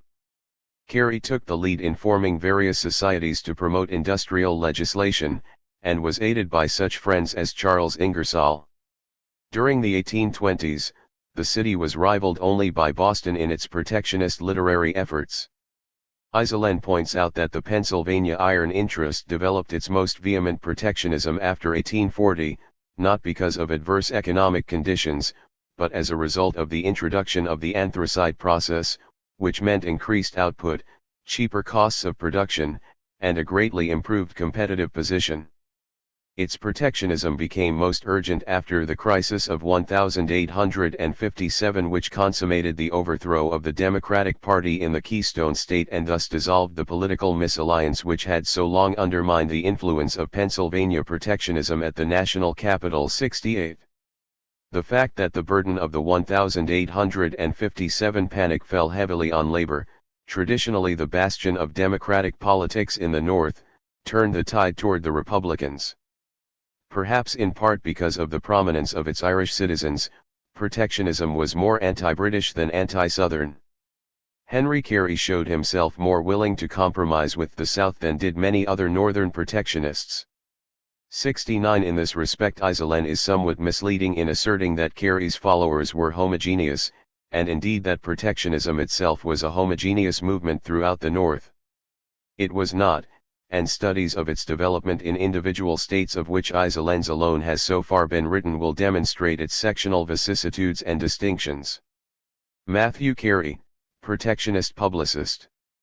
Matthew Carey, 1760–1839, was the great publicist of the first generation of American protectionists, as was his son, Henry Charles Carey, for the second generation.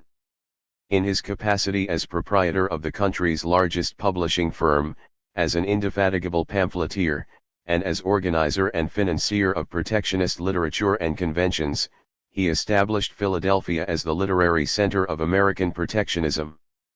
Already in his Dublin childhood Carey had wished to become a publisher. At the age of 15 he was apprenticed to a bookseller, says his biographer, Earl Bradshaw. This was accomplished through his own efforts, for his father, while offering him the choice of any other of the 25 corporations in Dublin, refused to aid him in his resolution to become a printer and bookseller. 70. Carey shortly became a writer as well, and in 1779 wrote a somewhat inflammatory pamphlet urging repeal of the penal code against Catholics. Fearing for his safety, his friends convinced him that this was an excellent moment to travel abroad. Visiting Passy, a Parisian suburb, he found employment reprinting Benjamin Franklin's dispatches from America, and then went to work for Didot, the largest European printer of the day. He also became acquainted with such men as the Marquis de Lafayette.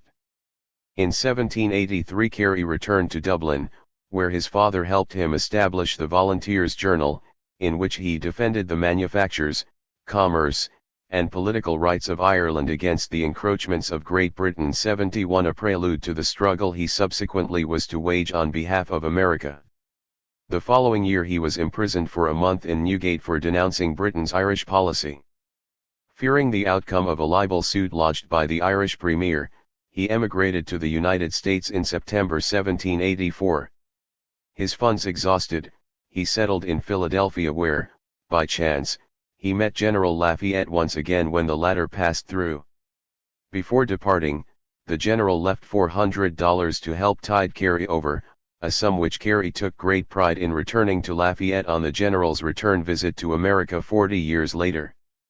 Carey used this money to establish the Pennsylvania Herald, the first issue of which appeared on January 25, 1785.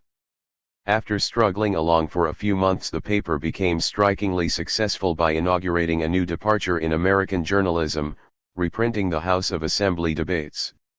This success enabled Carey to help found the Columbian magazine in October 1786. 3 months later he withdrew from this venture to establish the American Museum, the first really successful magazine in America. Carey's optimism, however, led him to perpetually overprint his runs, and this fact, coupled with such difficulties as having to dun subscribers for overdue funds, kept him from accumulating more than his original $400 at any one point of time.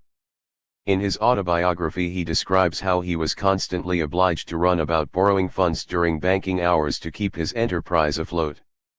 The 1792 postal laws, which required printed matter to pay the same rate as private letters, drove his 2 magazines out of business. This adversity turned Carey to bookselling and printing, which proved much more profitable than his magazine activity. Book prices were then relatively high, and he grossed over $60,000 on his 2 biggest sellers, Guthrie's Geography and Goldsmith's Animated Nature, which were supplemented by a quarto Bible and some atlases, as well as his own history of the yellow fever. Gradually he began to participate in American political and economic affairs. In 1810 he became one of the few vocal defenders of renewing the charter of the Bank of the United States, against the strong opposition of his fellow anti-federalists. In defending a national bank, Carey anticipated one of the 3 major planks of what Henry Clay later was to term the American system. But true to form, the bank directors made little effort to help him or to placate public opinion in any way, and the charter was denied. During the war with England, Carey published a major pamphleteering work, The Olive Branch, which sold even more copies in 1815, after the return to peace, than it had during the war. The Olive Branch was one of the most popular political works by an American since Thomas Paine's Common Sense.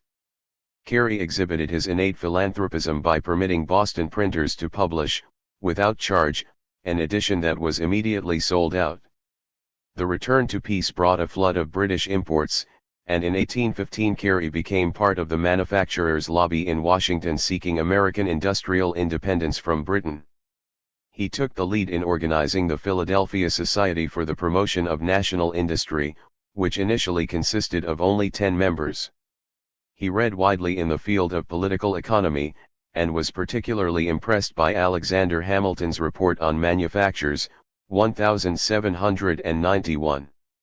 He frequently used Hamilton as a pseudonym, as well as the name of the French protectionist Colbert. The products of Carey's labors began to appear in 1819 as a series of addresses to his Philadelphia group. Before I began to write the addresses of the Philadelphia Society for the Promotion of National Industry in 1819, he wrote, I had never devoted 3 days to the study of political economy. 72. But by 1832 he was able to say, I have labored in this great cause for above 13 years, expended above $4,000 on it, for paper, printing, journeys, books, postage, etc., although I have never had any personal interest in it, neglected my business while I was in trade, lost some of my best friends and customers, gave up my enjoyments, excited deadly hostility, was subject to abuse in and out of Congress, and in newspapers, pamphlets, and stump speeches, and burned in effigy in Columbia. 73. Whereas Hamilton's report had explored why the United States should establish a thriving industry from the narrow manufacturing base in existence in 1791, Carey wrote from the vantage point of a country that already had become partially industrialized above and beyond the household manufacturing stage. It was natural for him to emphasize a point not touched upon by Hamilton: urban laborers put out of work by import competition could not shift to collateral employments with anywhere near the ease assumed by free trade economists. A man who has spent the prime of his life in making watches, cabinetware, hats, or shoes, or weaving cloth, would be nearly as much out of his element at agricultural labor as a farmer would be in a shoemaker's or hatter's workshop. Moreover, a large portion, in many cases 3/4 of the persons engaged in the cotton and woolen branches, are women and children, wholly unfit for farming. 74. A flood of British imports at that time, he concluded, would extinguish American capital and thus foreclose employment opportunities to a large portion of the nation's labor, depriving it of the means to purchase subsistence by causing a spreading depression. What, he asked, could the tanner do to shift his various vats, buildings, and tools, his hides and leather, and his outstanding debts? 75. Little except campaign for protective tariffs, he concluded. The nation could not blindly assume with Ricardo that trade will regulate itself, as had been shown by Portugal's experience after the Methuen Treaty of 1703. Its industry was destroyed, its specie drained, and it was left prostrate, little more than a winery. For industrial England. 76. Protective tariffs, Carey concluded on a more positive note, would induce European artisans and manufacturers to immigrate to the United States. America would not be obliged to run ever further into debt to British creditors, and her banks would possess enough specie to operate on a sound basis. The Philadelphia Society widely reprinted these essays in pamphlets of 4 or 8 pages, in editions that sometimes ran to 1,500 copies. The Society also published 2 essays by Dr. Samuel Jackson, which form the 12th and 13th of Carey's Philadelphia addresses. In March 1820, however, the Society refused to contribute $80 toward the expense of printing Carey's reply to a free trade memorial of the Agricultural Society of Fredericksburg, a reply which Carey had published under his own name. In disgust, Carey withdrew from the Society, which soon expired for lack of leadership. Also in 1820 Carey published The New Olive Branch, in which he sought to reconcile the interests of farmers and industrialists by emphasizing their mutual dependence. This was the home market argument for protective tariffs, which was soon voiced in Congress by Carey's fellow Pennsylvanian Andrew Stuart, and which was later to be greatly elaborated by Carey's son Henry. In The New Olive Branch, Carey sought to ward off the pressures leading to the North-South conflict between urban industry and the Southern slave system that finally was to engulf the nation in civil war. This work was reprinted with the 6th edition of his addresses to form a hybrid work, his Essays on Political Economy, or, The Most Certain Means of Promoting the Wealth, Power, Resources, and Happiness of Nations, applied particularly to the United States, Philadelphia, H. C. Carey and I. Lee, 1822. 2 years later, in 1824, Carey turned over management of his firm to his 2 sons, Henry and Edward. He proceeded to found and edit a weekly protectionist paper, The Political Economist, but was obliged to abandon it after 4 months of intermittent publication. He continued to campaign on behalf of various political and economic projects, including an endeavor to extend to fellow immigrants, especially those from Ireland, the same helping hand he had received from Lafayette. He had helped form the Hibernian Society in 1792 to aid Irish immigrants, and served as its secretary for a number of years. In 1826 he wrote some reflections on the subject of emigration from Europe, a handbook to prepare Europeans for what to expect and what not to expect in the United States. He emphasized the independence of American citizens, the ready availability of landed property, the low tax burden, and the freedom of religion. 2 years later he helped send an agent to Ireland to help finance Irish immigration to the United States. Among the other causes espoused by Carey was higher wages for women. He also defended charities, denying that they encouraged idleness. He also became a partisan of the Greek Revolution and formed a committee for relief of the Greeks. He recommended that Philadelphia establish a kindergarten system and, as mentioned above, urged rechartering of the Second Bank of the United States. All told, he wrote over 60 tracts, comprising some 2,500 pages, many of which were printed and distributed at his own expense. A fairly complete bibliography of his books, pamphlets, and speeches can be found in Sabin's Bibliotheca Americana, where it occupies 4 full pages of notes and 7 of text. 65. George Tibbets, Home Market Supporter. George Tibbets, 1763–1849, was a prominent merchant, congressman, and Federalist. Born in Rhode Island and raised in Massachusetts, he moved with his parents across the state line in 1780 to Lansingburg, a suburb of Troy, New York. 4 years later, at the age of 21, he went into business as a local merchant. In 1797 he moved into Troy proper, where he resided for the rest of his life. Shortly thereafter, Tibbets went into politics as a Federalist. He was elected to the State Assembly in 1800, and to Congress in 1802. While in Congress he published a number of protectionist essays in the Philadelphia Inquirer under the name Cato. His political career led him to retire from active business life in 1804, at the age of 39. He was elected state senator in 1815, was defeated for lieutenant governor behind Rufus King in 1816, and in 1820 was re-elected to the state assembly. 4 years later he was appointed one of 3 state prison commissioners whose 1825 report led to a general remodeling of the prison system. He followed through on this project by serving for the next 5 years as one of the commissioners in charge of building Sing Sing, a reform prison designed to remedy many of the penitentiary abuses of the day. In March 1825, Tibbets read before the New York Board of Agriculture his memoir on the expediency and practicability of improving home markets for the sale of agricultural productions and raw materials, by the introduction and growth of artisans and manufacturers. This speech, broadly reflecting the home market arguments of Hamilton, Carey, Clay, and Stuart, attracted wide attention, and was reprinted in Albany and Philadelphia. Tibbets hoped to turn agricultural societies into organs for disseminating protectionist doctrine, and tried to convince them that protective tariffs and industrialization would not only draw surplus labor from agriculture, thereby alleviating the existing agricultural distress and providing a more stable local urban market, but also would attract skilled artisans from other countries. To import foreign woolens, he argued, was to import both foreign wool and the foreign foodstuffs used to feed the foreign woolen manufacturers. Once these manufacturers immigrated to the United States, or their places were taken by Native American workingmen, they would become customers for U.S. farm products. What impeded the growth of American industry, he concluded, was not a lack of raw labor or capital, but of skill. For the time being, this was most easily obtainable by pursuing an active immigration policy.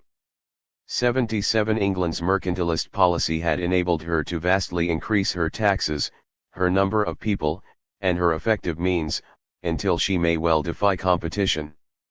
Granting that it was difficult to transplant rural labor to urban manufactories, he contended that manufactures, if they can find protection, will be carried on, and supplied with hands, who will come to us already learned, from the countries from which we have obtained our manufactured articles, or be made from the younger and growing population of this country. The alternative was a passive federal policy that would induce this population to emigrate from the eastern states into Canada or out west. Tibbets noted that some English commercial traders may have objected to mercantilist policies at first, but soon found their wealth, national strength, and political situation vastly improved and their land rents rising.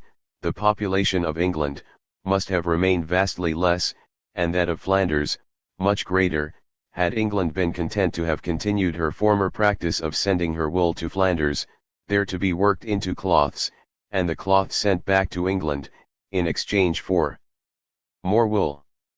The principles of free trade were thus in direct opposition to the policy which has given to the manufacturing and commercial nations of Europe their present ascendancy, and which are indispensable to the prosperity of this country. 78. Give to manufacturers protection, he concluded, and they will come to us from abroad. Give to artisans protection, and they will increase from our present population. Obtain the adequate number, and their consumption of agricultural produce will be immense, and much greater than any quantity which we have ever exported. 79. He closed his address with probably as eloquent a passage describing early American economic self-consciousness as can be found. The Acts of England, for example, the Corn Laws protecting its domestic agriculture, in refusing to take the agricultural productions of the northern states in exchange for her manufactures, ought to be considered by us in the light of friendly and paternal admonitions.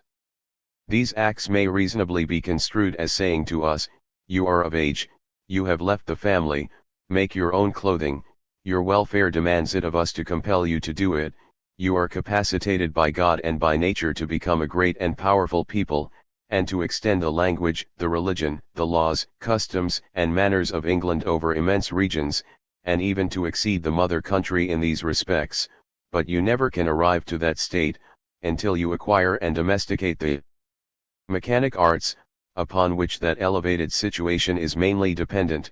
Europe has millions of artisans who would flock to your shores, add to your numbers, and teach your rising population the necessary arts, if you would give them protection, until they have firmly established themselves among you.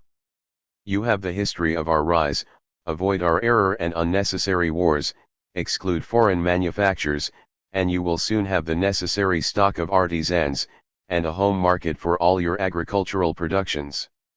I should consider it a great misfortune, if England should withdraw this admonitory advice, and again admit our breadstuffs, provisions, and raw materials.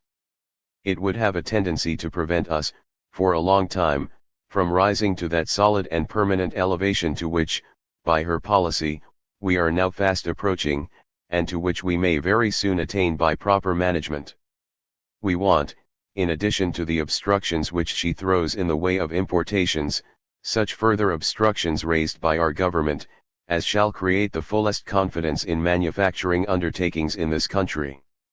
That done, we shall soon draw into the country a great addition to our present population, not of the description of mere ditch diggers, but of intelligent artisans. The inducements to emigrations of this description, would probably be greater than any which the settlement of new lands has ever held out. 80.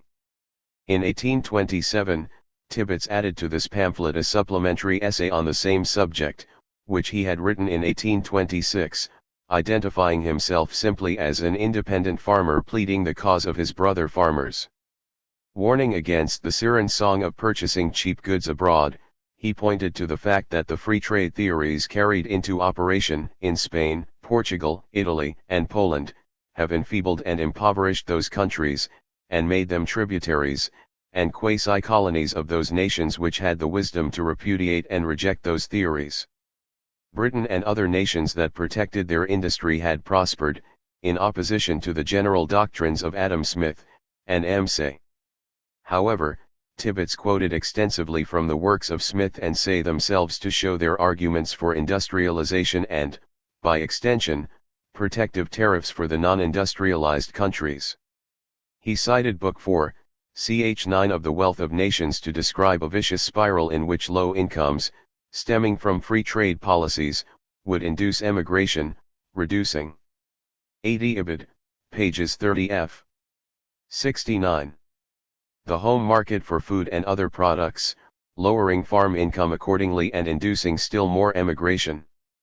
The East could attract industrial artisans if it so chose, by assuring them an adequate home market.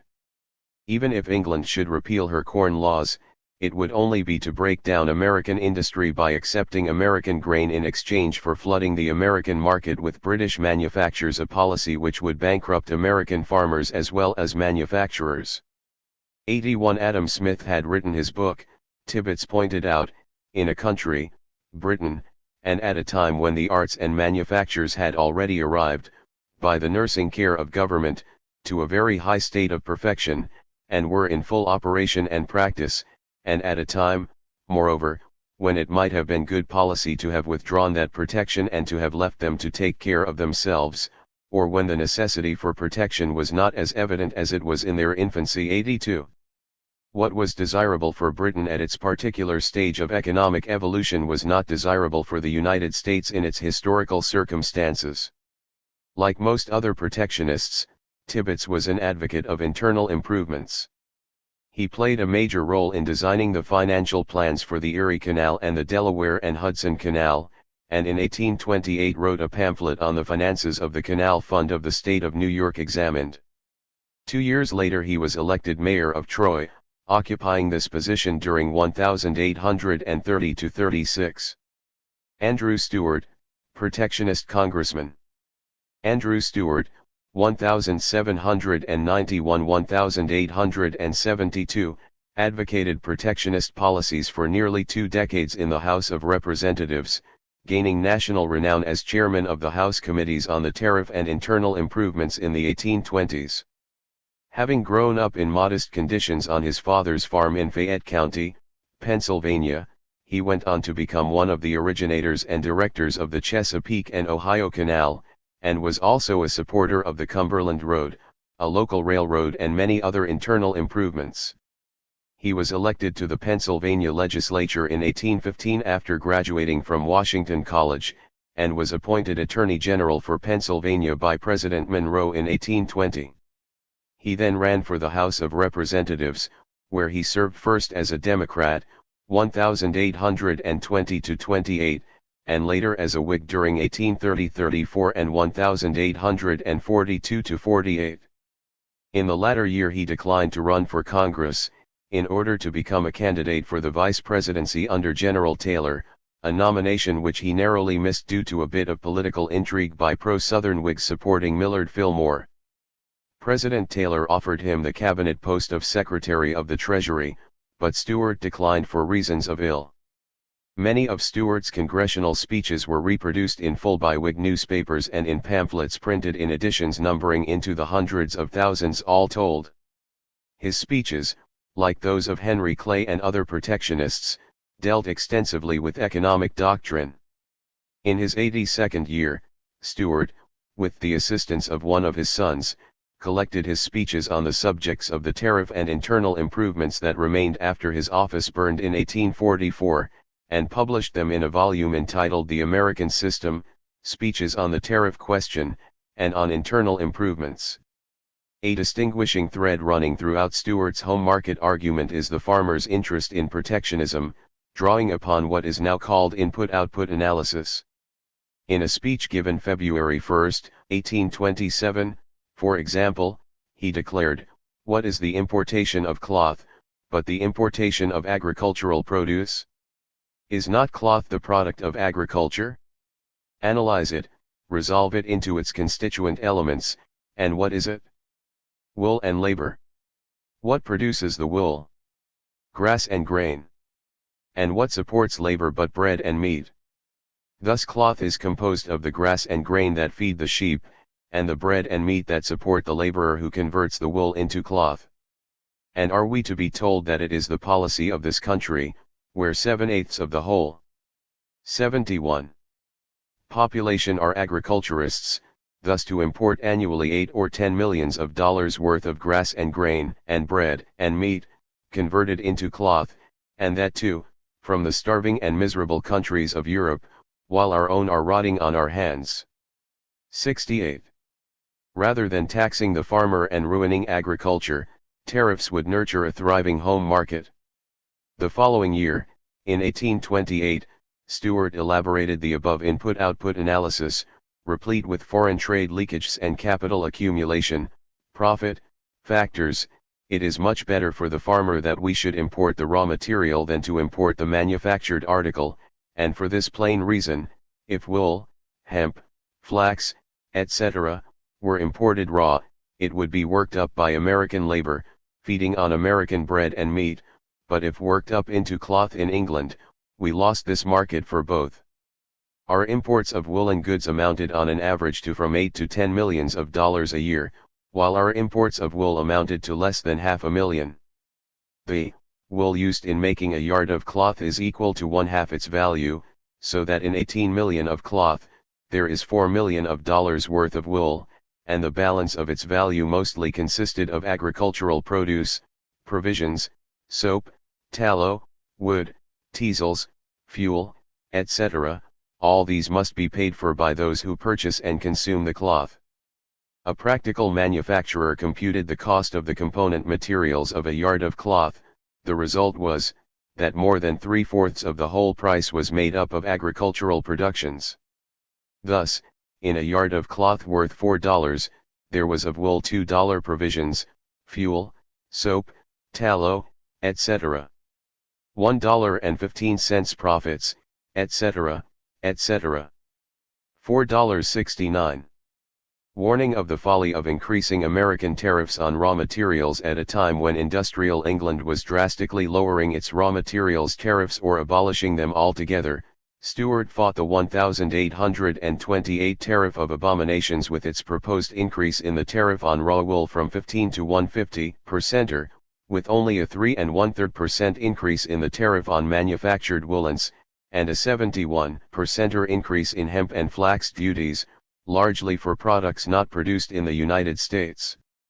Without any increase in protection to articles manufactured from these materials. You may shut out the raw materials, he explained, but it will answer no purpose if you still admit the manufactured article, which must always bring the raw material with it. 70. Stuart concluded that the only way to sustain high raw materials prices for American farmers, and to reduce the long-term cost of manufactures to the American people, was to enact protective tariffs so as to enable American industrialists to catch up with and overtake their British counterparts. The 1827 Tariff Debate. The 1827-28 Tariff Debate, which culminated in the Tariff of Abominations, saw the sectional divisions emerge which were to harden increasingly until the Civil War. Tariffs had been raised steadily since 1789, and most industries were fairly prosperous and well protected by the 1824 tariff. The census of 1820 had shifted congressional representation in favor of the manufacturing states, giving protectionism the upper hand in American politics. All four presidential aspirants in the 1828 election endorsed protective tariffs: Adams, Jackson, Clay, and even Crawford from the South, although the latter section was coming to set itself in opposition to industrial protection and internal improvements. Only the textile industry was in severe straits, and by 1826 about half the textile machinery in New England was idle despite the 33 1/3% tariff on woolens enacted in 1824.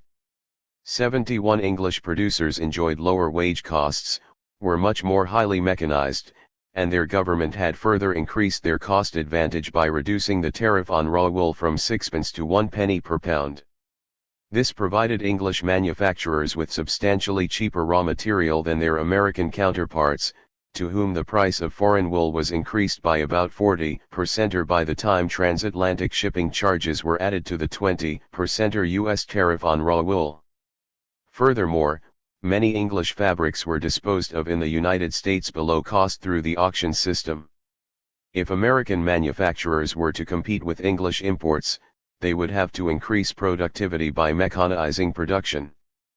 But this required capital investments, which could only be made out of increased revenues supported by higher tariff protection.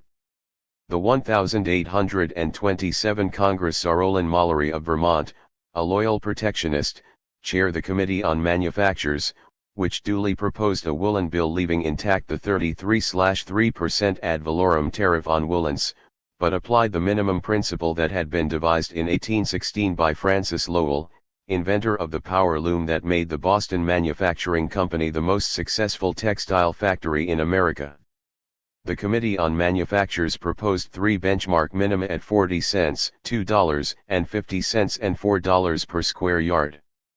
All imported woolens below 40 cents were to be charged a duty of 13.1/3 cent per yard, woolens priced between 41 cents and $2.50 were charged 83.1/3 cent per yard, and all woolens between $2.51 and $4 were charged $1.33. Ad valorem duties were in this manner to be converted into comparatively high specific duties. Led by Matthew Carey of Philadelphia and Hezekiah Niles of Baltimore, the protectionists gained the lead in pamphlet and journal literature. They coordinated their efforts by arranging a 5-day convention at Harrisburg, Pennsylvania, which opened on July 30, 1827 to take into consideration the present state of the wool growing and wool manufacturing interests and such other manufactures as may require encouragement.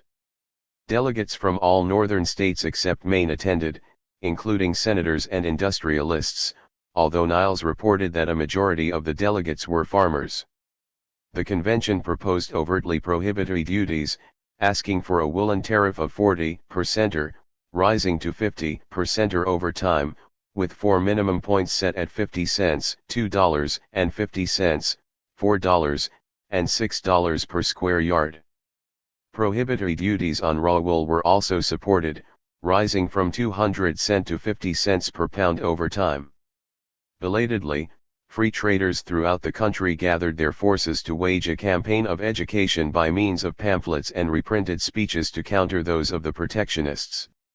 The most important of these free trade tracts was the Boston Memorial, written in 1827 by Henry Lee. Lee also wrote much of the famous 1832 Free Trade Memorial.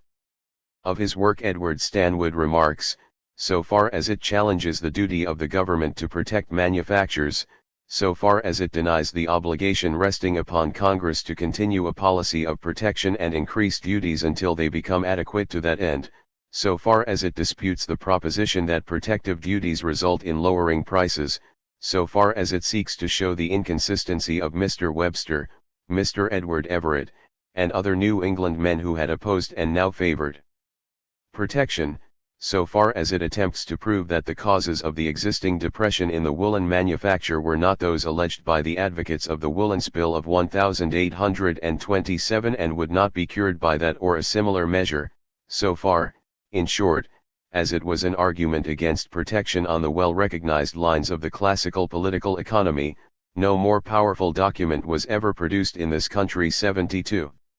This may be somewhat of an exaggeration. The Boston Memorial lacked the conciseness and scope of the protectionist works, and was longer on statistics than on theory. But because it was the first serious and comprehensive tract to address itself to the anti-protectionist cause, it was necessarily catapulted into a major position. After 4 printings at Boston sold out, it was reprinted in New York in an edition of 2,000 copies and attracted a number of replies, of which the major 2 were first published in Philadelphia in 1828, an examination of the report and List's anonymous review of the report. Lee's Boston Memorial deserves some comment. He was born into an old Massachusetts family, his mother was a Cabot and his father was also prominent in the East India trade. Like other Boston aristocrats, including his 2 brothers, Lee graduated from Phillips and Dover Prep School. But instead of going on to Harvard, he went directly into business for himself. He became a prominent merchant, and in 1811 sailed for India, where he remained for a number of years.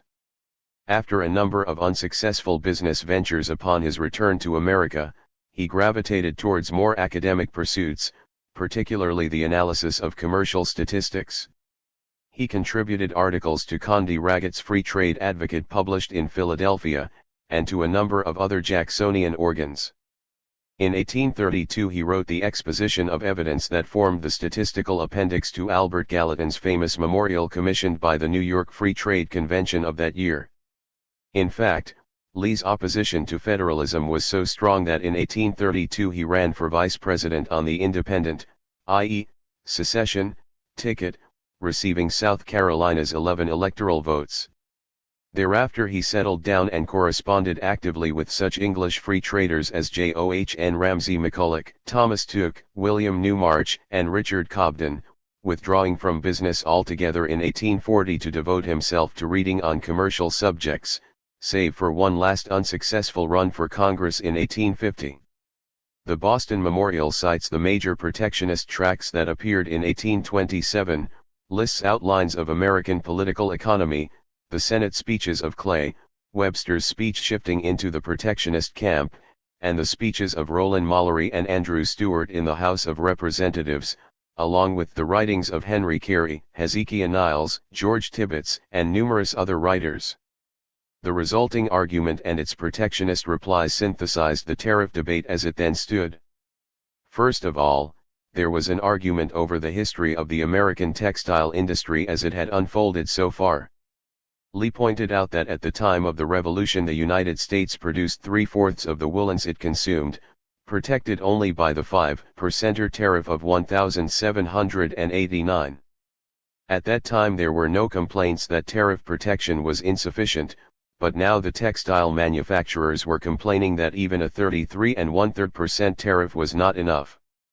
73 The protectionists replied that America's early self-sufficiency in woolens was a natural result of its widespread household manufactures, whose home-spun did not come onto the market. But household manufactures now were being phased out as the necessary consequence of the improvement of civil society. 74. The natural course of evolution was for labor to specialize, coordinated by market pricing. However, diversification of American industry was threatened by the fact that English exporters were underselling American manufacturers, preventing less mechanized mills in particular from competing within the market system. The country thus was obliged to over-specialize its labor in producing raw materials rather than spreading it over an economically efficient range of pursuits.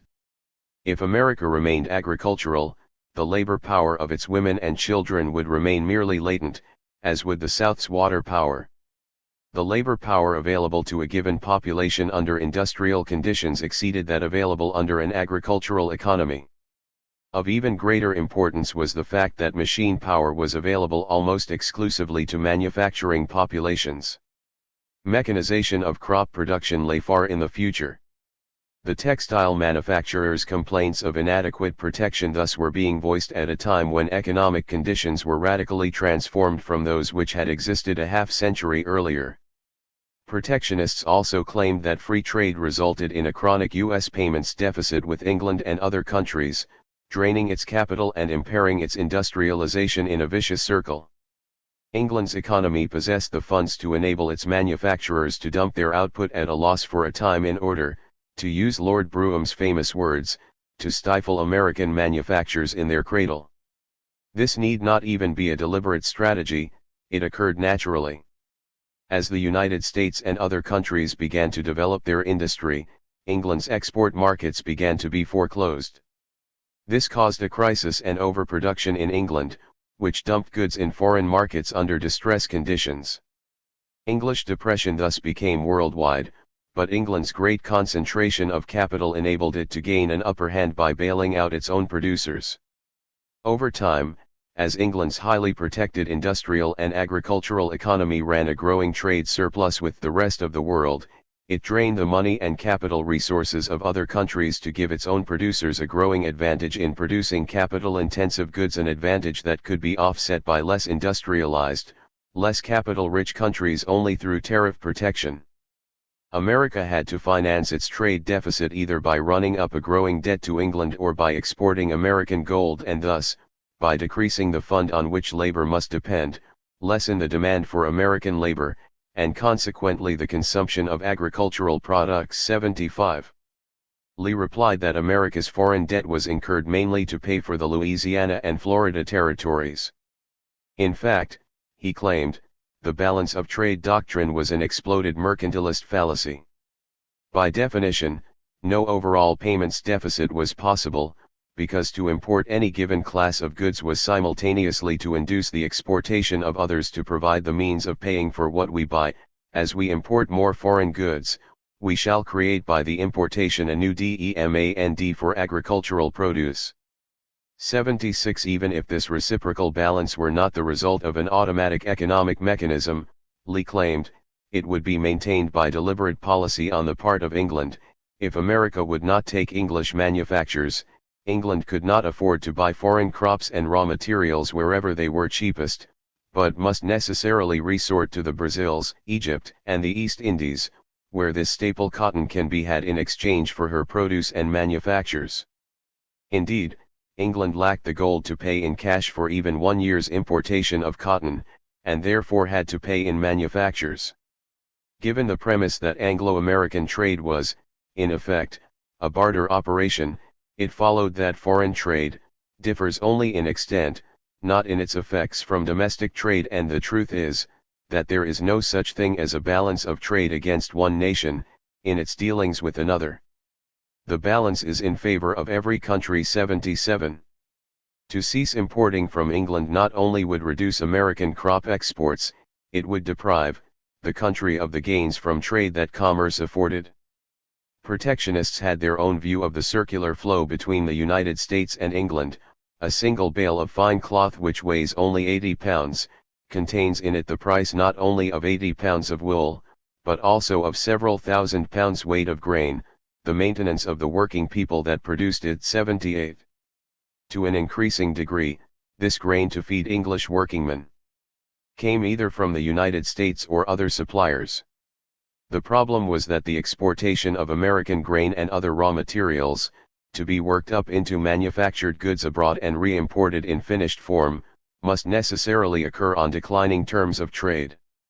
Henry Clay reasoned that America's annual population growth was 4 times as fast as Europe's. Assuming American exports to increase in proportion to its population growth, much more agricultural produce would be thrown onto world markets than Europe's less rapidly growing population could absorb except under declining terms of trade. This need not be true if Europe's industrial export surplus outstripped its population growth, thanks to productivity or other factors. But this prospect was not acknowledged by Clay. As the examination argued, such is the state of the demand for some of the most important articles of our own production, that an increase in the production itself affords no addition to our means of payment. The fall in prices deprives us of all advantage from the increase of production. 79. The more Americans exported, the less they would earn. Nor were matters helped by the fact that foreign markets were inherently unstable, as Americans occupied only the position of residual suppliers. The best hope for balanced and equitable markets between agriculturalists and industrialists was for the North and South to enter into mutual relations. This did not convince Southerners and most other free traders, who by this time had become convinced that prospects for selling cotton, tobacco, and other plantation products were much greater in England than in the North. As for the Northern and Western farmers who would represent the swing factor in state and national elections for many years to come, Lee argued that foreign markets were more prosperous, if not more stable, if one took into account the boom conditions that developed when crops failed abroad. Was war not an ordinary relation of the nations of the world, making unlikely another interruption of trade such as had occurred during the Napoleonic Wars? 80. Each side sought to isolate the other as holding the most narrow sectional views. Protectionists accused free traders of being witting or unwitting tools of Southern ambition and British cupidity. Matthew Carey pointed out that even if an overall trade balance existed between America and England, the great increase of the produce or export of cotton, or tobacco, or sugar, or any other Southern staple, has no favorable effect on the welfare of the farming interest. 81. American exports were mainly Southern plantation exports, not Northern exports. Furthermore, the commercial depressions following periodically from America's trade deficits, the effect of its unbalanced agrarian economy, caused widespread farm bankruptcy. As long as England maintained its corn laws, any hope of finding an increased foreign demand for our breadstuffs will be delusive. 82. This was part of the famous home market argument for protectionism. Increased industrialization would draw surplus labor from agriculture, increase the home market for farm produce, and thereby sustain high farm prices and incomes.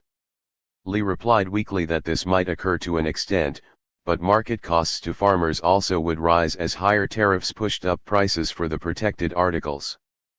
Protective tariffs would tax the many for the benefit of the few. Lee thus denied the thesis upon which the infant industry argument for protection rested, namely, that tariff protection spurred falling prices over time. Woolen prices had fallen, but this was in no way the result of past tariff protection. Lee argued as if America were already producing, marketing and consuming all that it could. Under this static assumption, higher tariffs could only increase prices and transfer income from unprotected to protected occupations. 83 In this respect, free traders generally viewed the tariff problem only in terms of its Ricardian context of distribution theory within a fixed productive economy, not as a productivity issue. The Section A list argument thus acquired a class basis as free traders counterpoised the consumer's wage and buying interests to the employer's monopolistic profit drives. The tariff debate turned ultimately on the question of whether America should take deliberate steps to industrialize or passively remain an agricultural, raw materials exporter. Lee claimed that manufactures are forced upon England by her circumstances.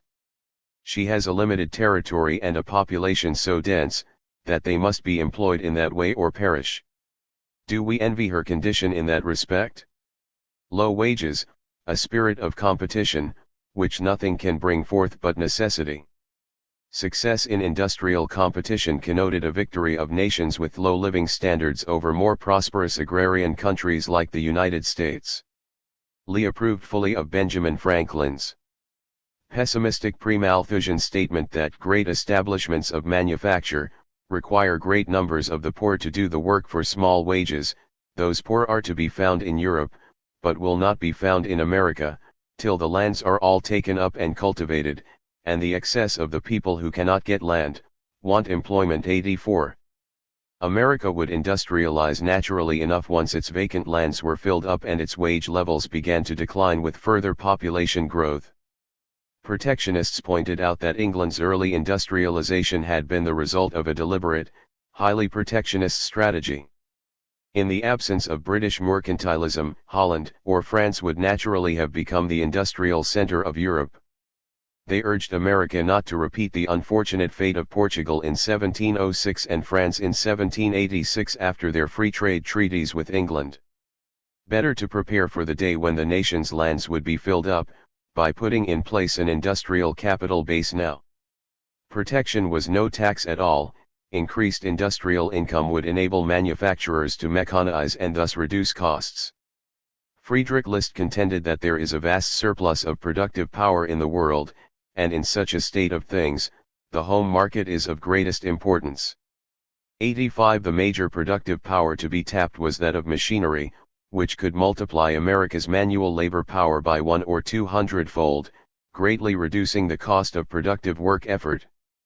List placed in a dynamic context Ricardo's famous winecloth example of gains from trade, demonstrating how free trade might foreclose productivity gains in non-industrialized countries. Wine is as much an agricultural production as flour.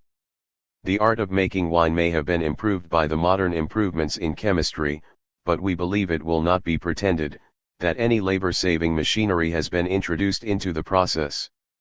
Let us state the case, adapting it to the woolens, instead of the wine, up to 1817, and there have been many improvements in machinery since. One single person could produce as much cotton yarn as 200 persons could before machinery was used. The whole laboring population, including the agricultural, is, on the authority of Mr. Owen and others, believed to be multiplied 100-fold. Even if the contribution of machinery were only half as large as estimated by Owen, each doubling of capital investment would multiply England's effective population power by 50-fold, and consequently the whole country would benefit of this great acquisition of productive power. A given amount of machine-aided industrial labor thus would exchange for a growing amount of agricultural labor, turning the factorial terms of trade in favor of industrial nations that substituted machinery for manual labor. 86 By modern standards of judgment, the protectionists carried the debate on the historical argument, the balance of payments argument and the attempt to ground international trade theory in dynamic productivity analysis rather than static distribution theory. They also carried the day politically, leaving free traders with only a constitutional argument against congressional power to levy protective tariffs, except as an incidental result of federal revenue needs. As early as 1820 a Philadelphia memorial conjured up the menace that, once admit, that Congress may use the power of taxing imports ad libitum, for any other purpose but that of revenue, and you give them in reality, the power to say to the citizens of these United States, you must devote yourselves to agriculture, commerce, or manufactures, not as you may happen to be inclined, but according to our sovereign will and pleasure. 87. Protectionists had little trouble pointing out that the principle of protectionism had not been questioned until nearly a half-century after the Constitution had been ratified. If protectionism could not be defeated either by academic reasoning or by constitutional arguments, it would be opposed by political maneuvering.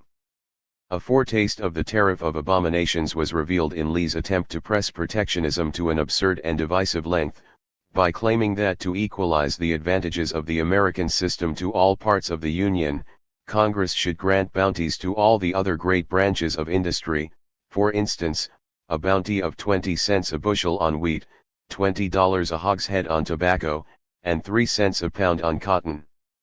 The 1828 Committee on Manufactures, 5 of whose 7 members were anti-protectionists, supported, to quote Stanwood, every proposition to carry protectionism to an extreme with regard to articles which the advocates of the system did not regard as needing a change in the tariff, opposing every suggestion which those advocates deemed necessary to remedy defects in the tariff as it existed. Thus, although the committee's report contains not a word hostile to the protective policy, its intended effect was to be counter-effective. Iron, hemp, flax, molasses, spirits, printed cottons and wool, were granted adequate, perhaps more than ample, protection. The plan of the Harrisburg Convention, with respect to woolen goods, was rejected. The demand of the protectionists was denied at the most essential point. The free traders and the politicians who were posing as protectionists in order to defeat protection or to make it as obnoxious as possible advocated and endeavored to retain in the bill high duties for which the real protectionists cared nothing, and to prevent the adoption of any amendment to give them that which they desired much. 88. The final bill was enacted into law on May 19, 1828, and was denounced by most of the leading protectionists. As John Randolph concluded, the bill referred to manufactures of no sort or kind except the manufacture of a President of the United States, as it enabled Andrew Jackson and his followers to pose for a time as friends rather than as enemies of American industrialization. This mask was soon dropped as the sectional divisions grew ever stronger over the tariff issue, culminating in the nullification struggle of 1832. Friedrich List, codifier of the first generation of protectionists. Friedrich List's National System of Political Economy, first published in Germany in 1841 and translated into English in 1856, is by reputation the epitome of protectionist doctrine. List first developed his theories in the United States, to which he came in 1825. Here he remained for 6 years, settling in Pennsylvania, where he edited a German-American newspaper in reading and sought to develop railroad and mining interests.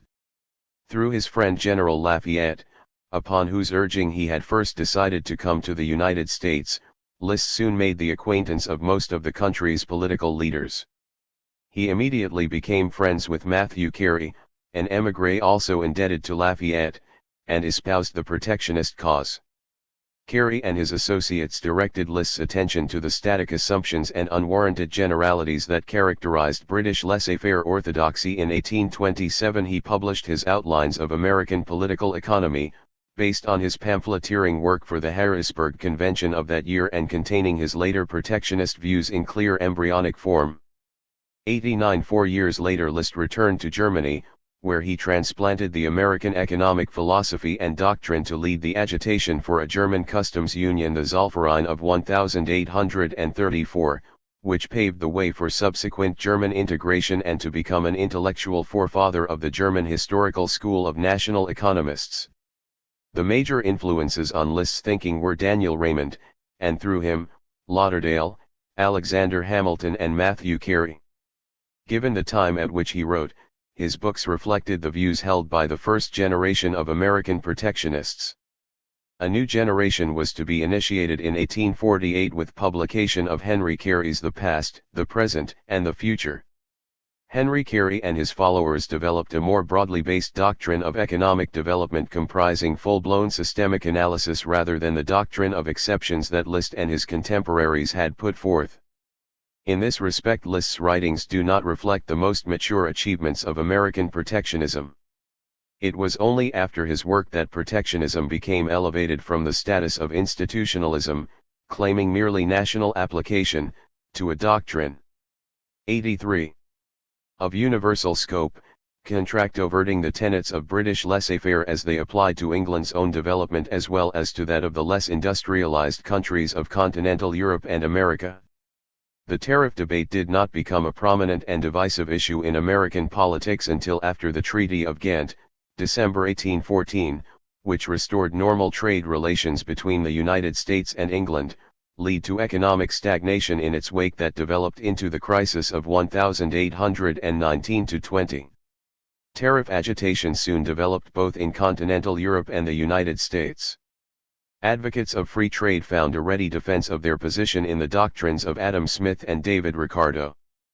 But no such pre-existing theoretical defense of protectionism was available, save for a few concessions made by Adam Smith himself praising the benefits of home trade in contrast to foreign trade, and in the United States by Hamilton's Report on Manufactures, 1791, which contained most of the theoretical observations held by the first generation of protectionists. Neither continental Europeans nor Americans ever sought to return to the arguments of 18th-century British mercantilism, although in many respects their doctrine of productive powers was related to that earlier body of theory. The early American protectionists replied to free trade doctrine mainly by citing the visible evidence as to the adverse effects of free trade on American industry, developing a growing prejudice against systematic and abstract reasoning as such, in large part because of the excesses to which it was pushed by doctrinaire free traders. These early protectionists insisted that the scope of political economy was necessarily time-bound and geographically limited merely to national application. This enabled them to dissociate the policy conclusions of British economic thought from relevance to the American tariff controversy, but it also placed limits on the scope of any alternative theories which they might enunciate. Even before the tariff debate broke out in full force, American writers denied that any doctrine could be universally descriptive of the economic development of all nations. In 1809, Lomi Baldwin entered a plea for a separate system of political economy to describe American conditions. In circumstances such as those in which the United States found itself, he concluded, everything relative to political economy must be original. We cannot be too cautious how we assume for correct maxims those which are found in European works on political economy. 90 subsequent protectionists greatly elaborated this attitude. Each nation's growth, they claimed, was determined by its own distinct set of social institutions. From this thesis it was but a short step to contend that every nation was an exception to broadly stated economic laws. It followed that political economy was, by nature, incapable of enunciating universal truths and universally optimal policies. Early protectionists granted that the doctrines of Adam Smith and Ricardo provided a valid interpretation of British historical experience. But political economy, they stressed, was a product largely of national institutions rather than a science of universal scope. Thus, List stressed that every nation has its particular economy, adding that American national economy, according to the different conditions of the nations, is quite different from English national economy. It has for its object to supply its own wants by its own materials and its own industry, to people an unsettled country, to attract foreign population for capital and skill, to increase its power and its means of defense in order to secure the independence and the future growth of the nation. 91.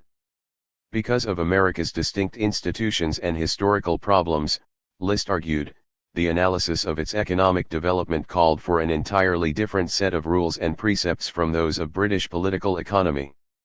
This attitude was reflected by the very tides of such representative works as Alexander Everett's America, 1827, lists outlines of American political economy, 1827, and his American-inspired national system of political economy, 1841, Calvin Colton's Public Economy for the United States, 1848, Willard Phillips' Manual of Political Economy, with particular reference to the institutions, resources, and condition of the United States, 1828, and Francis Bowen's similarly entitled Principles of Political Economy / applied to the condition, the resources, and the institutions of the American people, 1856. This emphasis on national economic conditions, coupled with an espousal of inductive reasoning from facts and unique historical experience, enabled the early protectionists to reject the deductive, a priori method of British political economy. A form of inductive institutionalism replaced the cosmopolitical point of reference which characterized British economic thought. In this vein, John Ray, who believed that political economy was rightly a science of experiment, a branch of the inductive philosophy, was soon using the very word system in a derogatory manner. Lord Bacon, he stated, affirms that there always have been, and must be, two sorts of philosophy: the popular, and the inductive, or, as they might perhaps be denominated, the philosophy of system, and of science. In the one, the mind explains natural phenomena according to its preconceived notions; in the other, it traces out, by a careful interpretation, the real connections between them. 85. In keeping with this dichotomy, Ray remarked of Adam Smith that if we view his work as an attempt to establish the science of wealth, on the principles of the experimental or inductive philosophy, it is exposed to the censure of transgressing every rule of that philosophy. 92. In a similar vein, List appealed to common sense to oppose the scholastic reasoning of British economists. He asserted that Mr. Say likes no facts, he is almost an enemy of facts, he banishes them to a particular literary apartment called statistics, not to be troubled by them, and with the few he alleges he is tolerably unfortunate. 93. This emphasis upon facts rather than theory is indicative of how the impulse to a new doctrine preceded its actual development. List reminisced on how it was only after he had arrived at protectionist convictions by direct observation that he began to rationalize his views. 94. This empiricist attitude led many of the first generation of protectionists to apologize for whatever theoretical reasoning they were able to muster. Daniel Webster, for instance, remarked in 1830 that, though I like the investigation of particular questions, I give up what is called the science of political economy. There is no such science. There are no rules on these subjects so fixed and invariable as that their aggregate constitutes a science. I believe that I have recently run over 20 volumes, from Adam Smith to Professor Dew of Virginia, and from the whole, if I were to pick out with one hand all the mere truisms, and, with the other, all the doubtful propositions, little would be left. 95. Tending to bolster this somewhat immature impulse was the fact that political economy in Britain was itself becoming an increasingly disparate body of thought. By the 1840s, dissension had arisen as to its most fundamental concepts. Of all the disciplines pretending to scientific formulation, its postulates appeared least universal in scope and application. To many observers, not only in America but also in Europe, political economy seemed not a mature science at all, but still in its infancy. In this vein, Comte remarked of political economists that, looking with an impartial eye upon their disputes on the most elementary ideas of value, utility, production, etc., we might imagine ourselves present at the strangest conferences of the scholiasts of the Middle Ages.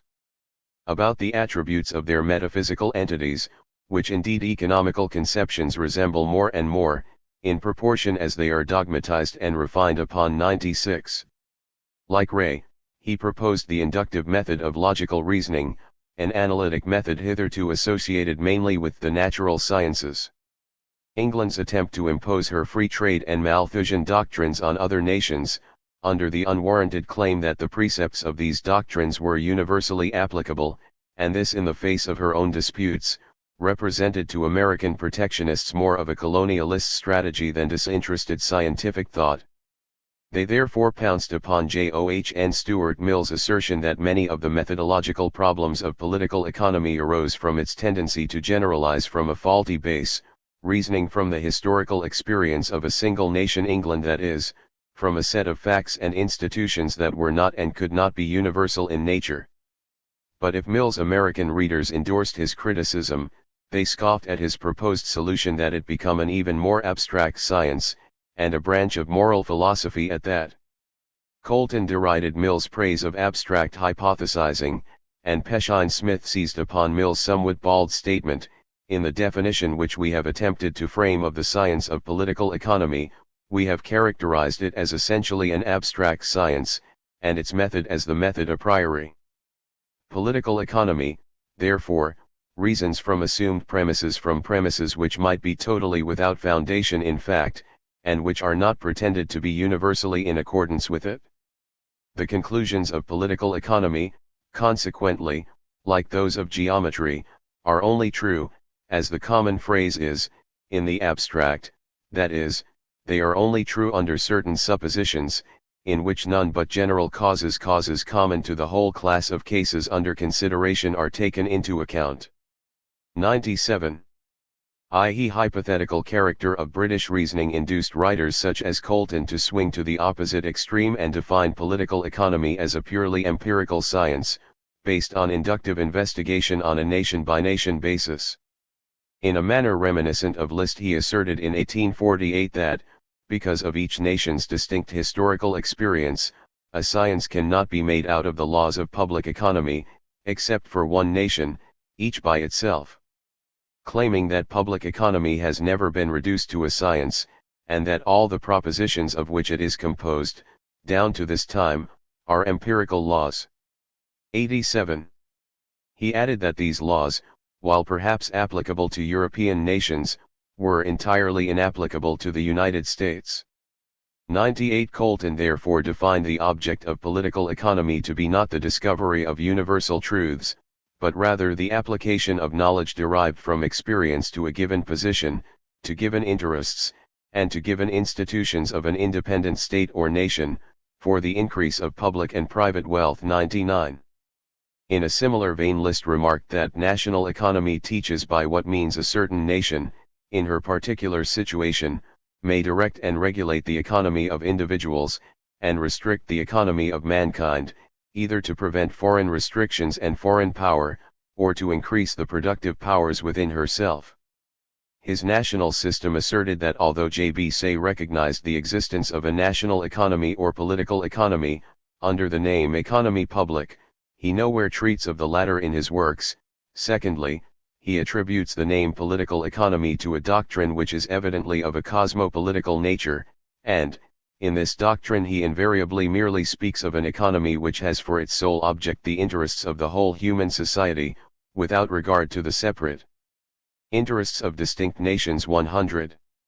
List in fact did not recommend protection for tropical nations, but only for nations of temperate climates such as Europe and the United States. Furthermore, he endorsed protectionism only as a transition phase to ultimate free trade throughout the world, once all nations had achieved equality in their productive powers. Attacking the cosmopolitan communism of free trade, the Boston protectionist Willard Phillips believed that even Colton had gone too far in his willingness to adopt the doctrine of the free trade economists in the sense that a nation should observe rules of economy no less than an individual, but this is not their sense. 101. Economic rules, he contended, existed not for nations at all, but solely for individuals. Colton's definition of political economy as an empirical doctrine, based upon each nation's historical experience, precluded its formulation as an abstract science possessing universal principles. As Colton quoted Mill, the property which philosophers usually consider as characteristic of empirical laws, is that of being unfit to be relied upon beyond the limits of time, place, and circumstances, in which the observations have been made. Until a uniformity can be taken out of the class of empirical laws, and brought either into that of causation, or of the demonstrated scientific results of the laws of causation, it cannot with any assurance be pronounced true beyond the local and other limits within which it has been found so by actual observation. 102. Colton and his contemporaries satisfied themselves with asserting that America, because of its distinct historical and social attributes, formed an exception to the rule of British doctrine. These protectionists therefore represent the ancestors of the institutionalist, historical, school of economists that flourished in America during the final decades of the 19th century. The line runs from the protectionist circle centered around Matthew Carey and Daniel Raymond, through Friedrich List to Germany, and from there, via Rocher Circle, to American students like Patton and Ely studying at German universities. But while this institutionalist attitude did help establish ideological pressure to develop a new set of concepts more applicable to American experience, it afforded no new theory as such to pit against that of the British school. Colton and his contemporaries did identify particular and distinct tendencies at work in America, and established what was to remain a protectionist emphasis on the physical conditions of production and distribution, on labor skills and education as a major element of the nation's capital, on the concept of latent capital in general, and on the rent of location. But these points were not integrated into a general doctrine. The shortcoming of this generation of protectionists lay in the constraint inherent in its approach to economic reasoning, a self-imposed constraint that produced a doctrine of exceptions to rules rather than a new set of rules. These writers did not pursue the logical truth that there are no exceptions to the rules, but rather, again in the words of J.S. Mill, that what is thought to be an exception to a principle is always some other and distinct principle cutting into the former, some other force which impinges against the first force, and deflects it from its direction. There are not a law and an exception to that law, the law acting in 99 cases, and the exception in one. There are two laws. 103. Had the early protectionists perceived more clearly this concept of exception, they would have recognized that they were implicitly calling for a new set of rules to describe American economic development. In fact, List's own somewhat ill-thought-out concept of exception was indicated in his outlines, in which he stated that Adam Smith's error consists in not adding to those general principles the modifications caused by the fractions of the human race into national bodies, and in not adding to the rules the exceptions, or to the extremities the medium member. 104. This is not to say that the first generation of protectionists made no theoretical contribution. Their first concern was to distinguish between the interests of the few and those of the many. Thus List observed in his outlines, in consequence of my research, I found the component parts of political economy to be, 1. Individual economy, 2. National economy, 3. Economy of mankind. Adam Smith teaches how an individual creates, increases, and consumes wealth in society with other individuals, and how the industry and wealth of mankind influence the industry and wealth of the individual. He has entirely forgotten what the title of his book, Wealth of Nations, promised to treat. He later reiterated that the doctrines of Adam Smith and J.B. Say regarded wealth from the narrow point of view of an individual merchant, asserting that this is evidently not a system of national economy, but a system of the private economy of the human race. 105. Denying that mercantile profits played as constructive a role in economic life as those of industry and agriculture, the protectionists asserted that maximization of trading profits was at variance with the growth of America's productive powers. Willard Phillips, claiming that the free trade theorist forms his theorems upon the supposition that men are merely vendors and purchasers, and not producers, counterpoised, the protectionist system considers people, in their character of producers, as substantially all of ours are. They inquire, not merely how you may make a good bargain in the exchange of what you already have, which is a very proper inquiry, but also, which is immeasurably more important, what course of policy is best calculated to put you in the way of producing something more, that is to say, to give you a chance for industry. 106. On these grounds American protectionists accused free traders of having elaborated only a theory of private economy that failed to acknowledge the theory of productive powers. Just as they had rejected value theory on the ground that it had become inextricably linked to the study of exchange values and the workings of the marketplace, so they renounced the term political economy as having become hopelessly founded upon the theory of exchange values only. In its stead they sought to develop what Colton termed public economy, after say, List national economy, and other writers simply the American school of political economy. Certainly the main form of economic surplus investigated by British economic thought was that of profit. Adam Smith declared that there is one sort of labor which adds to the value of the subject upon which it is bestowed, there is another which has no such effect. The former, as it produces a market value, may be called productive, the latter, unproductive labor. 107. Productive labor was that which created a profit for its employer, irrespective of its contribution to society's real economic surplus. Thus, List observed, Adam Smith has merely taken the word capital in that sense in which it is necessarily taken by rentiers or merchants in their bookkeeping and their balance sheets, namely as the grand total of their values of exchange in contradistinction to the income accruing therefrom. He has forgotten that the ability of the whole nation to increase the sum of its material capital consists mainly in the possibility of converting unused natural powers into material capital, into valuable and income-producing instruments, and that in the case of the merely agricultural nation a mass of natural powers lies idle or dead which can be quickened into activity only by manufactures. 108. There were many forms of capital that created a physical surplus without a financial profit, headed by internal improvements and other national forms of capital.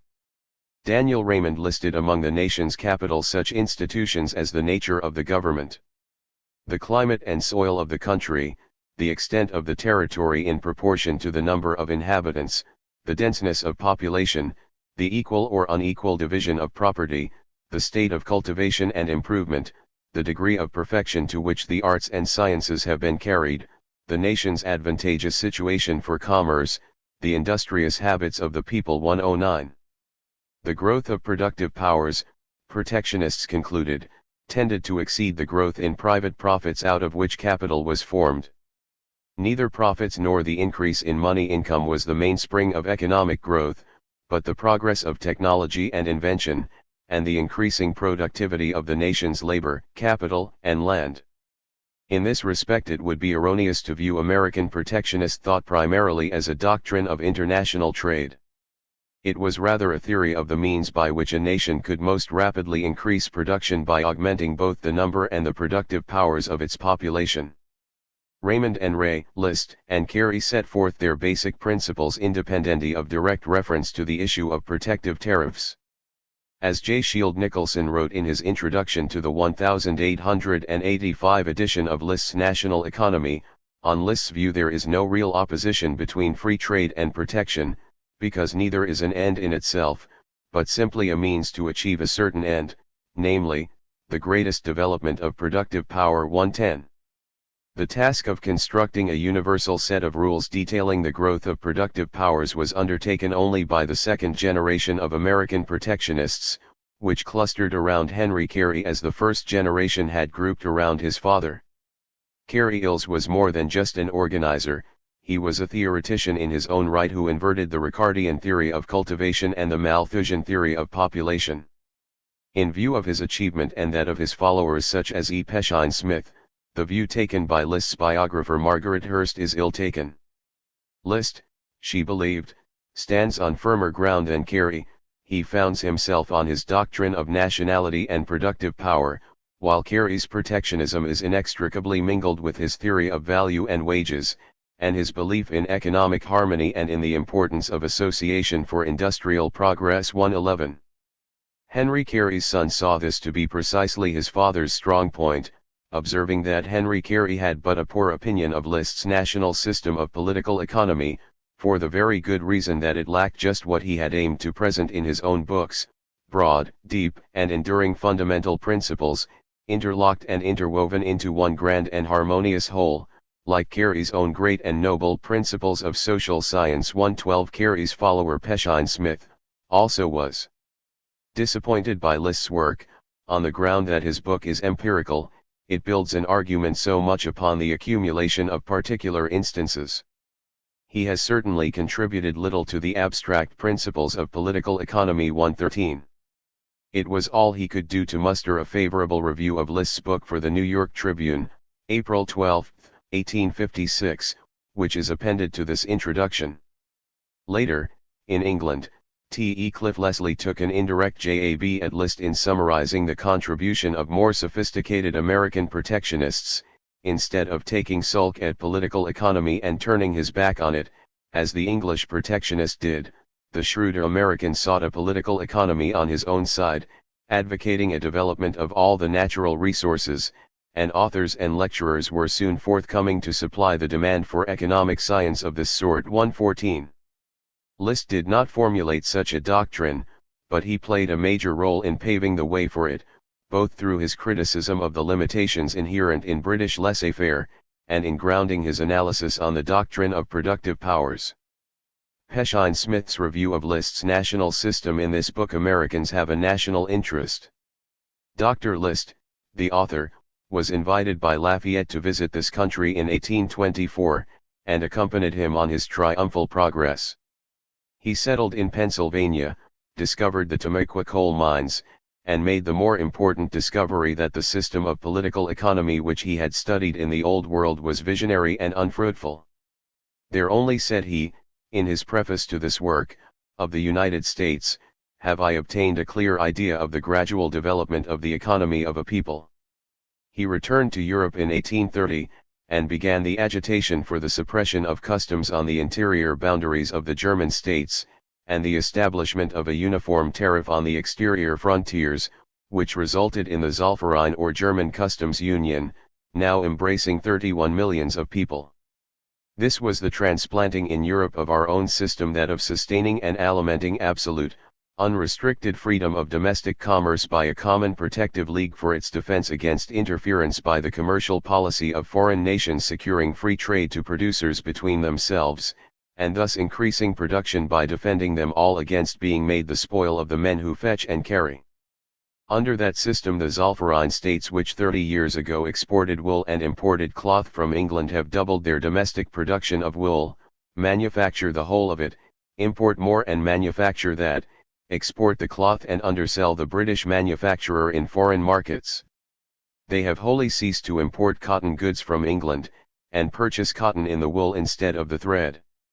In short, they have achieved, by English confession, signal progress in all protected branches of industry. Wages have increased 30% in the face of the cheapened production, and consumption in all kinds has increased so immensely as to furnish conclusive proof that the benefits of the system have inured not to the capitalists merely, but to all classes, and most of all to the laborers. The largest increase of consumption is always found in the class whose consumption was nearest the minimum and whose number is the largest. The poor and the people are synonymous in the Old World. But the highest evidence of the power these states have obtained is in the persevering effort of both parties to engage them in the Eastern War, and their successful resistance. It is their strength that has enabled them to save their strength and augment it. Dr. List may be truly said to have founded the Zollverein. It has rarely, if ever, been given to any one man to effect so great and beneficent a result. This book develops the philosophy which led him to his noble task, and by which he won the German mind. That which has accomplished much is certainly worthy of study. The fact that his book is empirical, that it builds an argument so much upon the accumulation of particular instances, is perhaps no abatement of its popular utility. He has certainly contributed little to the abstract principles of economy. In this direction nearly all he has done is to substitute the theory of productive force for that of values. He shows that the European economists overlook the truth that the power of creating wealth is vastly more important than wealth itself. It secures not only the possession and the increase of property already acquired, but even the replacing of that which is lost. Their system ignores what may be called virtual or latent wealth, and treats nations as if they were actually exerting the whole productive power of which they are capable, and the only question was how their forces should be directed. The moment this idea is introduced, their theory explodes. It is as if the philosopher found himself dealing with expansive steam when he had reckoned only on the dead weight of water. He begins to comprehend then how protection from external pressure may be the essential condition of the development of latent force, how the iron environment, which is itself constrained, may be instrumental to the highest activity. Dr. List's book is rendered interesting from its being so largely historical. The translator, Professor Madel, a colleague of Agassiz and Guillot in Switzerland, is now a resident in Philadelphia, and, we hope, may find a hearty greeting for his contribution to our literature. A valuable preliminary essay, giving a critical estimate of the chief European economists and exposure of the shortcomings of their system in its relations to humanity and religion, has been supplied by Mr. Stephen Caldwell, who has also added frequent notes to the text, often of more than equal import. III. The Boston Protectionists. William C. Jarvis, Protectionist Nationalist. William Charles Jarvis, d. 1836, was born into a Boston family that had emigrated from Wales in 1668. He was a nephew of Dr. Charles Jarvis, a delegate to the Constitutional Convention of 1788 and a member of the state legislature, and a cousin of William Jarvis, 1770–1855, a fellow protectionist who, as U.S. Consul General at Lisbon in Jefferson's administration, was largely responsible for introducing merino sheep to America. Jarvis was admitted to the Suffolk County Bar in 1811. 4 years later he moved to Pittsfield, representing that town in the state legislature during 1821–24. He was elected state senator from Essex County, and Speaker of the Massachusetts House of Representatives 3 times, twice from Pittsfield and once from Woburn, where he moved in the mid-1820s to become director of the state prison. He also became one of the Customs House officers until Andrew Jackson's election in 1828. The Republican was published in 1820, the same year that Daniel Raymond published his thoughts on political economy. Like Raymond, Jarvis established his take-off point on the thesis that mercantile interests are not necessarily those of the nation as a whole, and that the private riches of individuals are not necessarily an addition to the aggregate wealth of a country. Most basic to a nation's well-being was a thriving agriculture, for which Jarvis recommended direct support, stressing in particular the popularization of modern farm technology and management. He also held that a well-regulated commerce should aim at achieving self-sufficiency by displacing foreign sources of supply. He thus sharply qualified Adam Smith's maxim that citizens should buy in the cheapest markets. The judicious master of a family, in this country, he asserted, sees the folly of purchasing that which he can procure by the labor of his own family. And instead of pursuing such a course, he takes measures to bring into operation the greatest quantity of the productive labor of his household, and in this way he clothes himself and his family, and saves the surplus of his beef, pork, corn, and wheat, for an addition to his capital stock. That then, to retort the conclusion of Dr. Smith, which is prudent in the conduct of every well-regulated family, can scarcely be folly, in the conduct of a great nation. 115. America's commercial ties to Britain were undermining her long-term independence. Intimate commercial connections, of all things, are the most efficacious, in creating dangerous partialities, and where the interest of a great portion of a people, are inseparable from an unrestrained intercourse with a foreign power, it will be difficult to make them acquiesce in the disruption to the tie. It is therefore a serious question in politics, whether it be not one of the duties of a wise and provident government, to guard a nation by skillful expedients, against an influence which may be so dangerous and embarrassing, particularly where this influence is unproductive to the nation, and in hostility to its manufactures. Better that each interest contribute to the support of the others, and thus cooperate to advance the general welfare, even where it was necessary to exert private sacrifices which may be incident to such an effort. For though some channels of mercantile enterprise may be narrowed, others will be widened, and new ones eventually opened. 116. Jarvis hoped that America might become an exporting power. Like Huskisson and other strategists of English industrialization, he advocated abolition of tariffs on raw materials, including wool. He suggested deflation as a means to promote exports. Paper money inflation had worked to price American manufacturers out of their domestic market, but could be counteracted by a hard money policy such as Napoleon had pursued in France. 117 For the interim, Jarvis suggested that America emulate England in enacting protective tariffs on industrial manufactures.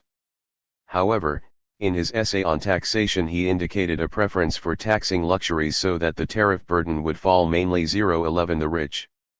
The problem with this strategy was that it was the more prosaic manufacturers that needed protection. This was to be the great problem dividing protectionists and free traders during the 1820s, leading to a general political realignment by 1828, in which Jarvis sided with Clay and subsequently with the Whig Party. Jarvis' work is somewhat rambling, a common symptom of early American attempts to place protectionist sympathies in a general setting. He was seeking a basically political context, and this was his difficulty. It was men like Matthew Carey, Daniel Raymond, and Friedrich List who succeeded more in establishing protectionism as an economic doctrine in its own right. Alexander Everett, Boston protectionist. Alexander Hill Everett was born in 1790 into one of the oldest Boston families. He grew up in the village of Dorchester, adjoining Boston, to which his father had moved upon retiring from the ministry 2 years after Alexander's birth. Everett attended public school locally and was apparently a precocious student, for at the age of 12 he entered Cambridge College, now Harvard, as its youngest member, and graduated at the head of his class 4 years later, in 1806. 118 At the age of 17, after working for a year as an instructor at Phillips Exeter Academy in New Hampshire, Everett returned to Boston to study law through the offices of John Quincy Adams. When the latter was appointed minister plenipotentiary to Russia in 1809, he offered Everett and 2 other unpaid prodigies the opportunity to accompany him. Everett was formally attached to the American legation at St. Petersburg for 2 years, living as a member of the Adams household. He returned to Boston in 1812, opening his own law office and entering politics soon after the outbreak of war with England. After supporting the war in a series of articles for the Boston Patriot, he ran unsuccessfully for state senator from Suffolk County.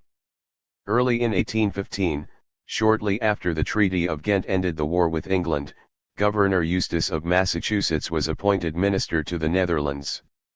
Upon his recommendation, Everett was appointed legal secretary to the legation, a post which he occupied for 2 years. In 1818 he succeeded Eustace as charge d'affaires at The Hague, serving in this capacity for nearly 6 years. After the election of Adams to the presidency in 1824 he was appointed ambassador to Spain. In this position he was charged to manage the affairs with Spain not only of the United States but also of Spain's recently liberated colonies in Latin America, inasmuch as the United States was as yet the only nation that had acknowledged the independence of the new Latin American countries. Following Andrew Jackson's victory in the 1828 elections, Everett returned to the United States to pursue literary activity, purchasing Jared Sparks' interest in the North American Review in 1829. During the next 6 years he turned this 99 quarterly into a leading protectionist organ. 119 In 1830 he ran once again for the state senate from Suffolk County. This time he won, and was re-elected annually for the next 5 years. In December 1831 he attended the National Republican Presidential Nominating Convention at Baltimore as a Massachusetts delegate, becoming chairman of a committee that nominated Henry Clay in opposition to Jackson. During the election year of 1832 he wrote a vituperative series of editorials against Jackson for the Boston Daily Advertiser and Patriot, which received wide circulation as a pamphlet under the title The Conduct of the Administration. Despite these sympathies, Everett adhered to the Democrats following Clay's defeat and formation of the Whig Party in 1832. This about-face was largely the result of his opposition to a national bank. Although he remained a Democrat for the remainder of his life, he also remained protectionist in sympathy. As such he became somewhat of a political anomaly, a defender of protective tariffs within a party dedicated to free trade, an advocate of domestic industry in a party whose policies were designed to prevent the growth of this industry, and an advocate of population concentration in a party dedicated to westward expansion and manifest destiny whose aim was to disperse and ruralize the nation's population. Meanwhile, the North American Review imposed a substantial operating loss on Everett, and late in 1835 he sold his interest to his younger brother Edward, who was on his way to achieving somewhat greater political renown. Moving from Boston to neighboring Roxbury, Alexander Everett ran unsuccessfully for Congress in the 1838 and 1840 elections, despite the fact that Norfolk County was less strongly Whig than Boston's Suffolk County. Indeed, his Democratic leanings were blamed for his brother's defeat as a Whig, and the fact that each brother's political views seemed to be held against the other may have been partially responsible for Alexander's decision to leave Massachusetts. In June 1841 he accepted the presidency of Jefferson College in Louisiana, although somewhat poor health prevented his taking an active role in the college administration, and he resigned the position a year later.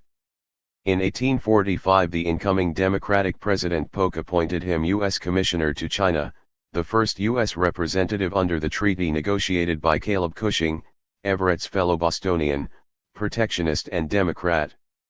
In the process of leaving for China, Everett opened a debate over Malthusianism with the Virginia economist George Tucker, in an exchange of letters in the Democratic Review that continued until Everett's death in China in 1847. Like many of his contemporaries, Everett came to political economy by way of moral philosophy and history. His early anti-Malthusianism followed mainly from his optimistic desire to reconcile the long-term growth of America's and Europe's population with the prospects of continued democracy and increasing prosperity. This stood in contrast to the doctrine of diminishing returns, impoverishment, and ultimate overthrow of the institutions of private property and political freedom which his more pessimistic contemporaries were forecasting, especially in Britain. From his earliest writings he held that population growth tended to bring increasing prosperity rather than pressing upon the limits of society's limited productive powers. The freer and more equitable society's institutions, the greater would this prosperity be, as a rising level of prosperity was correlated with the degree of political freedom. This optimistic view of social evolution was apparent in Everett's first book Europe, or a general survey of the political situation of the principal powers, with conjectures on their future prospects, by a citizen of the United States, Boston and London, 1821, translated into German in 1823 and Spanish in 1828. The discovery of America had provided the impetus for a revolution in Europe's economic and social development, he asserted.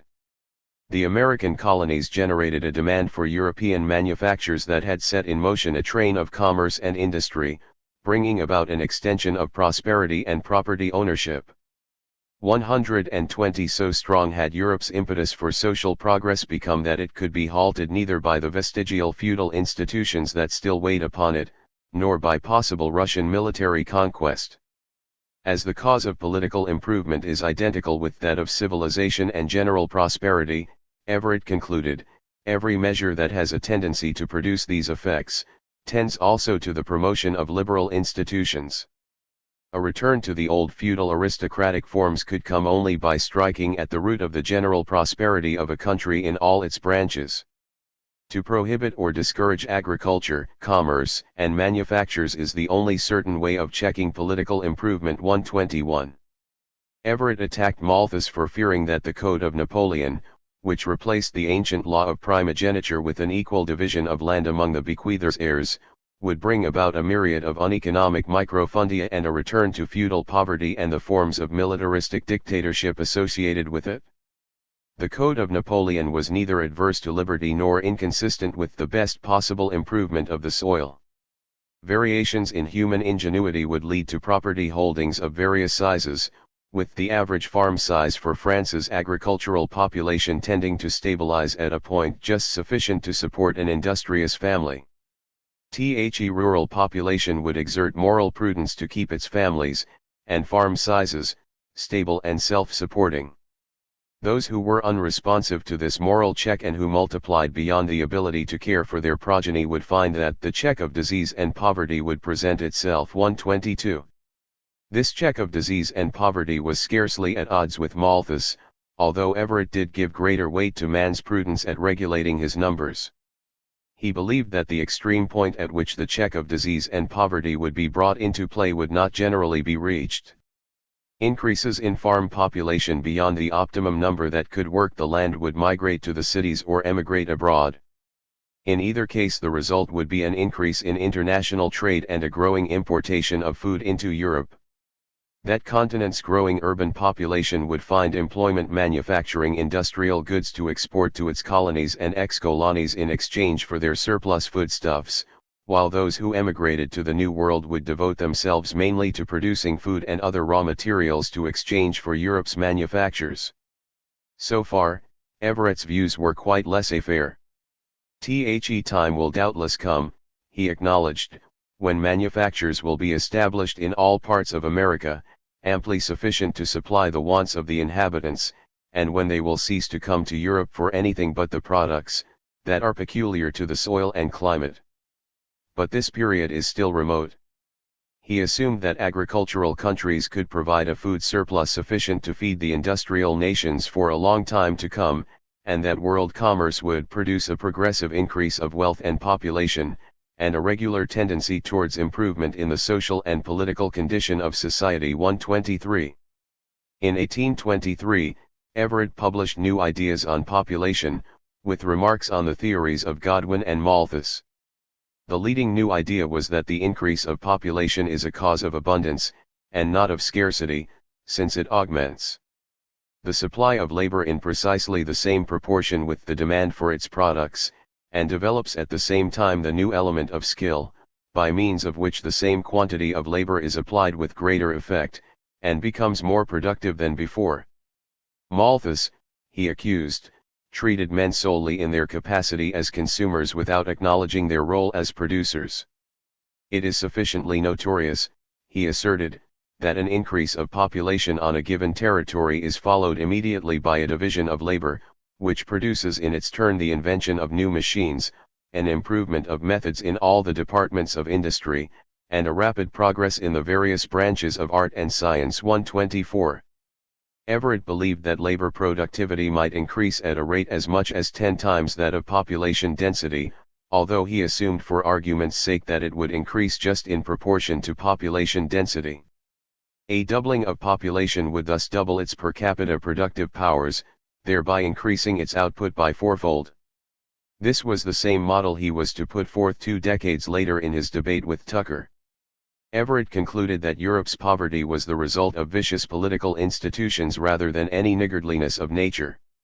Elaborating on the theme developed in his earlier book, he asserted that Europe must extend its realm of property ownership in order to maximize the productive powers of its labor.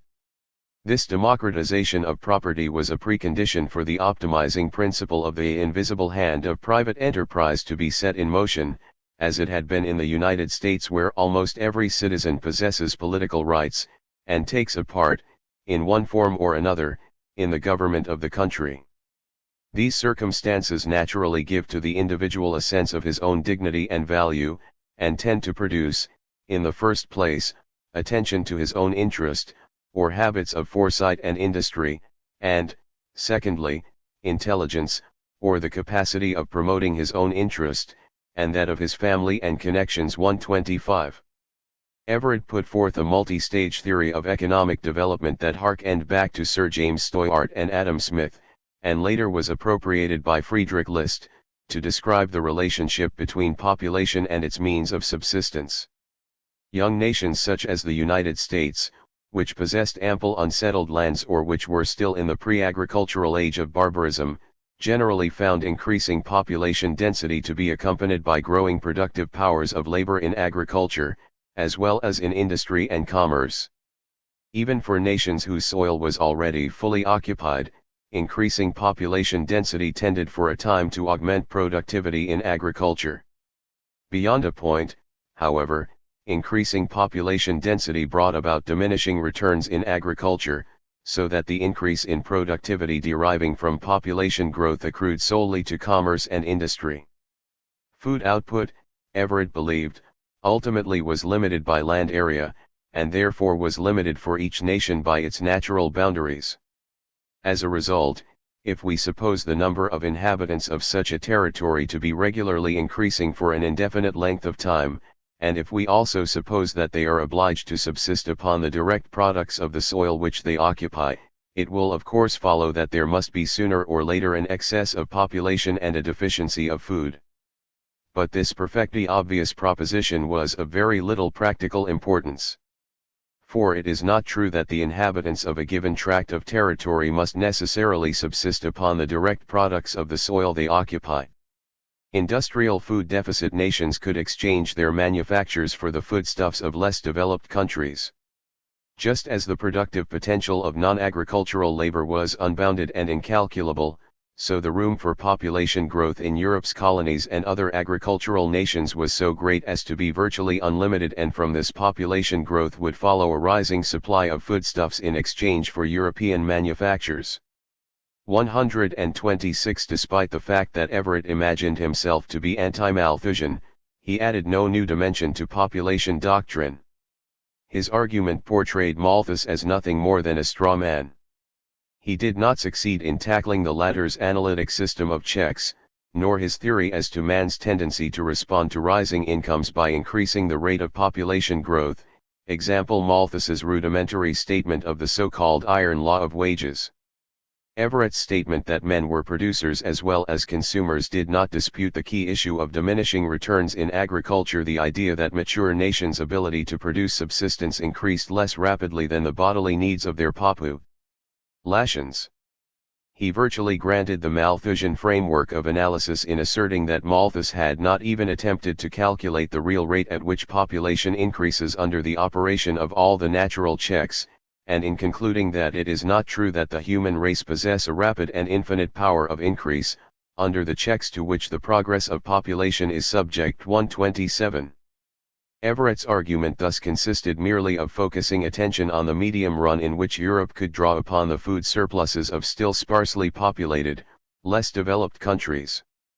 He did not touch on the long run in which the then agricultural countries, among them the United States, might possibly industrialize, experience population pressures of their own, and become in their turn food deficit nations, a pattern of evolution that Everett implicitly endorsed by granting the assumption of diminishing returns in agriculture. Within 3 years he was to turn his attention to the time when the United States should itself cease to be a food surplus country. While serving as U.S. ambassador to Spain, he published a companion volume to his earlier book on Europe, entitled America, or A General Survey of the Political Situation of the Several Powers of the Western Continent, with conjectures on their future prospects, by a citizen of the United States, 1826, translated into Spanish and German in 1828. Everett showed himself to be no friend of Spain, scorning that nation's notorious decrepitude and wretched imbecility. 128. The liberation of Spanish America completed the freeing of the New World from the yoke of Europe, and Everett urged Spain to recognize the independence of its former South American colonies. Nonetheless, the inequitable forms of property ownership in South America, its heritage from Spanish land grants, would retard the development of true democracy there.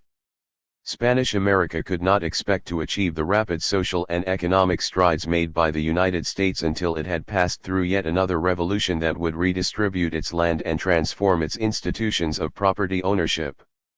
129. In this observation the modern reader will recognize exceptional foresight. Cuba was still far from winning its independence from Spain. In fact, Britain contemplated taking the island in the event of war with Spain. Even the French and Mexicans harbored designs on the island. The United States viewed Cuba as falling within its sphere of influence, already envisaging future statehood for it, especially on the part of the slave states. Certainly it had no intention of permitting Cuba to fall into the hands of any power stronger than Spain, in keeping with the Monroe Doctrine. It was in these circumstances that Everett suggested to the Spanish Secretary of State that Spain seek a loan of $15 to $20 million from the United States, with Cuba as collateral, and on the condition that U.S. troops would occupy the island to defend it against potential British designs. Everett clearly expected Spain's finances to be mishandled in such a way as to pose the probability of the eventual acquisition of the entire sovereignty. 130. Still, he held a narrow view of the role of government in directing economic and social reform. Even where clear inequities existed as in Spanish America, the proper function of government was merely to adapt itself to society as it existed, not to transform it. To be sure, Everett anticipated that a subsequent revolution would sweep away the remnants of feudal property rights in Spain's ex-colonies. Nonetheless, he did not deem this transformation to be the task of their governments, and in this respect he adhered to his traditional liberalism. Governments did not initiate social and economic change, but were changed, not necessarily violently, in response to society's economic and social transformations. Implicitly, political evolution lagged behind economic development. 131. The chapters on Spanish America deal mainly with political and moral philosophy. Of greater interest is Everett's defense of protective tariffs for the United States, which he based in large part on his population and agricultural theory. He deserves credit for introducing population theory into the American tariff controversy, at least on the protectionist side. Earlier protectionists like Daniel Raymond had expressed their antipathy towards Malthusianism, but did not directly relate population theory to their tariff argument. Everett defended protective tariffs for America on grounds akin to those used by the Ricardians to defend free trade in Britain's Corn Law debate, although he viewed the Ricardian thesis from the vantage point of the United States. The Ricardians had argued that because of diminishing returns in agriculture beyond a point, England could avoid the rising prices of foodstuffs only by importing its food. Similarly for America, Everett reasoned, if diminishing returns in agriculture occurred not long after the nation came to be fully settled, it followed that when this natural geographic limit was reached, America must itself become a food importer. Given increasing returns in industry resulting from growing population density, and assuming that the terms of trade would evolve wholly to the advantage of the manufacturing, and at the expense of the agricultural community, 132 the result would be that America could import ever-increasing quantities of food to nourish its growing industrial population. This assumption that the terms of trade, as measured in terms of comparable labor effort, or what is today termed the factorial terms of trade, would turn to the advantage of industrial exporters was fundamental to Everett's argument. He believed that increased industrial productivity would not be accompanied by falling export prices for manufactures, although domestic sales prices would fall in keeping with increased productivity, because of domestic competition. Export prices were held to be determined by the opportunity cost that the less efficient, non-industrial nations would have to sustain to produce similar goods, not by the actual costs in the industrial exporting nations. Everett did not explain any political economic mechanism to ensure this development.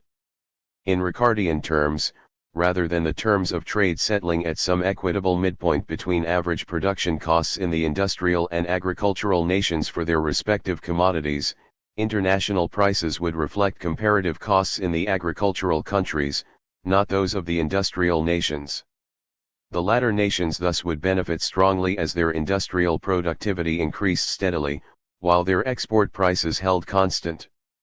Food prices also were presumed to remain constant over time, and no constraints were recognized as limiting the world's supply of arable land at optimum cultivation levels, although diminishing returns would occur as countries urbanized. According to this theory, foreign trade was implicitly exploitative in nature. A given amount of labor devoted to producing industrial manufactures in the advanced industrial nations would command ever-increasing amounts of agricultural labor in the less developed countries. Everett thus wished to see the United States evolve from an exploited food exporter to an exploiting industrial exporter, imitating Britain's pattern of what might be called terms of trade imperialism. This view led Everett to abandon his earlier liberalism and opposition to government intervention in economic activity. Only by enacting protective tariffs could America prepare its domestic industry for the day when its soil, having become fully occupied, no longer could increase its food output in proportion to its population growth, obliging the nation to obtain its food from abroad. Protective tariffs constituted the single valid exception to the rule of laissez-faire, and even then only to undo the harm that earlier governmental regulations had done. Under normal historical circumstances, industrial growth would have developed naturally for the United States and protective tariffs would not have been necessary. However, in America's case, protection was required to overcome the special historical factors that had impaired its industrial development. Britain had prohibited domestic manufactures during the colonial period, and industrial depression followed the Napoleonic Wars after normal trade with England resumed. As a result, Everett concluded, it is here, if anywhere, that the remedial legislation on economical subjects might be resorted to with profit, for if the absence of domestic manufactures be owing in a great measure, as I have supposed, to political causes and the habits generated by them, it comes within the regular province of government to apply a remedy. 133. Everett's defense of protectionism contained a number of arguments already characteristic of protectionist writers. Perhaps the most common was the idea that fluctuation of foreign markets, often war-induced, subjected the U.S. economy to disturbing exogenous shocks. The home market is, in general, fixed and certain, Everett maintained. Foreign commerce, on the contrary, is a sort of game in which fortune exercises at least as much influence as prudence and skill. 134. The main and most original impact of Everett's argument, however, dealt with the uneconomic effects of rural population dispersion, and with the social overhead imposed by commerce conducted over large distances.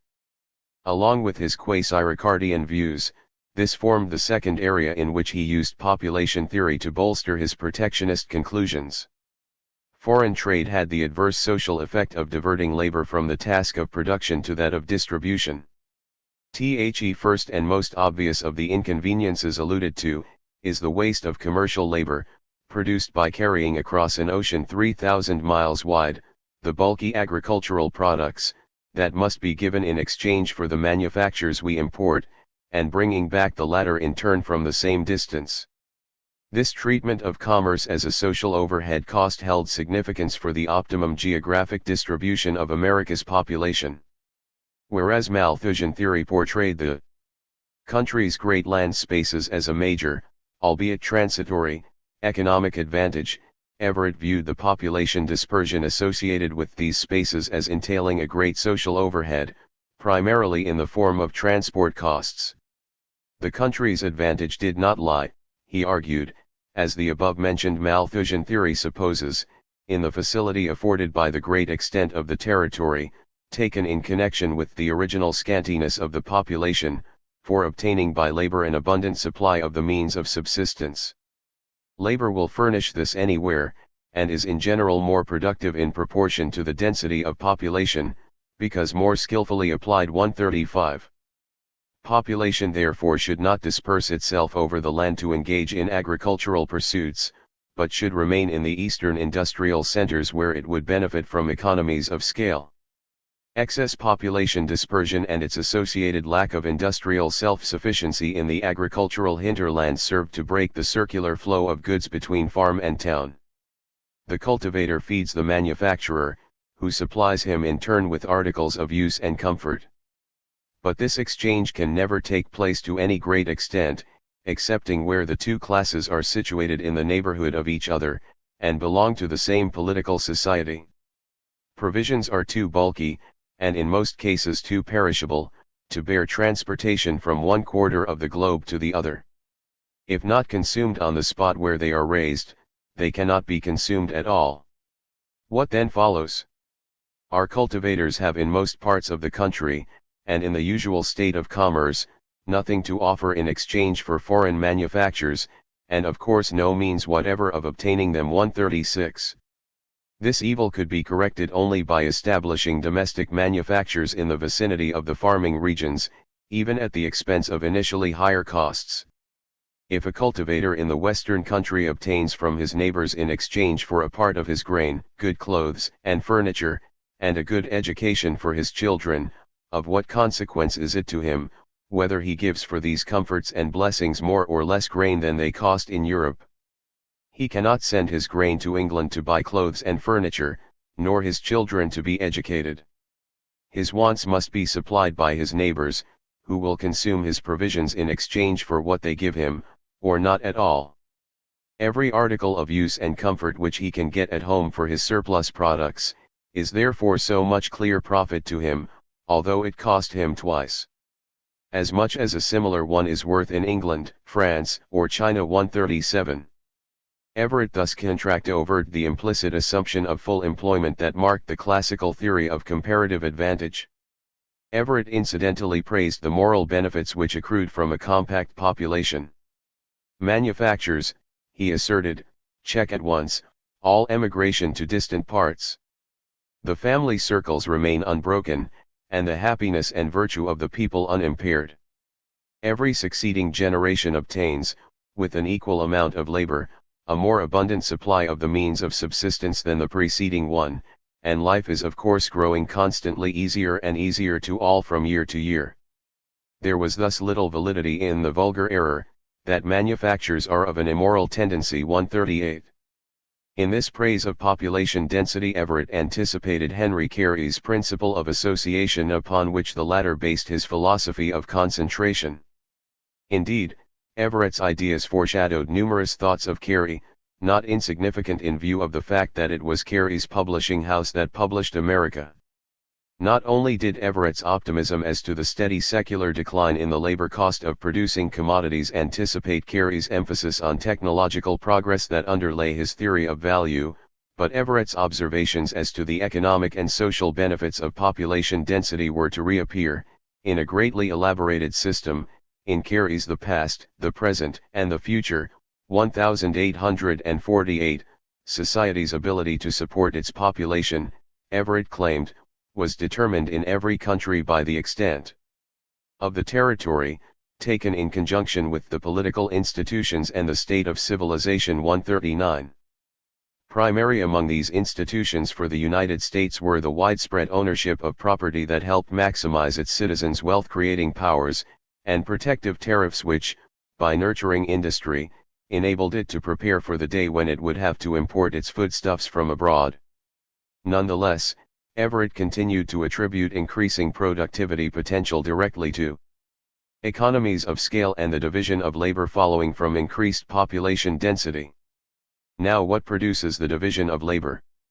He asked, not, as some fantastically suppose, an instinctive disposition in the human mind to truck, barter, and exchange, the reality of which it would be difficult to establish, but the increase of population which, by increasing the number of laborers in proportion to the work actually in hand, enables each to devote himself to a particular department, and thus augments at once the quantity and quality of the products of the labor of all. He did not cite the evolution of social institutions except as this followed from increasing prosperity. Nor did he remark upon the revolution in industrial productivity brought about by the introduction of steam power, but attributed technological progress exclusively to increasing population density and the economies of scale deriving therefrom. He did not distinguish between capital in the form of tools wielded by manual labor and the steam-powered capital that was visibly displacing manual labor. Nor did he discuss the spread of education and the acquisition of labor skills by the working class. In these respects his argument remains strongly colored by his anti-Malthusian but basically Ricardian views formulated in Europe's intellectual environment, overlaid by his desire not to see America develop into a raw materials supplier for Europe. American optimism, he perceived, must take a protectionist form different from the liberal views he held vis-a-vis Europe. But he did not base his protectionist doctrine upon technological grounds as did most of his contemporaries, a tendency that by the 1840s led them to envision a prosperous autarkic America. Everett's essays on political economy in the North American Review sought to reconcile protective tariffs with a long-term philosophy of laissez-faire. The very maxim upon which the British writers found their reasoning against the protecting system, he asserted, is, that every man understands his own interest best, and will take better care of himself than anybody else can take care of him. But is not this principle, the general correctness of which we readily admit, as true of communities as it is of individuals? 140. Protection was by its very nature only a transitional policy toward ultimate free trade. Manufactures in their infant state require the aid of protecting duties, and without it, they can rarely, if ever, take deep root, obtain consistency, or ultimately flourish. Afford them the protection they want, and they soon outgrow the necessity for it. 141. Adam Smith, he concluded, went too far in reacting against the governmental restrictions which existed in his day. 142. Everett soon rejected laissez-faire altogether, as a guiding rule, asserting in 1831 that the principle that an individual, if left to himself, will always give his labor the direction most likely to promote his own interest, will not bear the slightest examination. It is infinitely more important to the interest of an individual, not to give his labor the direction of forging bank notes, or robbing on the highway. The arguments which are habitually urged against legislative protection of domestic industry, apply with precisely the same force against the legislative protection of our property and persons from the arm of the pickpocket and the assassin. In short, the principle in question, when pursued into its consequences, strikes at the root of society. 143. The ultimate effect of laissez-faire was anarchy, which had been defended in the late 18th century by Godwin and Rousseau on the ground that man was innately good but corrupted by social institutions. And yet it is simply on the basis of this wholly untenable theoretical proposition, Everett concluded, that Adam Smith and his followers rest their doctrine of the impolicy of affording a legislative protection to domestic industry. Here then was a new and fundamental qualification of his social optimism: men needed society's guidance to realize their full concerted productive potential. Other protectionists were developing the basis for a different line of argument against laissez-faire economics, grounding their opposition in large part on the distinctions drawn by Lauderdale between physical wealth and financial riches, between use value and exchange value. The principle of the invisible hand, they argued, served to maximize private riches as measured in the marketplace, not the nation's future potential productive capacity. Not only did Everett avoid this line of reasoning, but he failed to distinguish between wealth and riches, and sometimes was guilty of using the two concepts interchangeably. In his debate with Tucker, for instance, he implied that a physical increase in export volume signified a corresponding rise in the dollar value of these exports. Nor did he join with his fellow protectionists in investigating the role of production inputs which were not reducible to labor equivalents and which did not even necessarily involve a direct cost. His review of John Ray's New Principles of Political Economy, 1834, did not elaborate upon that author's emphasis upon invention and innovation as the major force in increasing a nation's wealth. Everett tended to endorse a concept of capital simply as accumulated or embodied labor, implicitly tangible and material. He regretted Willard Phillips' suggestion that in estimating the wealth of a nation, we are to consider not merely the accumulated produce of labor which it may possess, but the natural advantages of soil and climate that belong to it, and even its political condition, and intellectual and moral character, everything, in short, which influences production. On the contrary, Everett asserted, the wealthiest nation is not the one which possesses the purest air, the clearest sky, the richest soil, the most abundant supply of water, the best political constitution, or the highest intellectual or moral qualities, but the one which possesses the greatest amount of the accumulated products of labor, that is cultivated fields, anned gardens, houses and workshops, ships, carriages, furniture, machinery of all descriptions, and finally, money, which is the representative for the purpose of exchange of all other articles. 144. True, Everett used the term dormant capital in his 1832 memorial to Congress. He also described how protective tariffs would accelerate America's physical wealth-creating capacities by economizing on its transport overhead and by holding population in the East, where it could benefit from the division of labor in production. Nonetheless, he did not emphasize the concept of latent wealth to the degree that his contemporaries did. His 1832 protectionist manurial was written in response to a request of the Friends of Domestic Industry that convened in New York in October 1831. It was a reply to Albert Gallatin's Free Trade Memorial prepared for the anti-tariff convention held earlier in Philadelphia.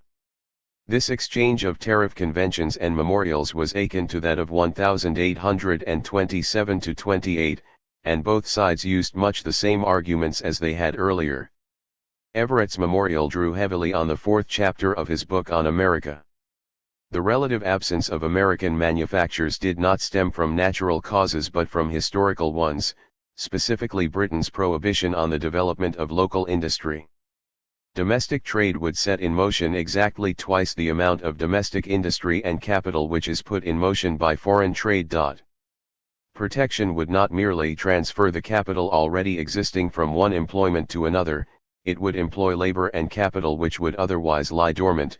A certain portion of the capital and labor of almost every community is at all times either unemployed, or not employed so as to yield the ordinary returns. A circumstance which renders practicable the introduction of a new branch of industry that did not. Necessity for it. 141. Adam Smith, he concluded, went too far in reacting against the governmental restrictions which existed in his day. 142. Everett soon rejected laissez-faire altogether, as a guiding rule, asserting in 1831 that the principle that an individual, if left to himself, will always give his labor the direction most likely to promote his own interest, will not bear the slightest examination. It is infinitely more important to the interest of an individual, not to give his labor the direction of forging bank notes, or robbing on the highway. The arguments which are habitually urged against legislative protection of domestic industry, apply with precisely the same force against the legislative protection of our property and persons from the arm of the pickpocket and the assassin. In short, the principle in question, when pursued into its consequences, strikes at the root of society. 143. The ultimate effect of laissez-faire was anarchy, which had been defended in the late 18th century by Godwin and Rousseau on the ground that man was innately good but corrupted by social institutions. And yet it is simply on the basis of this wholly untenable theoretical proposition, Everett concluded, that Adam Smith and his followers rest their doctrine of the impolicy of affording a legislative protection to domestic industry. Here then was a new and fundamental qualification of his social optimism: men needed society's guidance to realize their full concerted productive potential. Other protectionists were developing the basis for a different line of argument against laissez-faire economics, grounding their opposition in large part on the distinctions drawn by Lauderdale between physical wealth and financial riches, between use value and exchange value. The principle of the invisible hand, they argued, served to maximize private riches as measured in the marketplace, not the nation's future potential productive capacity. Not only did Everett avoid this line of reasoning, but he failed to distinguish between wealth and riches, and sometimes was guilty of using the two concepts interchangeably. In his debate with Tucker, for instance, he implied that a physical increase in export volume signified a corresponding rise in the dollar value of these exports. Nor did he join with his fellow protectionists in investigating the role of production inputs which were not reducible to labor equivalents and which did not even necessarily involve a direct cost. His review of John Ray's New Exist Before, by stimulating enterprise, has a tendency to bring this dormant capital into activity. An act of legislation which counteracts the danger of foreign competition, is precisely one of those circumstances that multiply the channels of industry. The capital which is put in motion by the establishment of manufactures, is therefore not withdrawn from other employments, but is furnished by the increase that regularly takes place in every flourishing community. That his increase, if not taken up by manufactures, might be employed in some other way, is a mere baseless assumption. 145. Protectionism did not imply a national loss. It led to falling prices over time and set more domestic labor and capital in motion. It provided a steadier home market, hence fewer failures and bankruptcies of existing capital. It set in motion a local exchange of products between town and countryside, especially for perishable provisions that could not be exported in any event. It provided national independence from foreign suppliers in case of future wars. And it concentrated the nation's population in the East, affording greater opportunities for the division of labor. The tariffs collected would go directly to the government, which would spend them on internal improvements and public works that were social capital whose benefits accrued to all classes. Finally, Everett closed with one of the earliest pleas for outright American isolationism. The United States possessed the vast territory, the population, and the inexhaustible richness and variety of natural resources to maintain a self-subsisting and really independent position in the world.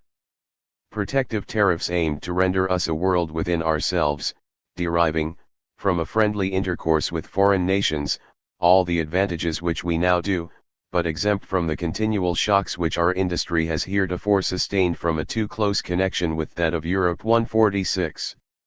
Everett followed this memorial with a highly effective pamphlet on the conduct of the administration, 1832, reprinted from the Boston Daily Advertiser and Patriot. He likened Jackson to Oliver Cromwell as a military chieftain seeking to undermine America's democratic institutions, with the aid of shifty Martin Van Buren working in alliance with the South. Following Jackson's re-election in 1832, however, Everett adhered to the Democratic Party, over the currency issue, and thereby gave up the position of prominence he had attained as one of the leading protectionist spokesmen among the supporters of Henry Clay and his American system.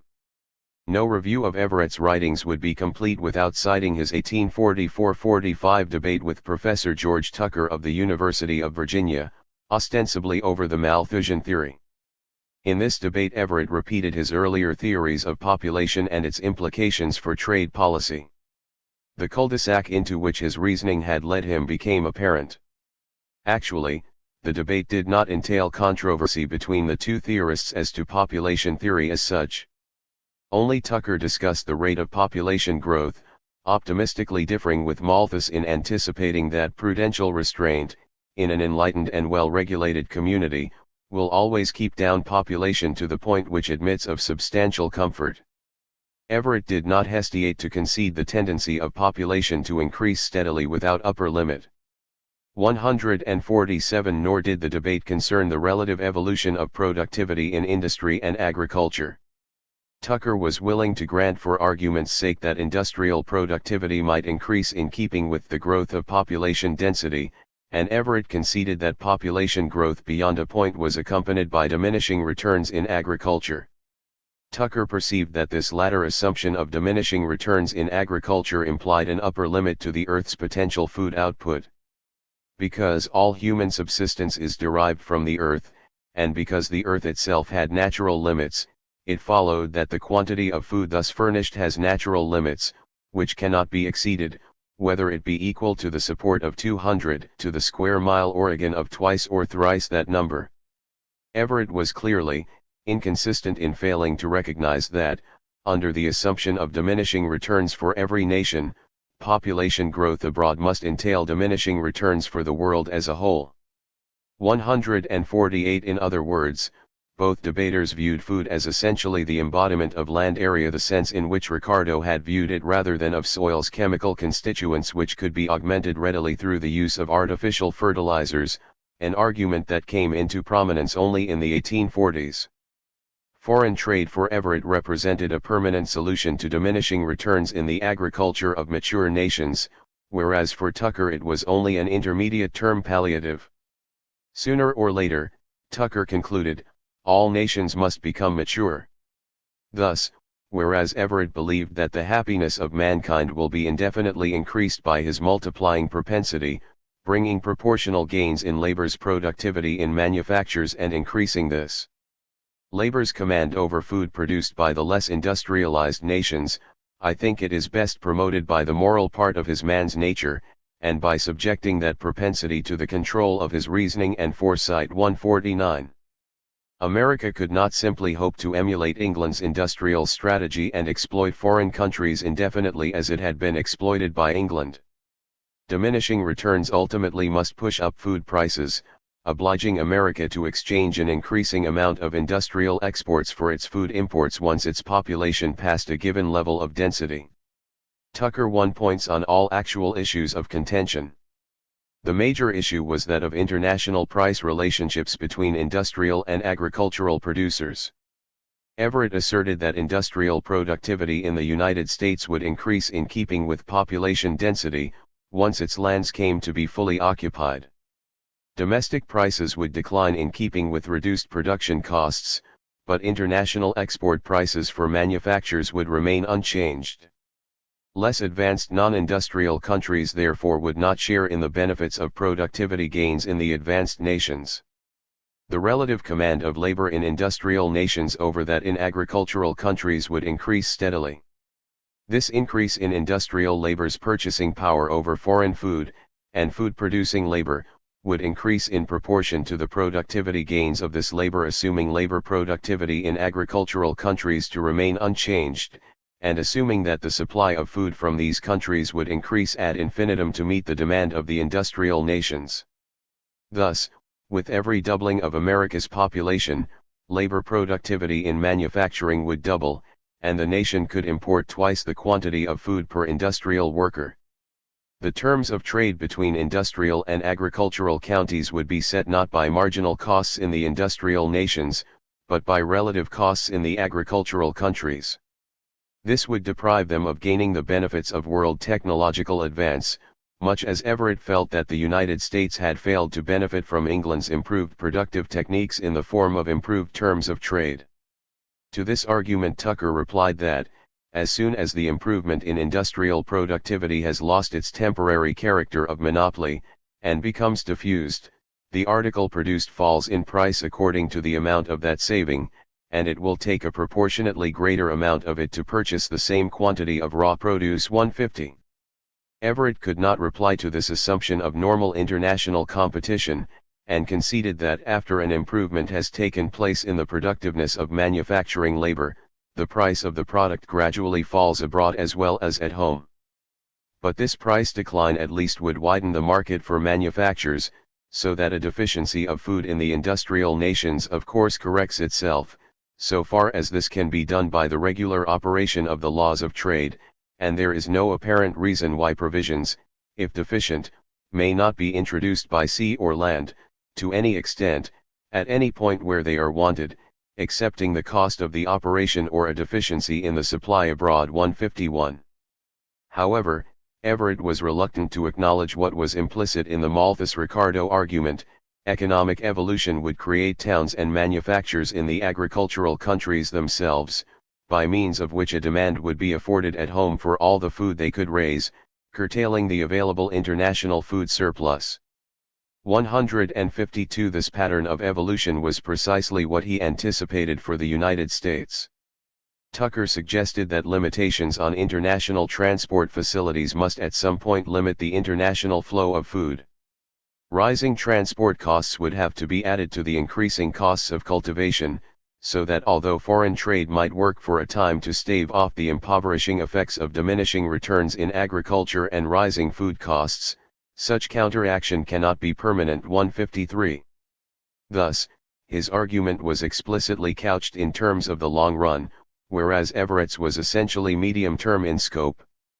Everett shared Tucker's conviction that fully settled nations would be unable to provide for their own food needs, and it followed from this that the then underpopulated areas of the world which were exporting foodstuffs must evolve into food deficit countries themselves. In this sense it was Tucker who remained the anti-Malthusian, and Everett who ultimately was Malthusian. Everett's contribution to the American discussion of population theory lay mainly in his analysis of the economic effects of population density.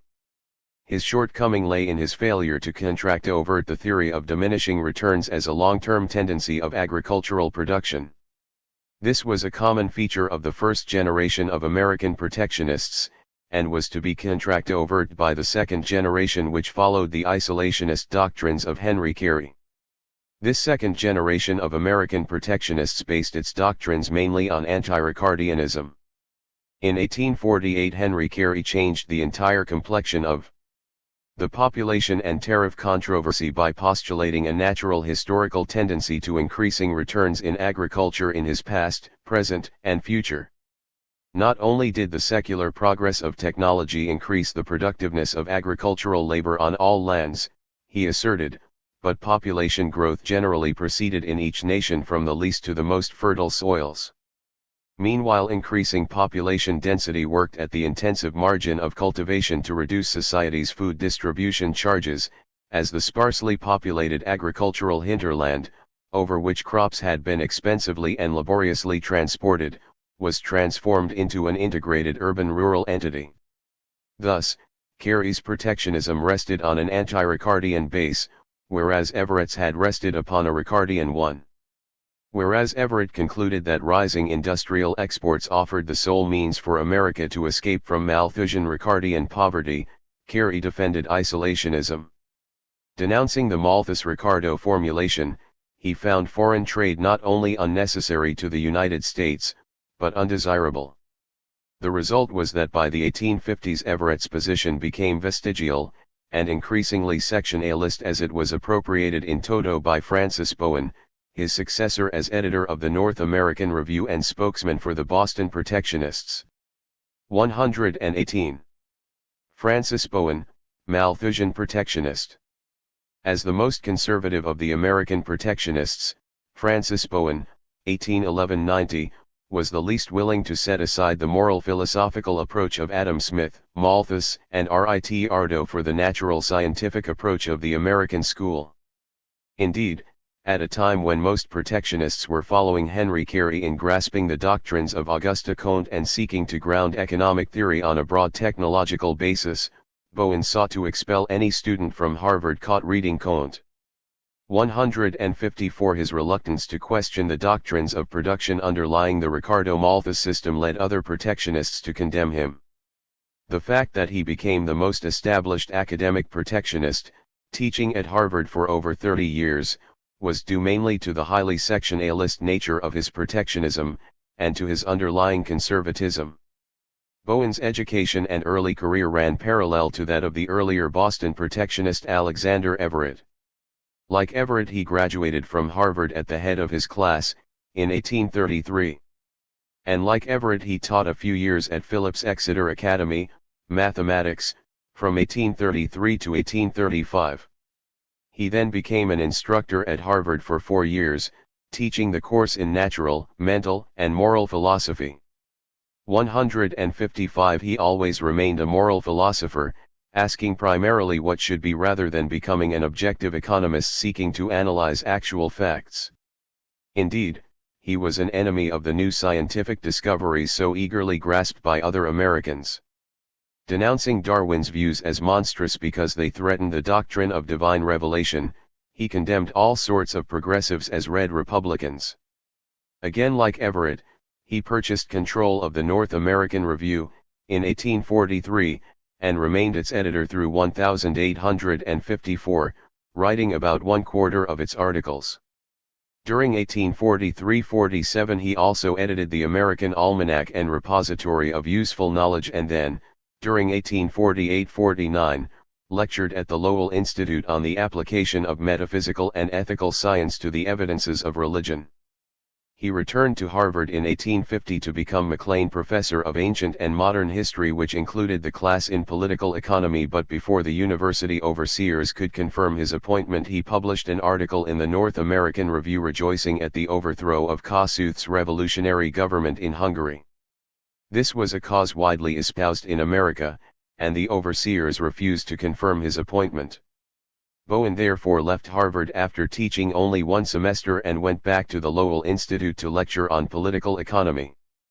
But in 1853 he was invited to return to Harvard as Alford Professor of Natural Religion, Moral Philosophy, and Civil Polity.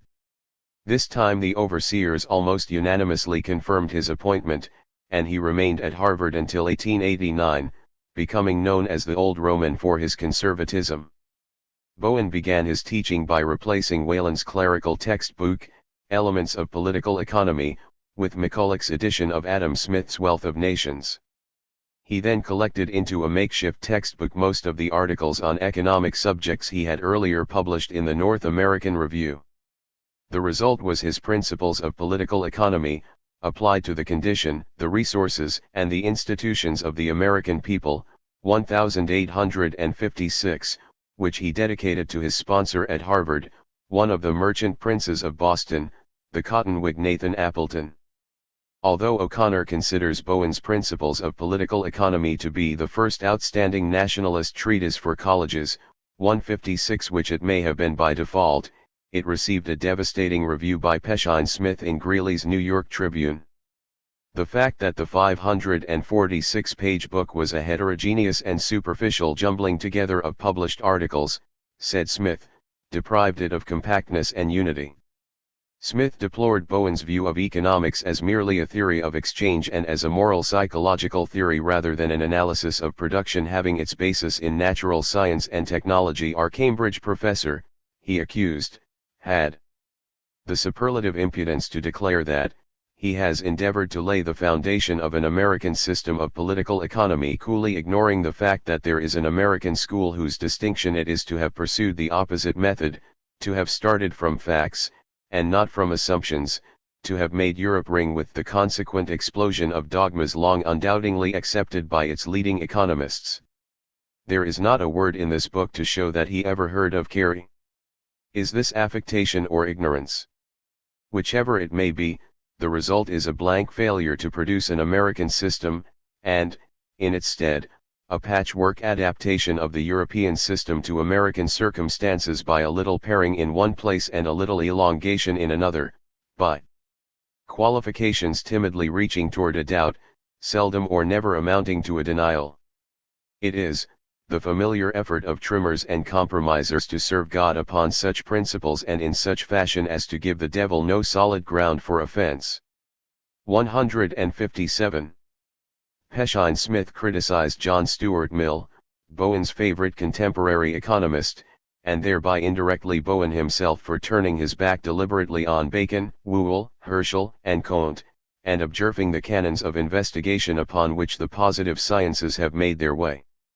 Smith was upset by the fact that Bowen's nominal claim to be inductive rather than deductive and his opposition to the doctrines of Malthus and Ricardo while retaining their pessimistic underlying assumptions. This, Peshine Smith felt, diverted attention from the actual distinction between American and British economic thought.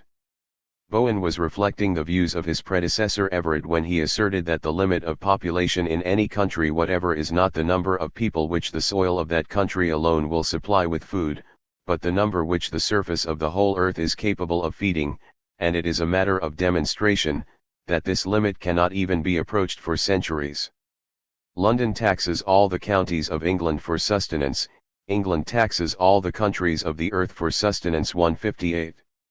It followed that the practical or actual limit to the growth of population in every case is the limit to the increase and distribution, not of food, but of wealth.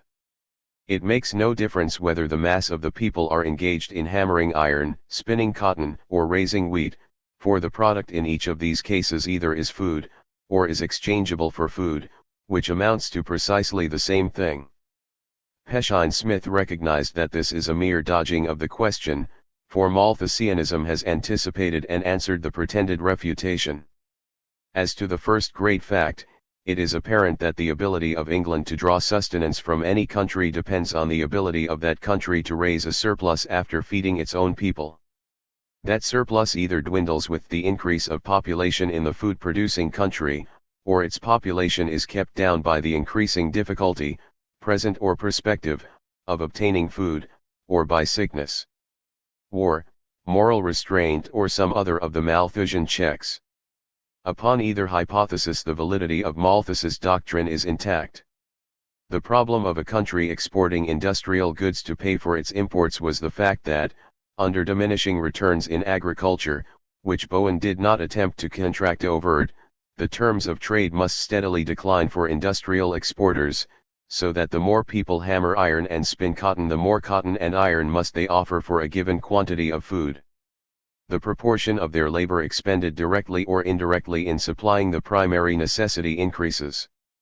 Bowen's argument was, Peshine-Smith concluded, a humiliating example of the shifts to which a man is driven by the sham of rejecting a theory while adhering to the mode of reasoning and the most vital consequences which attend it. Bowen's underlying Malthusianism also led him to endorse the iron law of wages, which hardly led to optimistic views of the future for America's democratic economic and political institutions. So long as land continues abundant and cheap, Bowen held, in common with most self-satisfied British aristocratic observers, and the wages of labor high, so long as the population will continue to increase with great rapidity, barbarous tribes will die out before its advancing wave, and the desert will be peopled. But as the country fills up, and the wages of labor fall, it will become more difficult to rise from one class to another, and the rate of increase will diminish. 159. Peshine-Smith countered by claiming that the facts of history abundantly repel it as an empirical conclusion, and the real American system of political economy, which Mr. Bowen has never heard of, establishes a law directly the contrary. It proves from incontrovertible laws of vegetable chemistry and physiology that increasing density of population promotes the relative increase, not only of wealth generally, but specifically of food and raw materials, and it also proves that not only does production in the normal course of nature grow more rapidly than population, but that of the increased mass of products as it would be if they were equally divided an increasing proportion is won by the laborer for wages. Bowen also differed from the Carey school of protectionists in urging a dispersion of America's population to the west.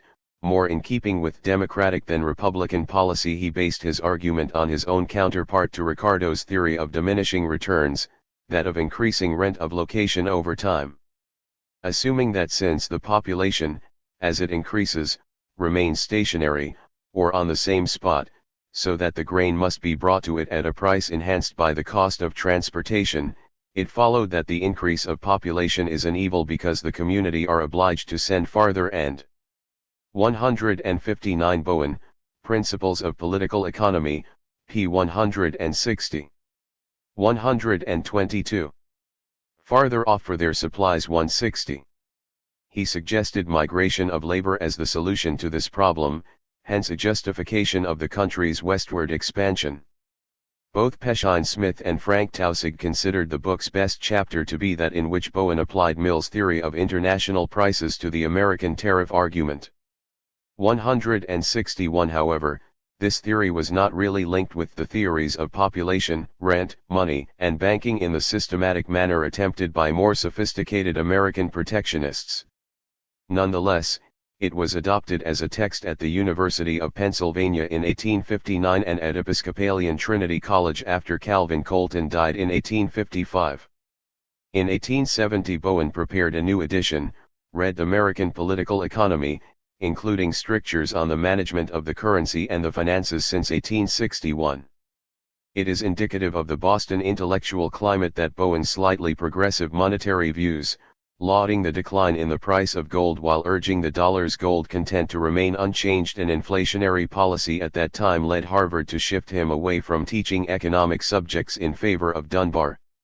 162 Bowen gravitated towards more philosophical topics, publishing a review of modern philosophy, from Descartes to Schopenhauer and Hartmann in 1877, and finally his autobiography, Gleanings from a Literary Life, 1838 to 1880. Erastus B. Bigelow, protectionist entrepreneur. Erastus Brigham Bigelow, 1814-79, was a self-made inventor and entrepreneur, and founder of the Bigelow Carpet Company. A title on the door rates a Bigelow on the floor. Bigelow grew up in quite modest circumstances on his father's farm near West Boylston, Massachusetts. His father supplemented the family income by working as a wheelwright and chair maker, and later set up a small cotton factory.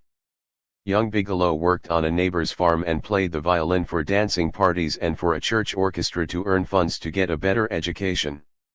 At an early age he began to invent hand looms for weaving suspender webbing and piping cord, the earliest of what were to become more than 50 patents for weaving machinery. By the age of 16 he had saved enough money to enroll at the Leicester Academy, but at his father's urging and having exhausted his savings he did not proceed to Harvard as he had hoped. Instead of returning to the cotton mill, however, he chose to work at a Boston dry goods store. Here he taught himself stenography, and in 1831 wrote a 25-page booklet on the subject, The Self-Taught Stenographer, which sold so well during the first 2 weeks following publication, $75 gross, that he proceeded to publish and market his own edition. This proved to be a mistake, and the 18-year-old author ended up $400 in debt. Bigelow then went into a business partnership, but did not do very well until he set out by himself to start his own cotton and twine factory. With this modest success behind him, he moved to New York, where he invented a power loom capable of weaving knotted counterpanes. He licensed this invention to a Boston firm in exchange for 1/4 of the profits, but the firm soon went insolvent and his earnings amounted to nil. Still, this Horatio Alger story was to have a happy ending. Bigelow invented many other types of power looms, his first really major invention being a loom to weave coach lace, 1837, and shortly thereafter a more important carpet weaving loom. In 1841 he and his brother formed a quilt and carpet company that grew quite rapidly after 1846, winning a prize at the 1851 Crystal Palace exhibition in London. This was the forerunner of the Hartford Bigelow Carpet Company, which soon became the major rug-making firm in the country. 125. Bigelow was one of the founders and first president of the National Association of Wool Manufacturers. Despite his protectionist views, he ran, unsuccessfully, for Congress as a Democrat in the 1860 elections. The following year he became a leading member of the 21-man committee that designed the Massachusetts Institute of Technology to implement progressive principles of scientific education. He began to publish articles on the tariff, reading widely in American and British literature and compiling a lengthy statistical tome, The Tariff Question, considered in regard to the policy of England and the interests of the United States, Boston, 1862. This was republished without the 242 pages of statistical tables in 1877 as The Tariff Policy of England and of the United States Contrasted. Bigelow viewed his book's most important contribution to be its statistical summaries, and it is without doubt the most statistically illustrated protectionist work up to this time. Government reports on American commerce had been compiled and edited by Democratic administrations, example by free traders hardly interested in presenting their statistics with anything resembling a protectionist focal point. Bigelow analyzed the changing pattern of American foreign trade, demonstrating the nation's shift in export markets away from England toward the Western Hemisphere countries, whose demand for American provisions and other exports was much more stable than that of England, to which America was only a residual supplier. The West was a major supplier and exporter of breadstuffs, but America's grain exports had been declining rapidly since the country opted for the free trade Walker Tariff of 1846. Thus, free trade and increased industrial imports from England did not automatically increase American farm exports as free trade advocates often argued. Bigelow concluded that because the West itself probably would desire to begin manufacturing as it found its foreign grain markets limited, especially those of Europe, its self-interest lay in supporting protectionism. In the Northeast, the region's commercial and navigation interests would find that the domestic industry growing up behind tariff walls would bestow a corresponding benefit on trade, not only by multiplying the commodities to be distributed, but by increasing the ability of the country to buy. Nearly one-third of America's imports and exports were carried in foreign vessels anyway, Bigelow pointed out, adding that nearly 65% of all our imports, and more than 80% of our imported dry goods, come to the port of New York.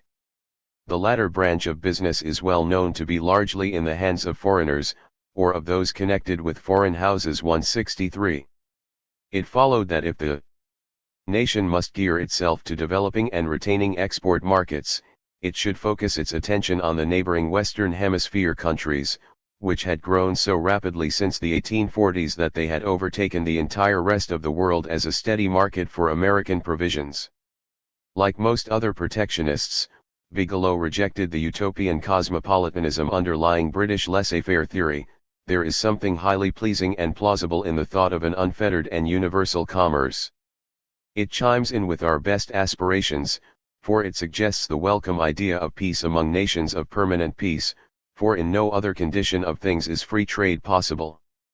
However, he warned, let us not expect to find in collective humanity the disinterested goodness which is so rarely exhibited by the individual members. Let us rather assume that other nations will act, in the main, on selfish principles. It was insufficient for free trade advocates to argue merely that gains from trade could be achieved by the world as a whole, if these gains were monopolized as a matter of course by the industrial lead nations such as England. Furthermore, war is an evil to which we are always liable. It is obvious that the doctrine of free trade ignores the probability, if not, indeed, the possibility of war. Most important of all, whatever the abstract theorists might argue, to all theories and reasoning against protection stands opposed the unmanageable fact, that experience has been always and everywhere in its favor, with Great Britain itself being the major protectionist nation since the Renaissance and demonstrating to all practical observers the gains which could be reaped from proper mercantilist policies. 164 England had first become rich by following protectionist policies, and the time had come for America to do the same. On this point Bigelow drew upon the speeches and writings of Peel, Gladstone, and other participants in Britain's parliamentary debates over the Corn Laws and trade policy. England's government could be depended upon to work continually to extend the nation's industrial power. At one time the most efficient device to achieve this end was the system of protective tariffs and navigation acts, including those which had governed the colonial United States. Since 1848 the objective of consolidating British industrial supremacy was best served by free trade. The major purpose of any government directing an economy was to enhance its technology, Bigelow argued.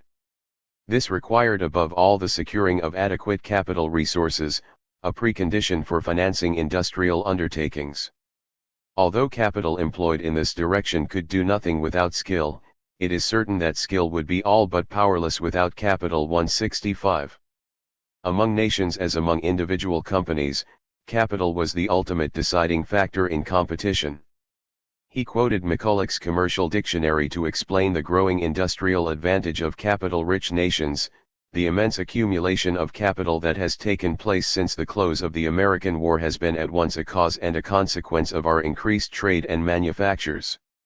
Those who reflect on the advantages which an increase of capital confers on its possessors can have no difficulty in perceiving how it operates to extend trade. It enables them to buy cheaper, because they buy larger quantities of goods, and pay ready money, and, on the other hand, it gives them a decided superiority in foreign markets where capital is scarce, and credit an object of primary importance with the native dealers. To the manufacturer, an increase of capital is of equal importance, by giving him the means of constructing his works in the best manner, and of carrying on the business on such a scale as to admit of the most proper distribution of whatever has to be done among different individuals.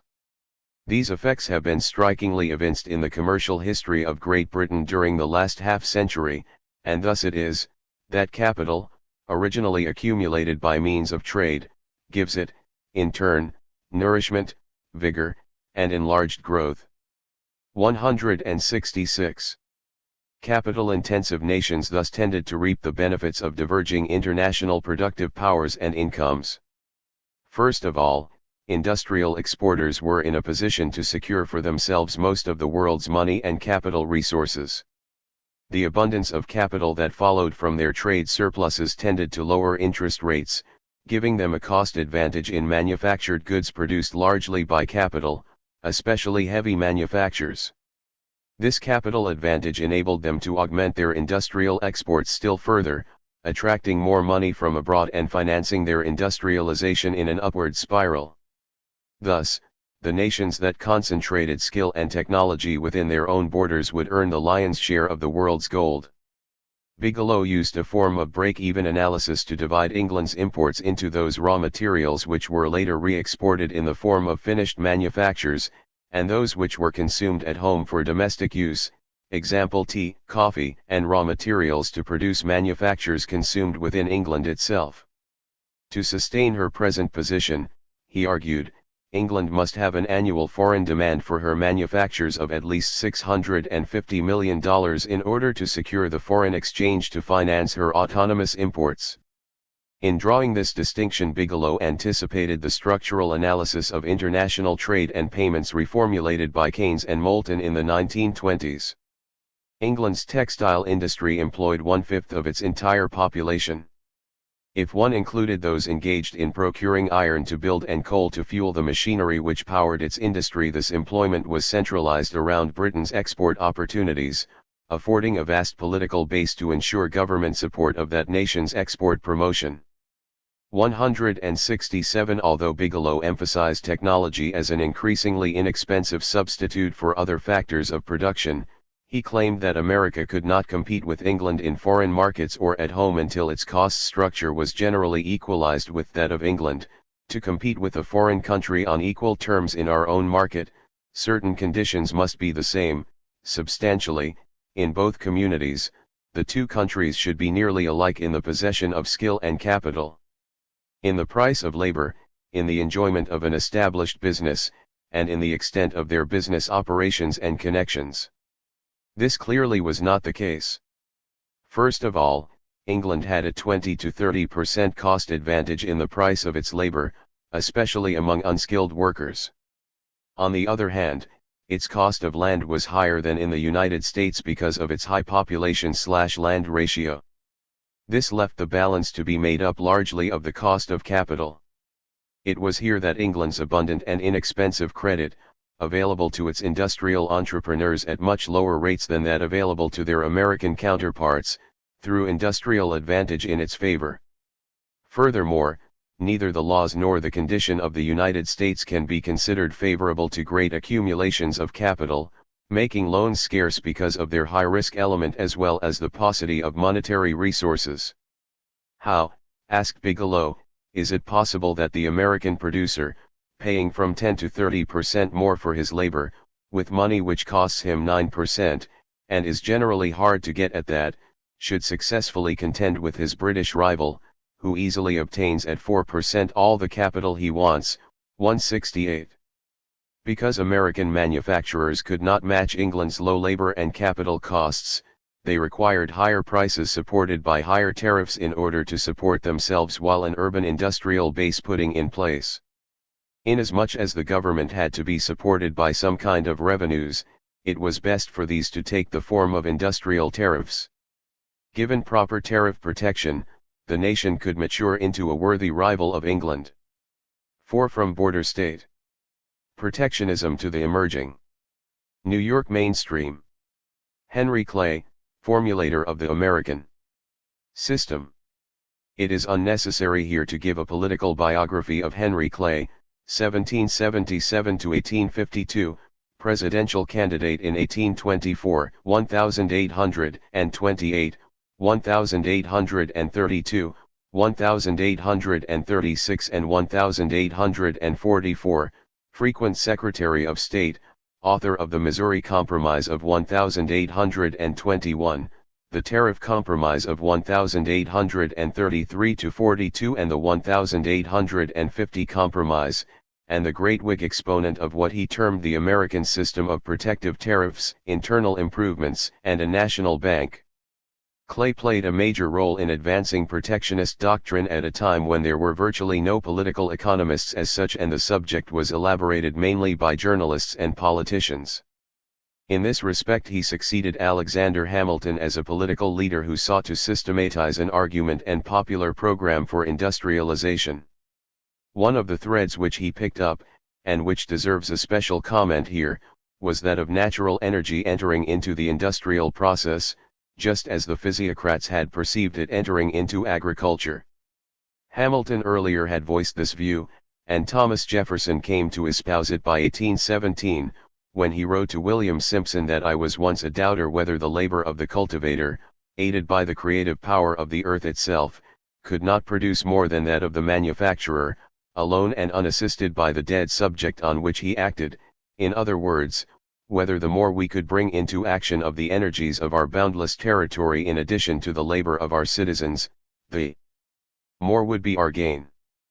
But the inventions of the later times, by labor-saving machines, do now as much for the manufacturer as the earth for the cultivator. Experience, too, has proved that mine was but half the question, the other half is, whether dollars and cents are to be weighed in the scale against real independence.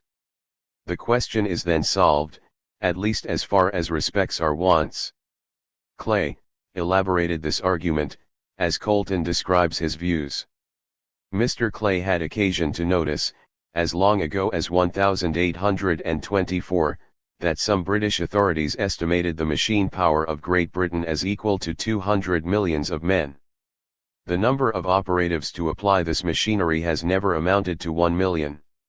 Here, then, is a nation, with a population of some 25 millions, with a producing power of 200 millions. Its capabilities of producing wealth by artificial means, is so great, that its natural power is scarcely worthy of being brought into the account. One man at home did the work of 200, less or more. Science, which makes 133. Man as powerful as 200, or 1,000, left to their natural powers, will and must prevail against numbers. That nation which cultivates the useful, mechanic, and manufacturing arts, all of which have their foundation in science, and which excels in them, other things being equal, will excel in strength, and maintain a superiority. 169.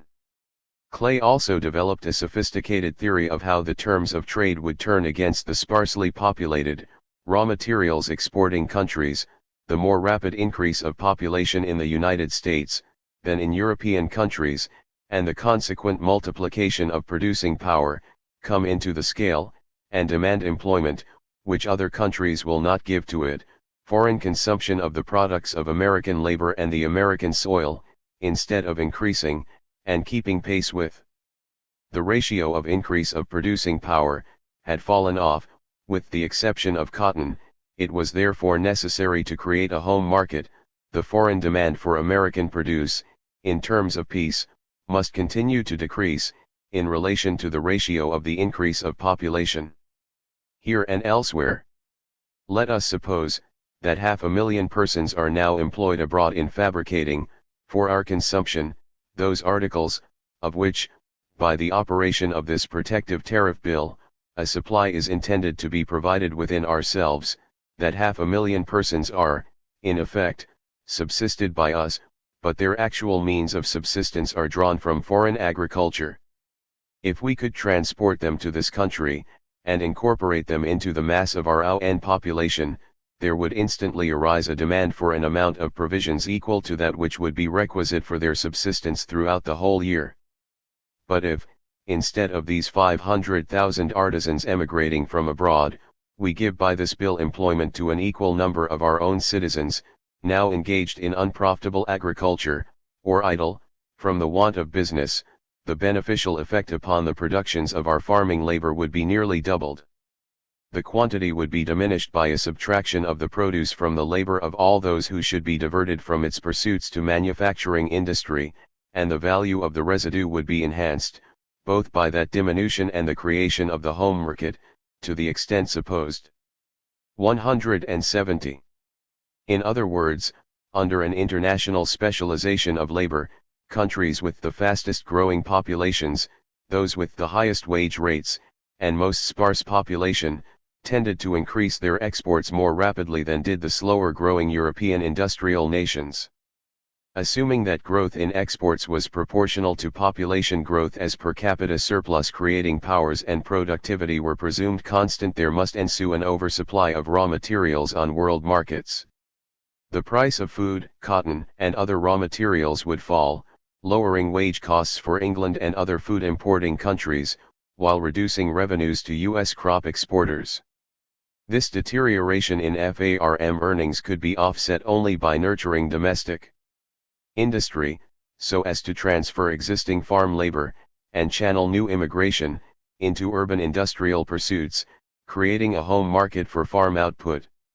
This was basically a supply and demand analysis based on population theory, taking productive powers as much for granted as did the Ricardian doctrine against which Clay argued.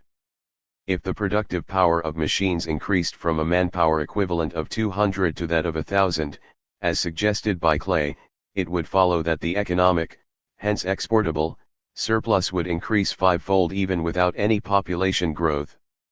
In this respect, the arguments voiced by Clay were echoed in the debate between Alexander Everett and George Tucker in the 1840s on the foreign trade implications of population growth.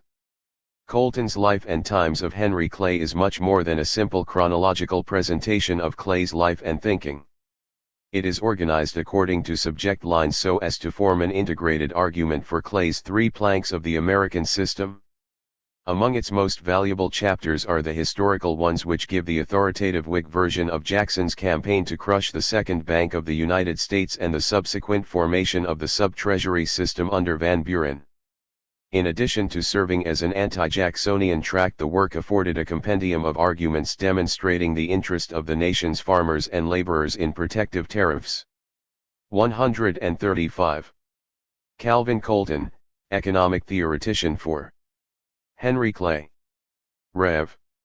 Calvin Colton, 1789–1857, was a leading Whig journalist of the 1840s, the official biographer of Henry Clay and editor of his works, and one of the two major pre-Civil War protectionists to occupy a chair of political economy. The other was Francis Bowen of Harvard. His Public Economy for the United States, 1848, provided an elaborate defense of the inductive historical method of political economy that characterized the first generation of American protectionists. Colton was born in 1789 in the Longmeadow section of Springfield, Massachusetts. He was a fifth-generation descendant of Quartermaster George Colton, one of the founders of Longmeadow, who had emigrated from England sometime before 1644. George Colton's descendants played an important role over the years in the municipal, religious, and military life of Longmeadow, and were especially active in Protestant church affairs. One of the many preachers in the family line later commented that we are born to be deacons. True, indeed, the people have a voice in putting Coltons or others into this office. But a Colton is a deacon anyway, vote or no vote. 171. In addition to serving as preachers, the Colton descendants distinguished themselves as fighters. George's son, Captain Thomas Colton, gained renown as an Indian fighter, and Calvin Colton's father, Major Luther Colton, served in Major Andrew Colton's company of Minutemen in the American Revolution.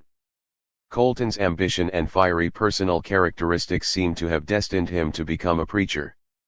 After graduating from Yale College in 1812, he studied divinity at Andover Theological Seminary. He was ordained in 1815, and after serving as a missionary in western New York was appointed to the Presbyterian pastorate at Batavia. Failure of his voice in 1826, however, coupled with the death of his wife, led him to retire from the ministry. He embarked on a series of travels, the first of which he described in his tour of the American Lakes, and among the Indians of the Northwest Territory, in 1830, disclosing the character and prospects of the Indian race. London, 1833. From the outset he was a defender of Indian rights. He believed the American Indians to represent the lost 10 tribes of Israel and therefore to be essentially Judeo-Christians. Like many of his fellow New Englanders, however, he readily accepted the institution of Negro slavery. During 1831–1835 he traveled in England, where he served as correspondent for the New York Observer and wrote travel narratives and sundry books on popular and religious subjects. Works published in London include his History and Character of American Revivals of Religion, 1832, Manual for Emigrants to America, 1832, The Americans, 1833, The Tour of the American Lakes cited above, and Church and State in America, 1833. Colton's observations on his British experience were set forth in his 4 Tiers in Great Britain, New York, 1836. His later Anglophobia was not yet apparent, although a strong sense of his American identity was.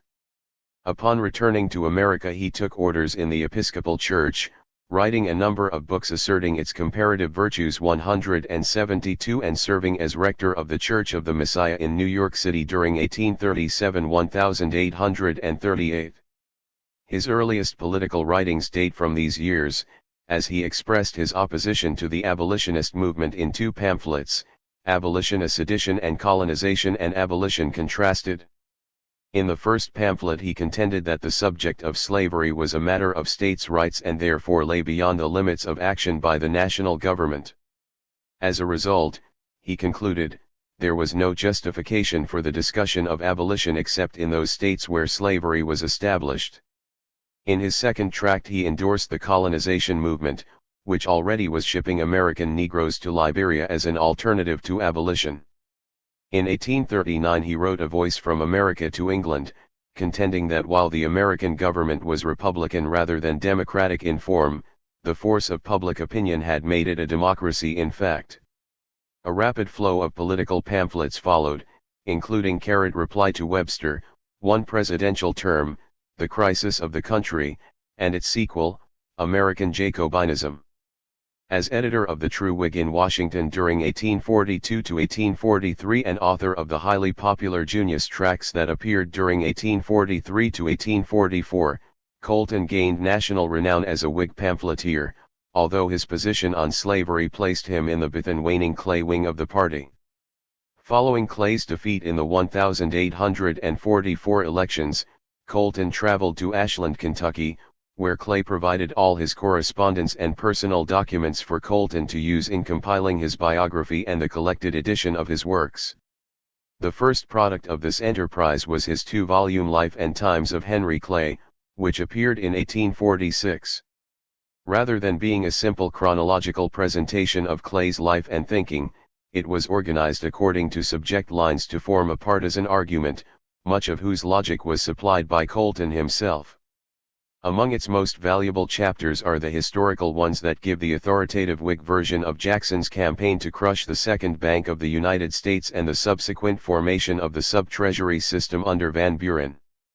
In addition to serving as an anti-Jacksonian tract, the work afforded a compendium of arguments demonstrating the interest of the nation's farmers and laborers in protective tariffs. It obtained a wide audience, with the first printing of 5,000 copies sold out within 6 months of publication. Also in 1846, Colton published his pamphlet on the rights of labor, which is in many ways an embryonic exposition of his public economy. His leading assertion was that labor was capital, above all in the sense that free labor supplied mental faculties as well as physical effort to the productive process. Slave labor, however, supplied only physical effort, and thus occupies the position of a power simply, as horsepower, or any other productive agency, that is the property of its owner, i.e., the slaveholder, not the slave, and subject to its will. Slave labor has no political rights in itself, and when the rights of labor are spoken of in this work, the labor of slaves does not come into consideration, any more than that of horses. This is not said to disparage a slave as a human being, but simply to determine the position of his labor in political science. The object is to make the same distinction in science, which actually exists, between free and slave labor. 173. No opposition need exist between slavery and protectionism, Colton continued. Georgia is becoming a manufacturing state, and feels the need of protection. North Carolina decidedly, and Virginia probably, is in favor of the protective policy. This was a vain hope, of course, and simply established Colton as a member of the cotton wing of the Whigs.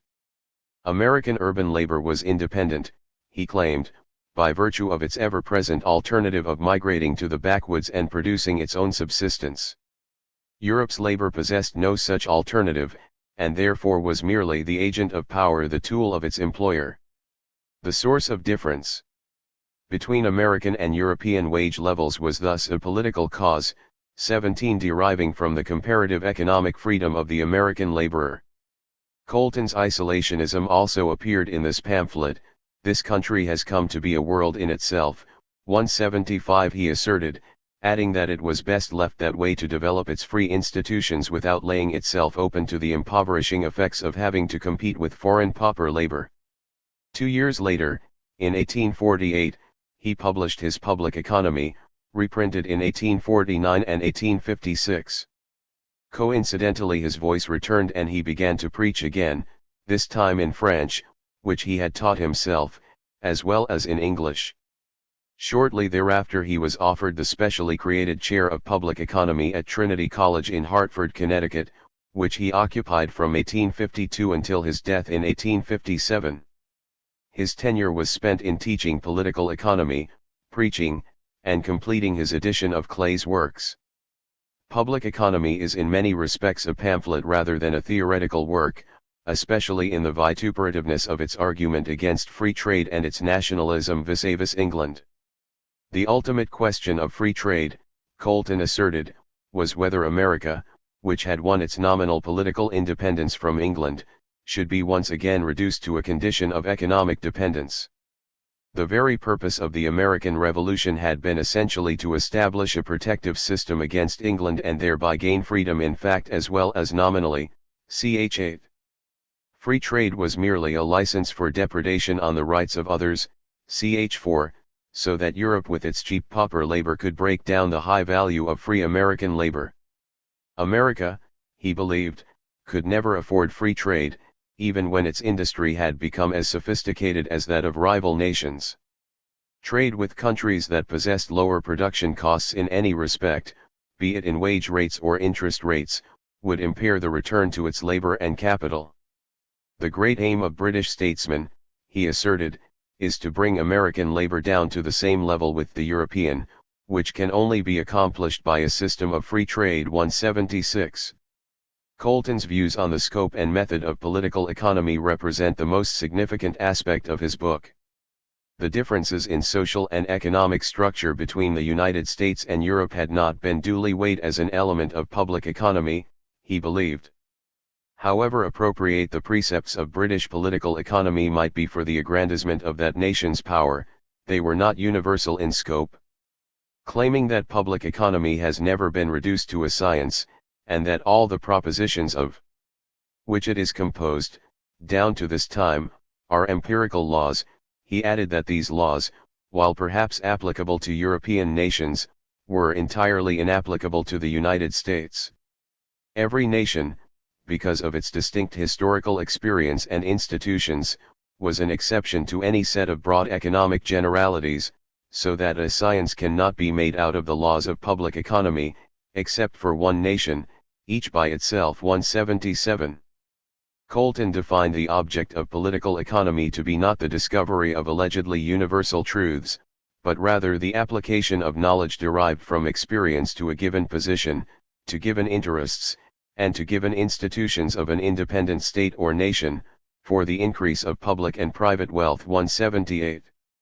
His theories thus applied only to the United States, we do not profess to write for any other country. 179. In view of this comparatively narrow scope of political economy, England's attempt to foist her free trade doctrines and her pessimistic Malthusianism on other nations, under the unwarranted claim that the precepts of these doctrines were universally applicable, represented little more than a colonialist strategy of exploitation rather than disinterested scientific thought. It also was hypocritical. Save for repealing her Corn Laws, Britain had never granted free trade. Even her repeal of the Corn Laws was designed mainly to strengthen the empire by reducing the cost of food, and with it British wage costs, so that her manufacturing system could more easily thwart the attempts of other nations to develop their own industry.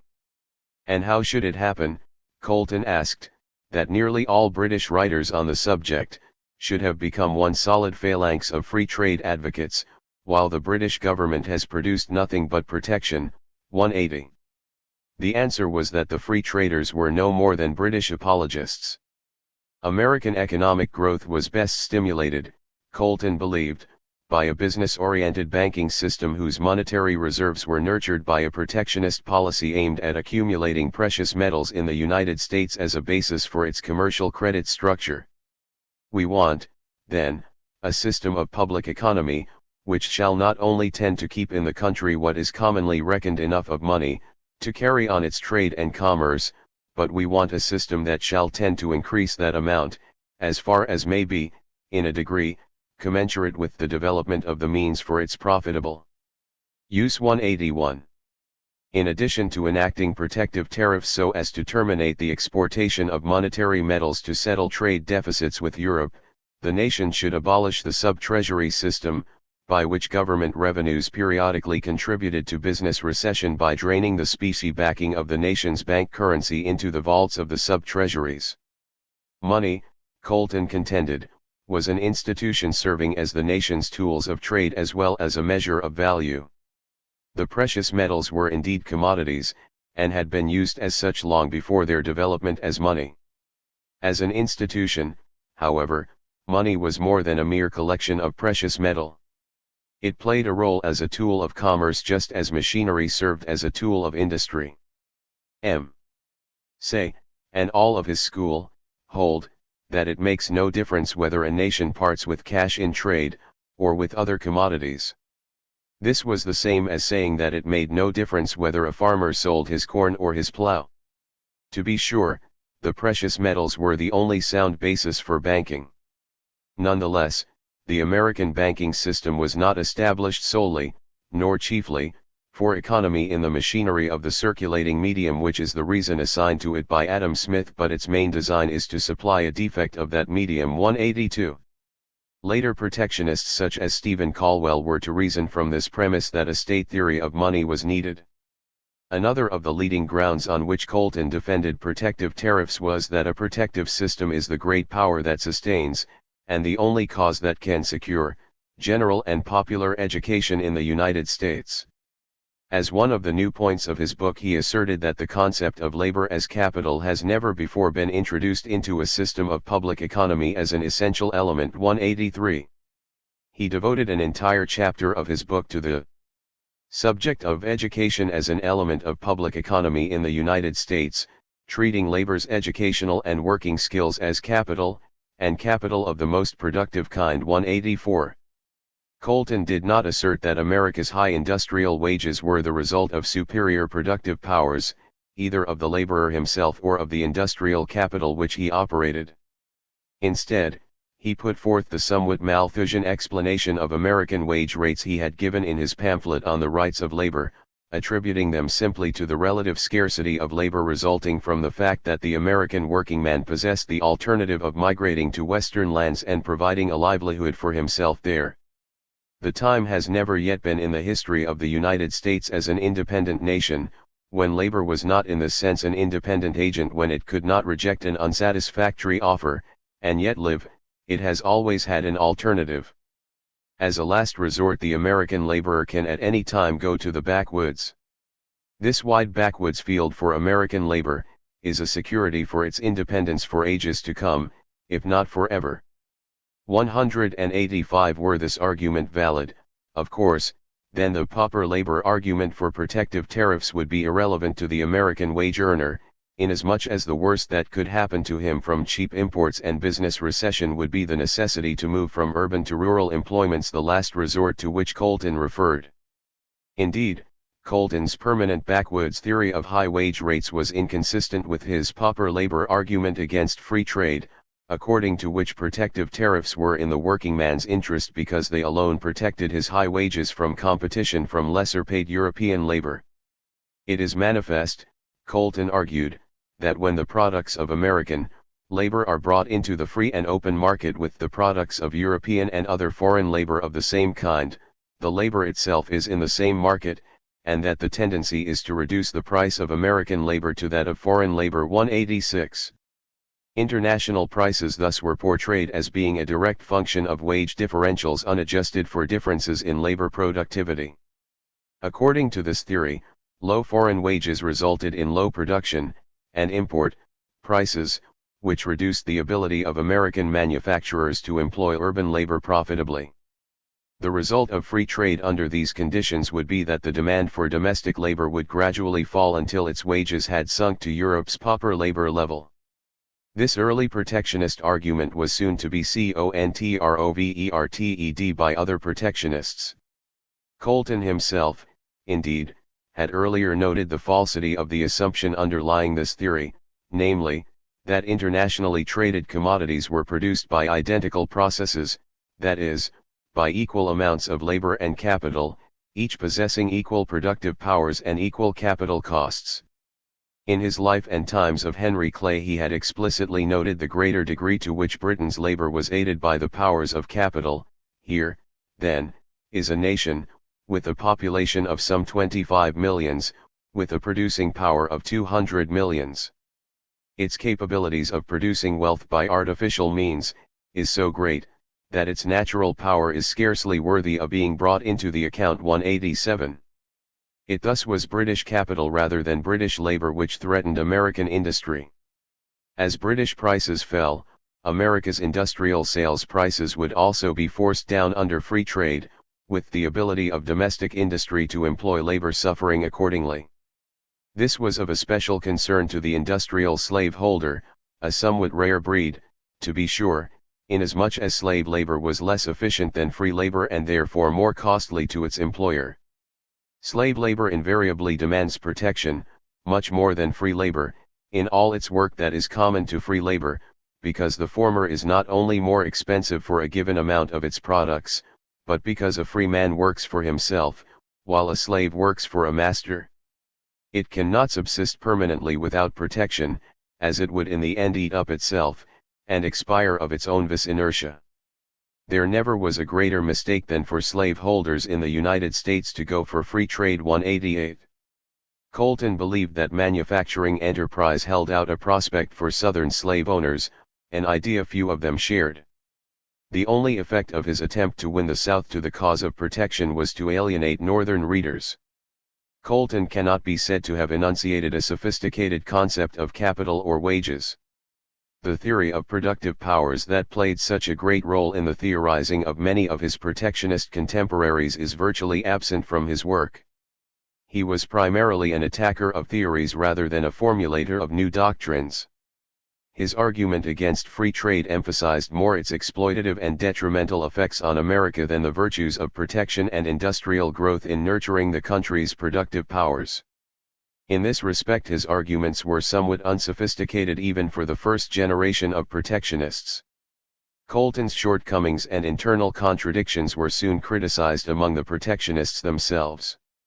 Francis Bowen reflected that Colton's ponderous volume is not likely to make many converts to his reasoning in favor of a protective tariff, on the grounds that the author is not so happy in founding his doctrines upon abstract principles, as in fortifying and illustrating them with statistical details.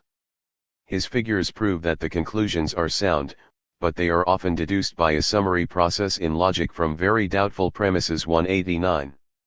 In fact, the year in which Colton's Public Economy appeared, 1848, was pivotal in the evolution of American economic thought. In Colton's work it received what was in many respects the culminating defense of the first generation's historical and nationalist method. In Carey's The Post, The Present and the Future it received the outlines of a theory of economic growth that was to inspire a new generation of protectionists, one that approached political economy as a discipline of much more universal scope than earlier protectionists had acknowledged. It might well have been with Colton's disparate argument for protectionism in mind that Peshine Smith wrote just 2 years later that young men cannot well have a protectionist faith made up of shreds and patches. It must be a consistent whole. 190. Colton had observed that the rules of British political economy were inadequate to explain America's economic problems but did not really set forth a new set of rules. He opposed Malthusianism, asserting that it was merely an apology for the inequities of British society, but did not contract overt its leading assumptions. The high prices of labor and capital in this country are the results of a cheap social organization, or cheap government. 191 he asserted, stressing that America had no parasitic and warring aristocracy to support as had European labor, as if high costs of social overhead could reduce Europe's production costs. He advocated high wages for American labor yet did not relate wage rates to labor productivity. holding instead a crude theory of international wages and prices and apparently believing that America would be priced out of world markets so long as its living standards remained high. His greatest shortcoming thus lay in his attempt to formulate a merely nationalist and historical argument for protectionism rather than developing an economic theory focusing on the superior wealth-creating capacities of industrial development. Yet this nationalism was the most popular aspect of his book. As a pamphleteering work, it mobilized the Anglophobia which existed among many Americans against British economic hegemony. Colton in his nationalism pushed to their limit the narrow concepts of Friedrich List and Alexander Everett as to the scope of political economy, attacking the universality claimed by Ricardian doctrine. It was only subsequent protectionists who were to formulate an economic argument more universal in scope, which portrayed Britain rather than the United States as a special case and extended the inductive method which Colton and his contemporaries praised so highly into a new and higher realm of theorizing. 146. Horace Greeley, protectionist publisher and pamphleteer. Horace Greeley, 1811–72, was perhaps the most popular newspaper editor in American history.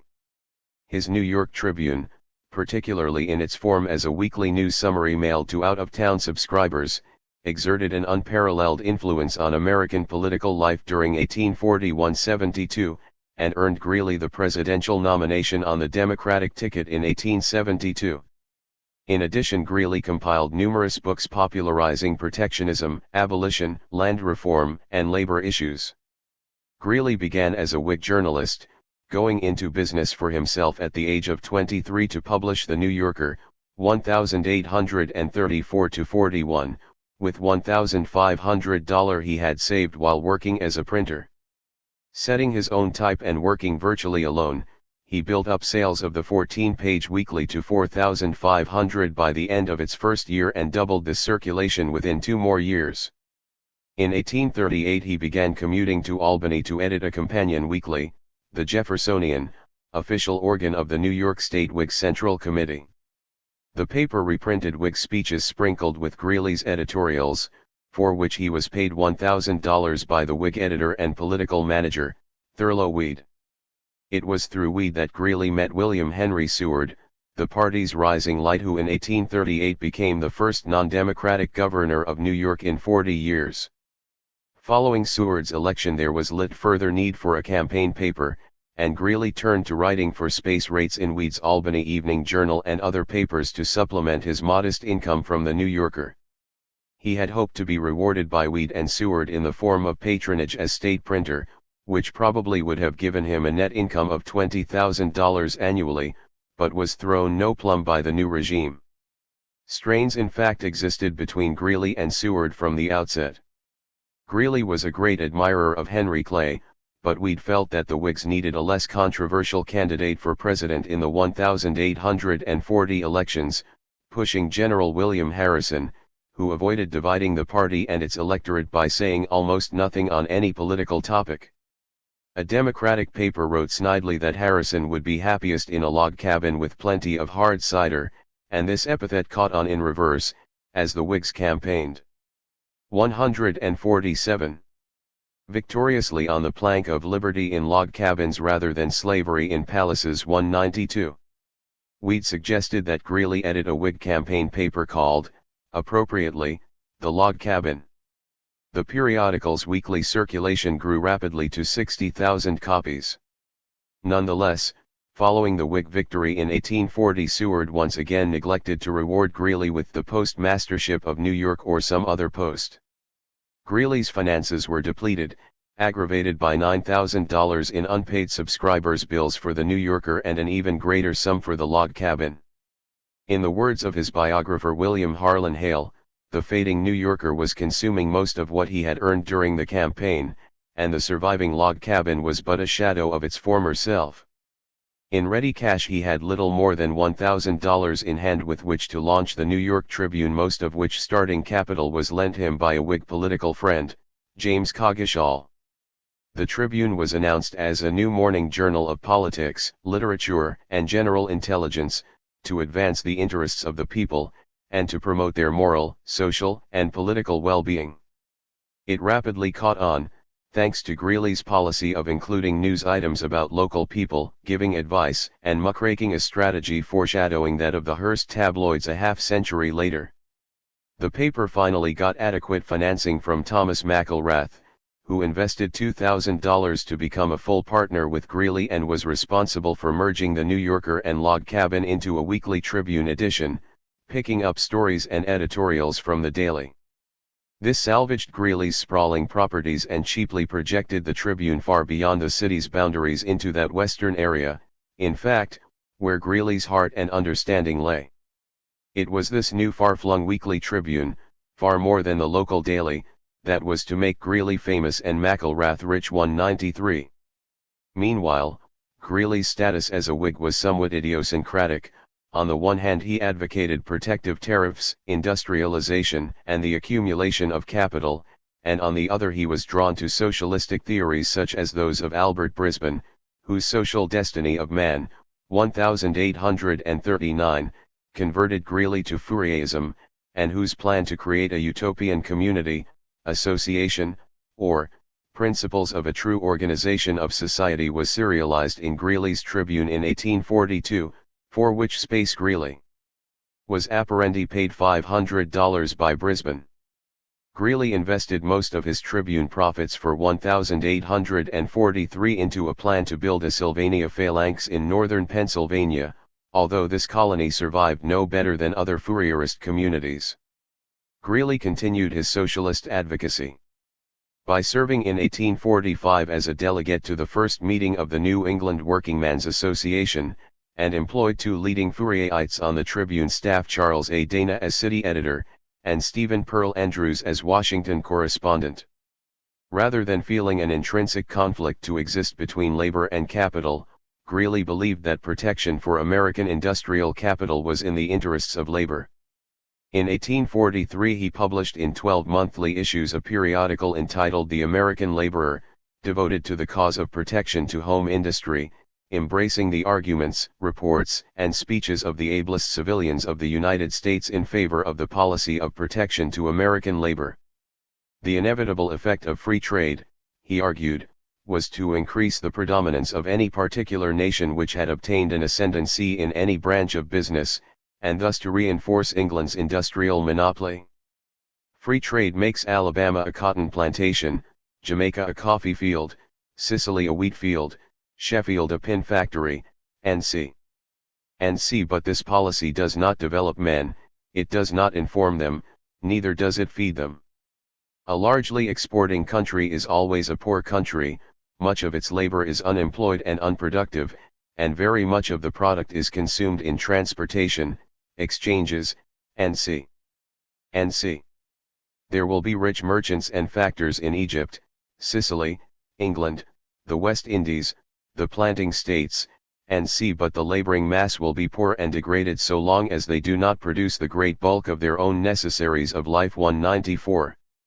This publication emerged out of the four-day National Home Industry Convention held in New York City in April 1842, whose proceedings and reports were reproduced in Greeley's magazine, with Greeley himself serving on the committee to consider the general interest of manufactures and American labor, and the necessity of protection. Just as the state must protect its citizens against swindlers, he argued, so it must act to ensure prosperity and harmony for all. Only the tariff could provide this, along with protecting the nation against foreign commercial warfare. We seek to build no policy like that of Great Britain, to make our own country the Rialto of nations, the maker and refiner, and trafficker and carrier for all other countries. We do not want other nations constrained by policy or craft to bring their bread to be baked in our ovens, any more than to carry our loaves to theirs.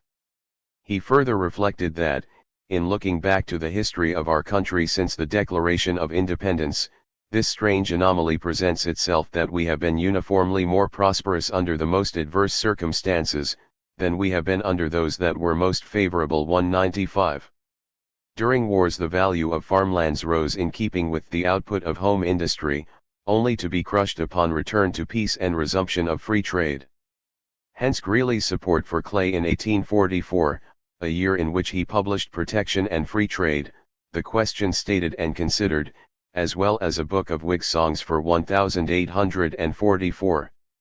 After Clay's defeat, Greeley turned once again to labor topics, conducting a debate with a former employee, Henry Raymond, future editor of the New York Times, on the subject of association discussed, or, the socialism of the Tribune examined, 1847. As Greeley later explained his political views, he aspired to be a mediator, an interpreter, a reconciler between conservatism and radicalism, to bring the two into such connection and relation that the good in each may obey the law of chemical affinity, and to elucidate what is just and practical in the demands of our time for a social renovation. 196. In 1848, Weed and Seward once again succeeded in nominating a popular General Zachary Taylor for president on the Whig ticket.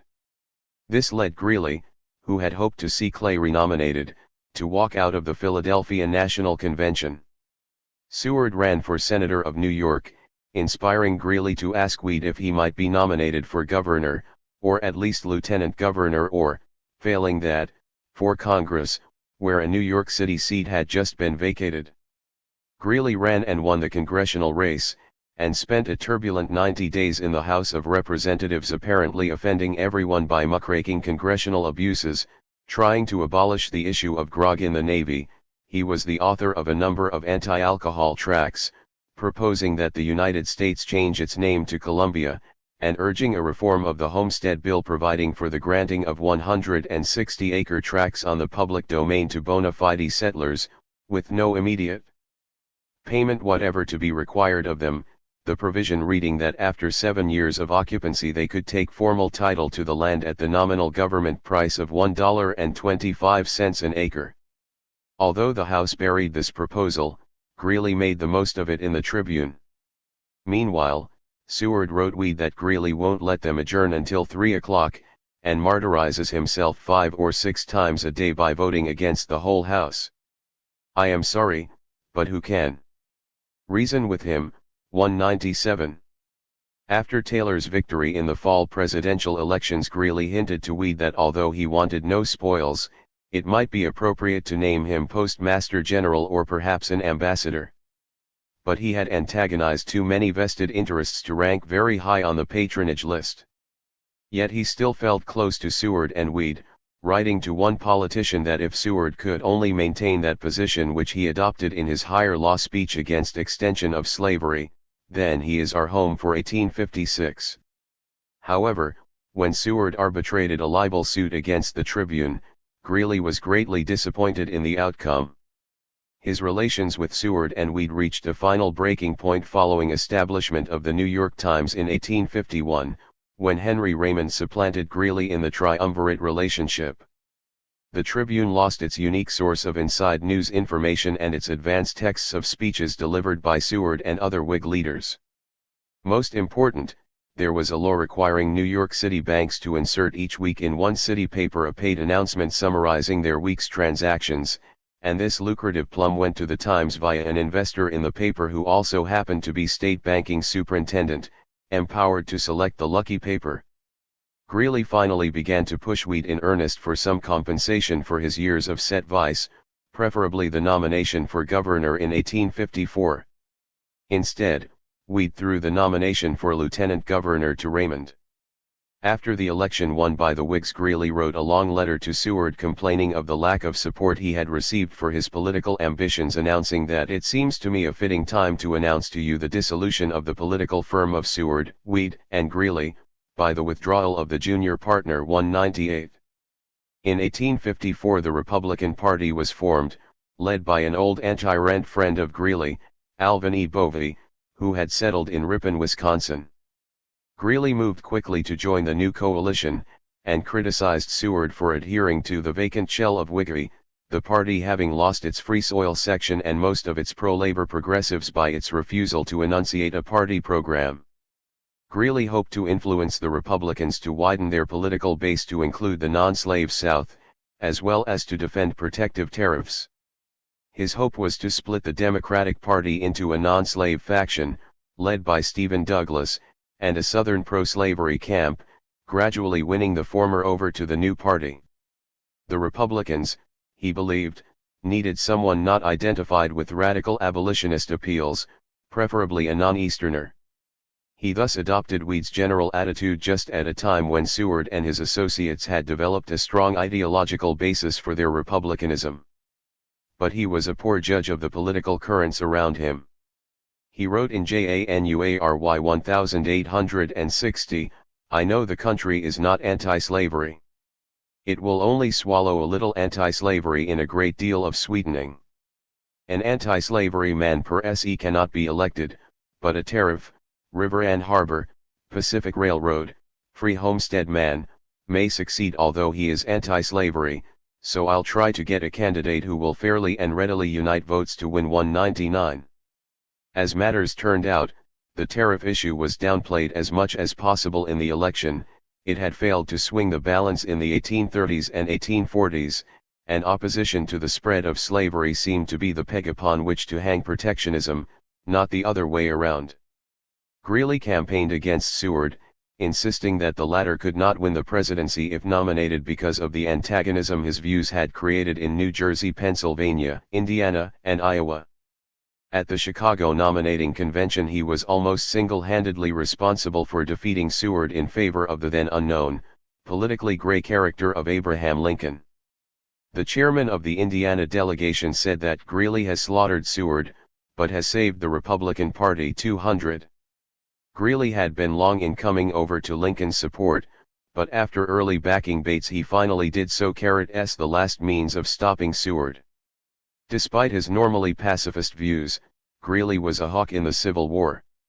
He continued to press Lincoln, and later Andrew Johnson, for political favors or appointments, but was not highly admired by either and merely was given some embarrassing tasks by Lincoln during the Civil War. Upon the return to PCAS he wrote a 2-volume review, The American Conflict, A History of the Great Rebellion in the United States of America, 1860–1864, Hartford, Con.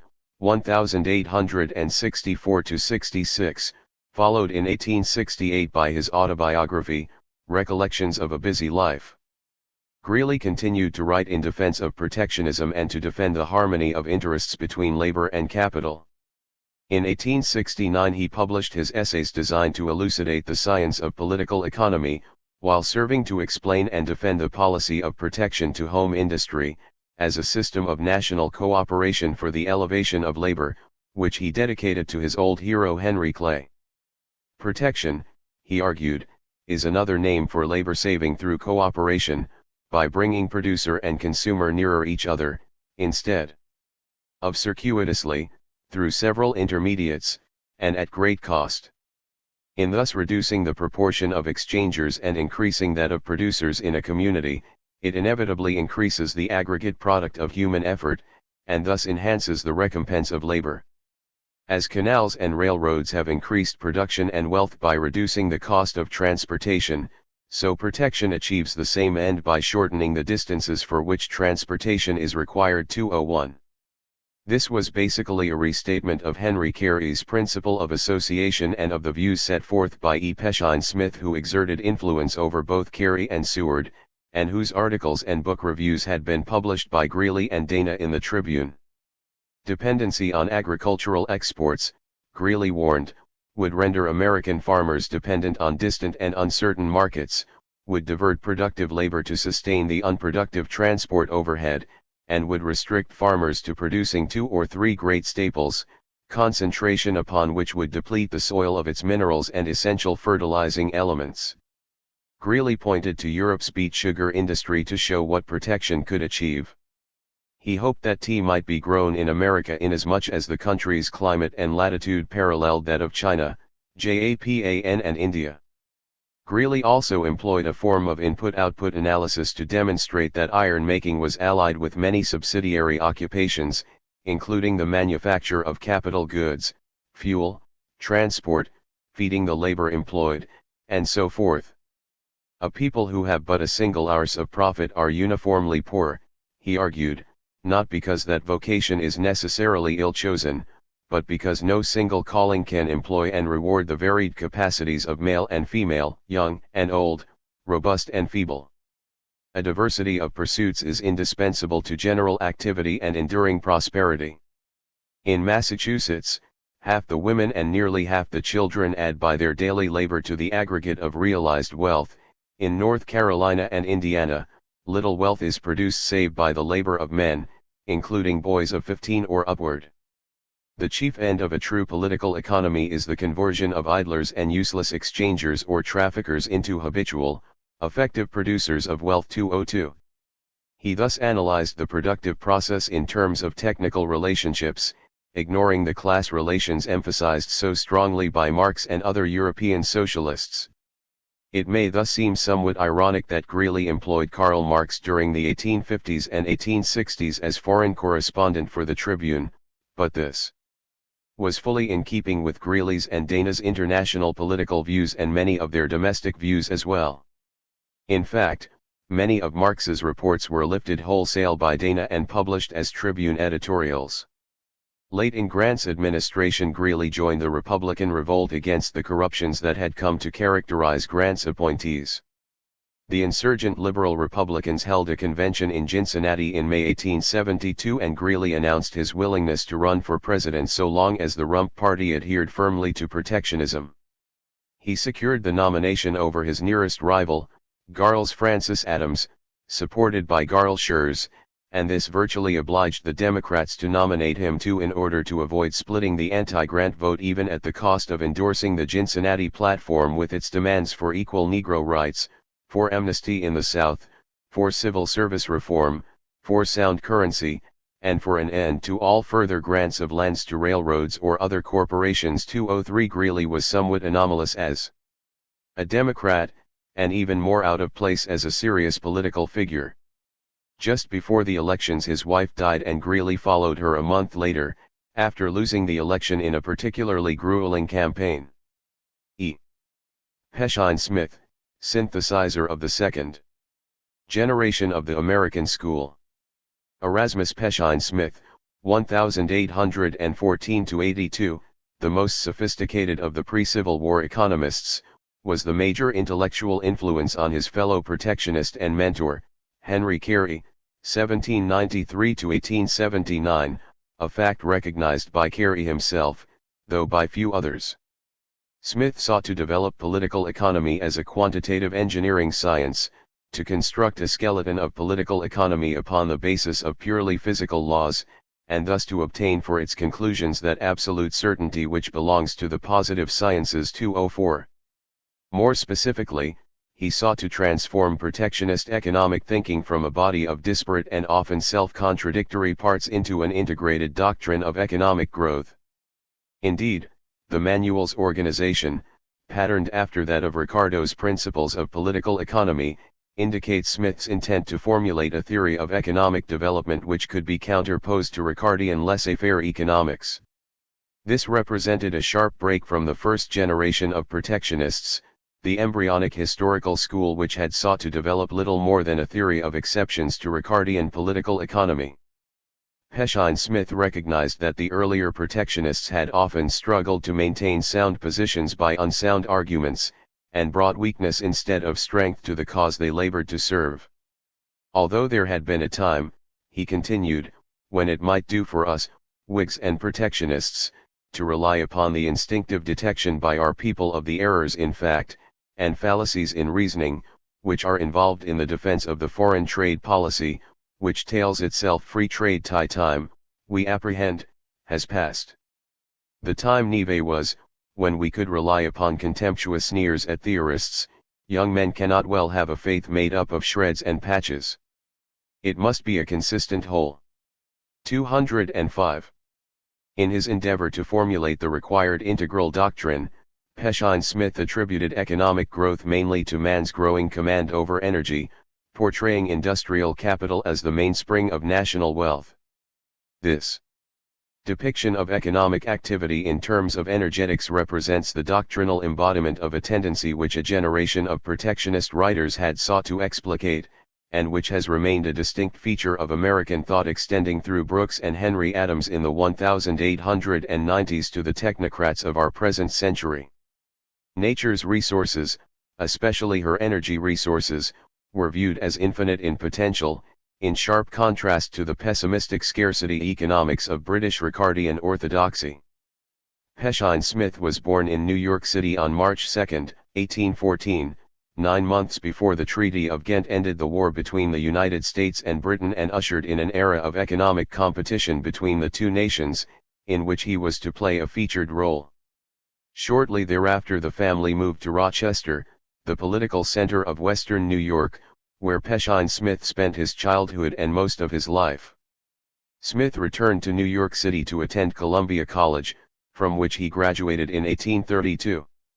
He seems to have adopted protectionist sentiments by this time, for he later commented that his student years at Columbia had taught him just enough to see that the grounds upon which the Friends of Protection generally based the defense of their policy was unsound. The following year he took a degree from the Harvard Law School and returned to Rochester, where he practiced law for 16 years, joining the legal firm of William Henry Seward early in his career.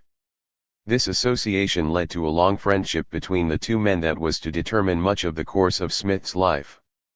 His fortunes were to follow those of Seward through the latter's terms as governor of New York, as U.S. Senator, as acknowledged leader of the Republicans in their early years, and as Secretary of State under Lincoln and Johnson.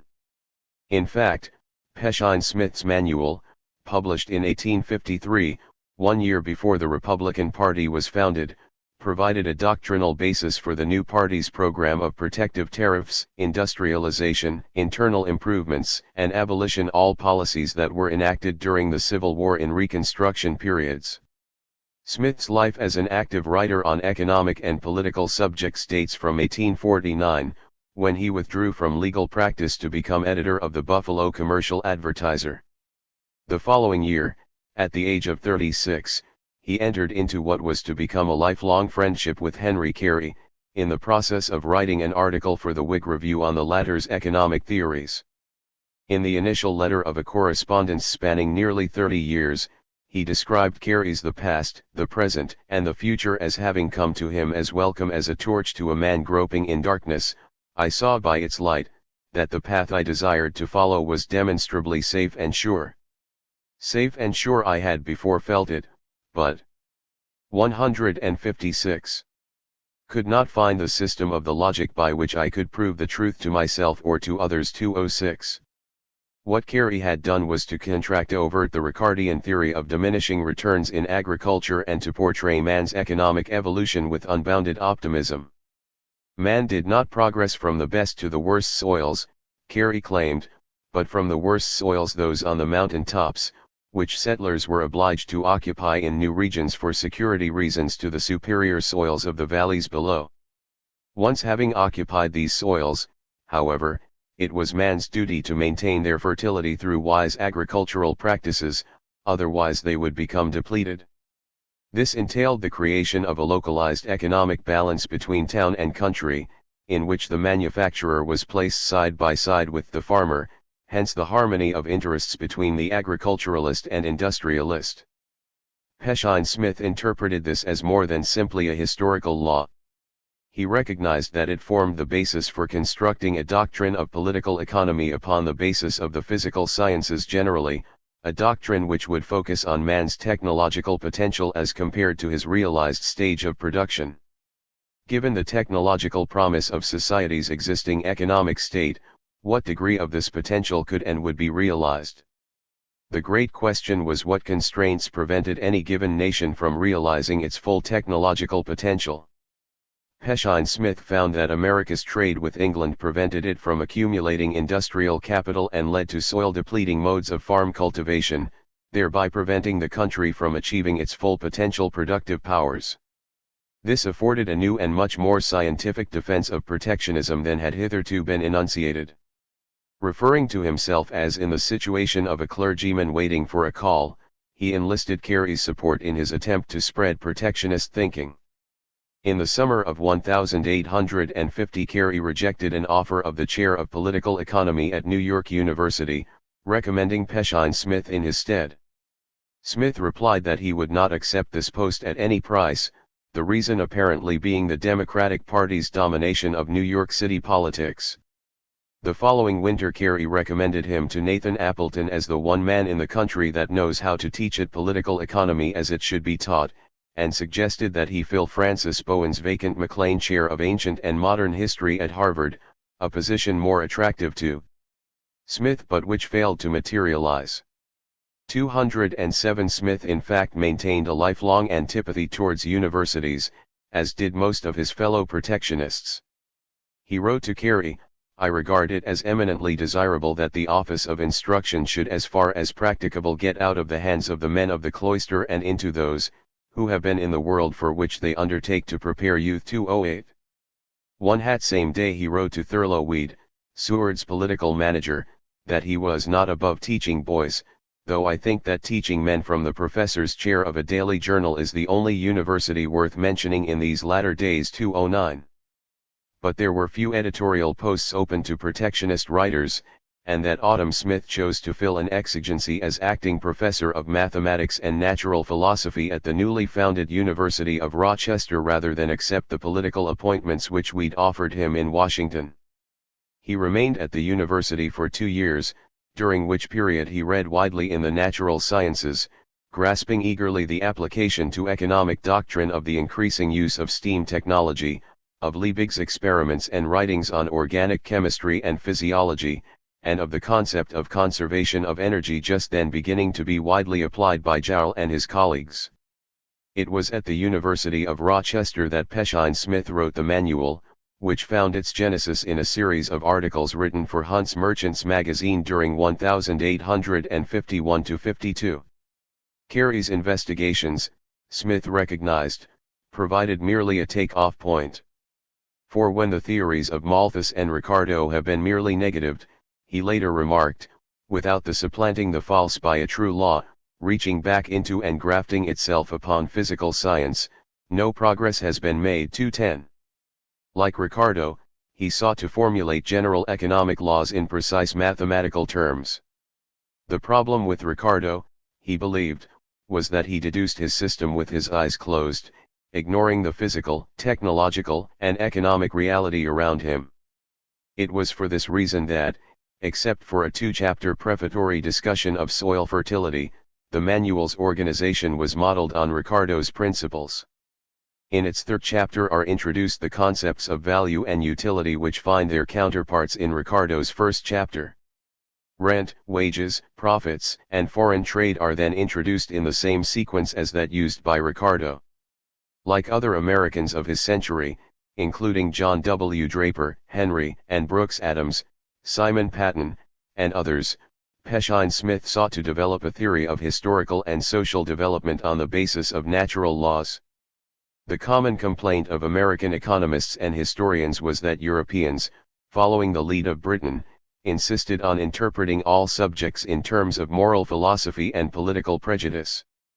The result of this approach was similar to the constraining influence which religion had exerted on the development of science.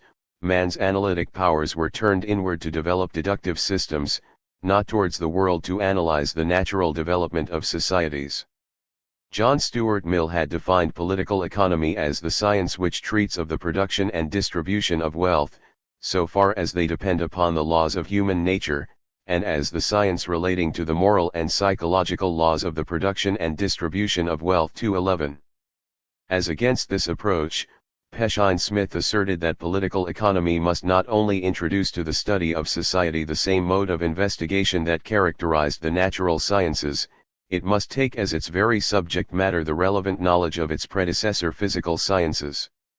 The question is, then, if we desire to construct a science in a field of investigation lapping upon physics on the one hand, which is altogether scientific, and upon human nature on the other, which as yet cannot be included within the scientific category, at which end are we to begin? At the known, the measurable and ponderable external nature? Or at the unknown, the invisible, the mysterious, the fluctuating internal nature? There was, he claimed, an American school whose distinction it is to have pursued the opposite method from that of British economists, to have started from facts, and not from assumptions. 212. I cannot undertake to say what social science will be, he wrote to Carey, but it seems to me it cannot be constructed until political economy, giving the laws of human progress in respect to its material basis, the increased command over matter, is first tolerably perfected. 213. Nowhere was Peshind-Smith's grounding of economic thought in the physical sciences and social technology more clear than in the doctrine of land and its rent. Ricardo had erroneously viewed soil as possessing original and indestructible powers. In fact, on such powers existed, an observation especially apparent in the United States, whose lands were rapidly being depleted from one-crop farming, a practice termed mining the soil. Peshind-Smith attributed this soil exhaustion to the country's pattern of foreign trade. So long as it continued to be a net crop exporter, the soil would be depleted of its phosphates, nitrates, trace minerals and other essential fertilizing elements, as had been analyzed by Justus Liebig and other agricultural chemists of the 1840s, a decade which saw a virtual revolution in agronomy. Peshind-Smith was thus led to treat soil as essentially a converter like all other forms of capital, in its particular case, transforming chemical matter, the soil's composition, supplemented by the gases of the atmosphere, into crop output. The soil's fertilizing elements could be either withdrawn from the soil or added to it. However, only when a local rural-urban balance was established between farmers and industrial town dwellers, could adequate crop rotation policies and other scientific agricultural practices be implemented. If the United States continued to adhere to the theory of comparative advantage, it would find its agricultural productivity diminishing steadily as its lands were exhausted, an eventuality not recognized by Ricardo. On the other hand, Smith believed that soil productivity could be augmented indefinitely, so long as the farmer found it economically remunerative to apply fertilizer to the soil. A nation's farm output was thus much more a function of soil quality than of mere land area. Fertility was a product of man-made capital investment and was subject to increasing returns as population density increased and society's distribution overhead was reduced. Peshind-Smith also broke from British tradition in his concept of labor. Ricardo had viewed the work performance of labor as a fixed productive entity, an inherent ability independent of nutritional and related consumption standards. Implicit in this view was the conclusion that pauper labor, fed and clothed at a minimum subsistence level, was capable of contributing as great an output of work effort as labor which enjoyed superior living standards. It followed to Ricardo that high profits were incompatible with high wage levels. Peshind-Smith, by contrast, found them complementary.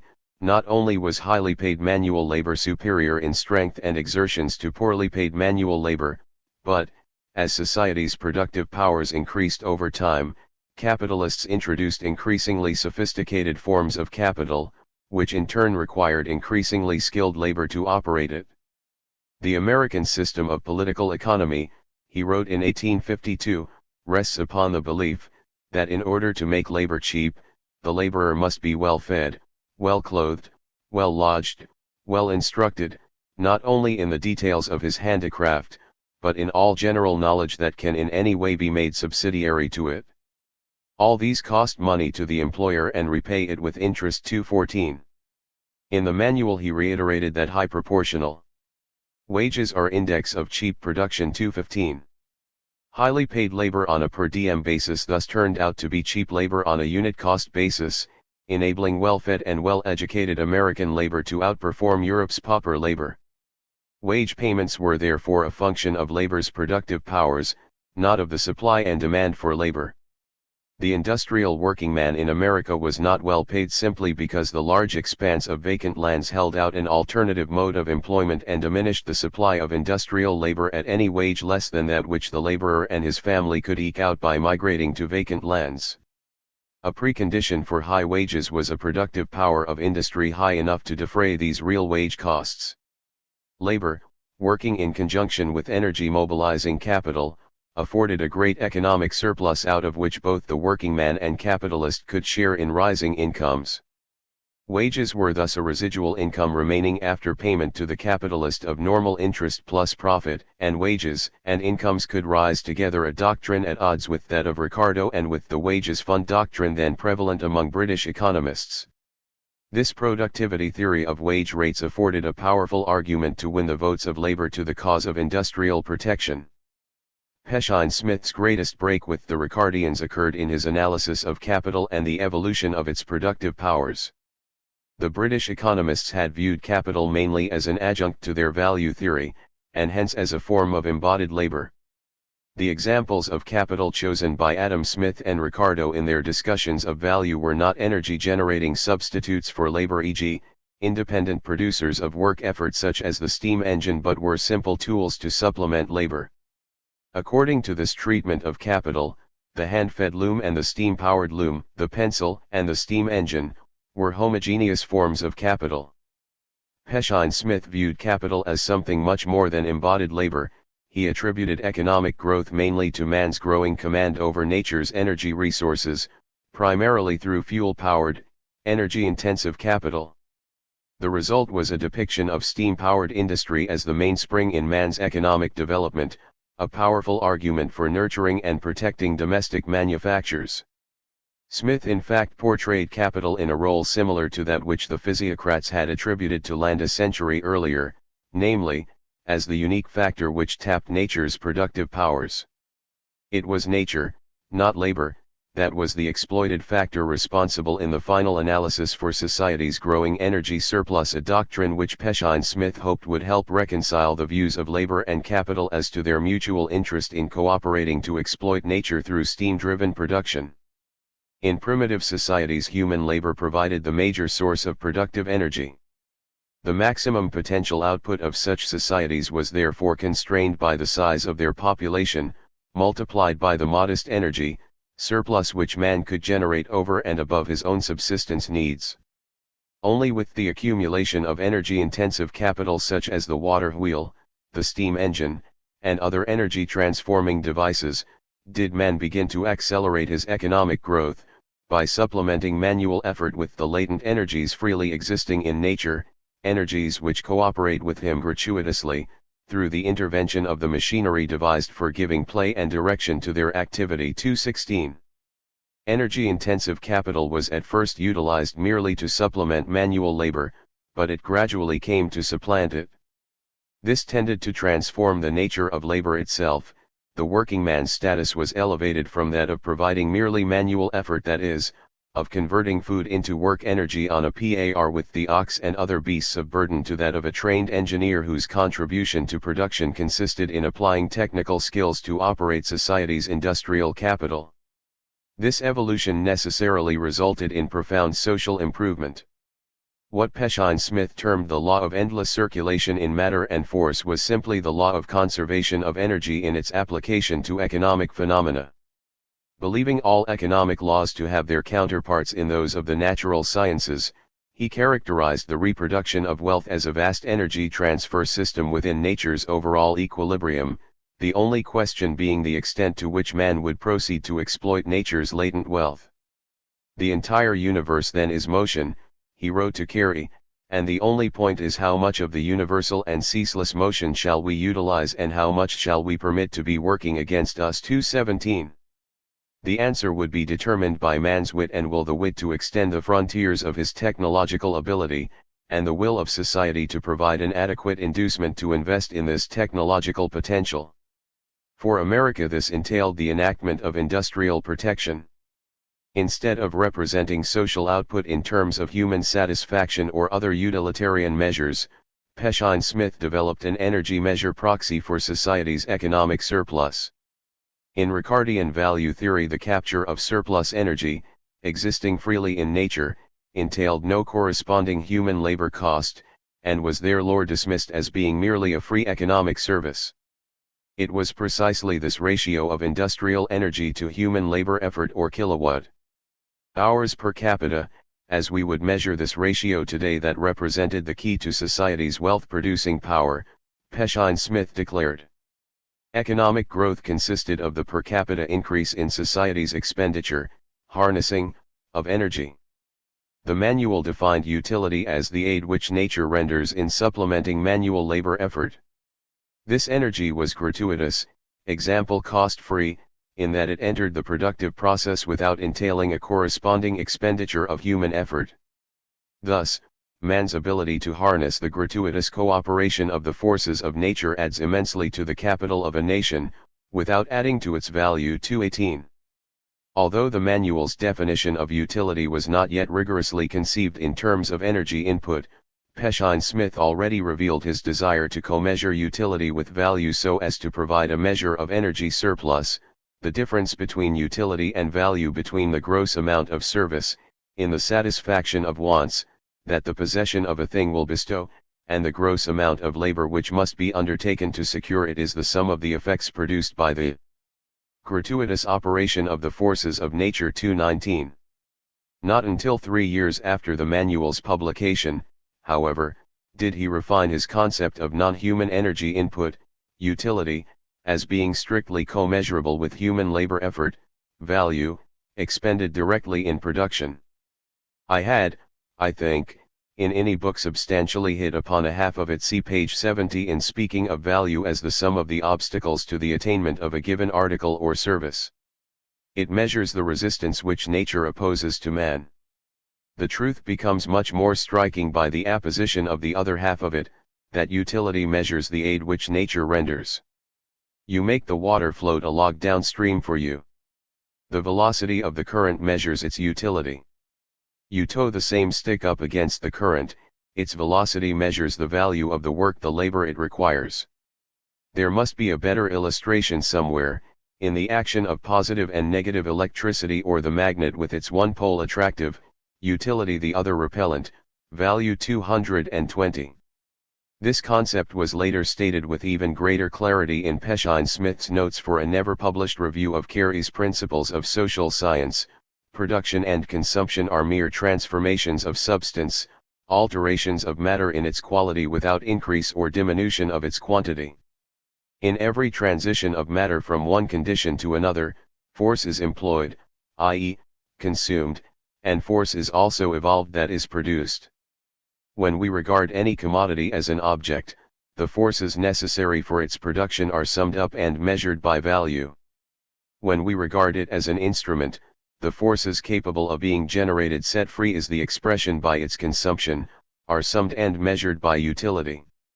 The force required to produce a ton of coal equals its value, and the force exerted by it in a steam engine equals its utility, are only formulae which express, after the manner of physical science, a truth which every spoken language implicitly recognizes. 221. The productivity of capital in Smith's model consisted of the amount of energy harnessed by it, relative to its value in terms of the human labor costs necessary to reproduce that portion of capital used up in production, to provide its fuel and associated operating expenses, and to acquire the relevant skills necessary to operate this capital. Whereas pre-industrial mercantilism had believed nations to be powerful simply in proportion to their population, as a rough proxy of their power to create a national economic surplus, Peshine Smith found national power proportional to a nation's population plus the manpower equivalent of its capital. This interpretation of economic development and national power in terms of changing factor productivity led Peshine Smith to analyze foreign trade not only as the result of existing variations in productivity among nations, but as an influence on the evolution of productive powers. The result was a more dynamic treatment of foreign trade and economic development than had characterized his laissez-faire opponents. He denounced free trade specifically for its adverse effects on the development of society's productive powers.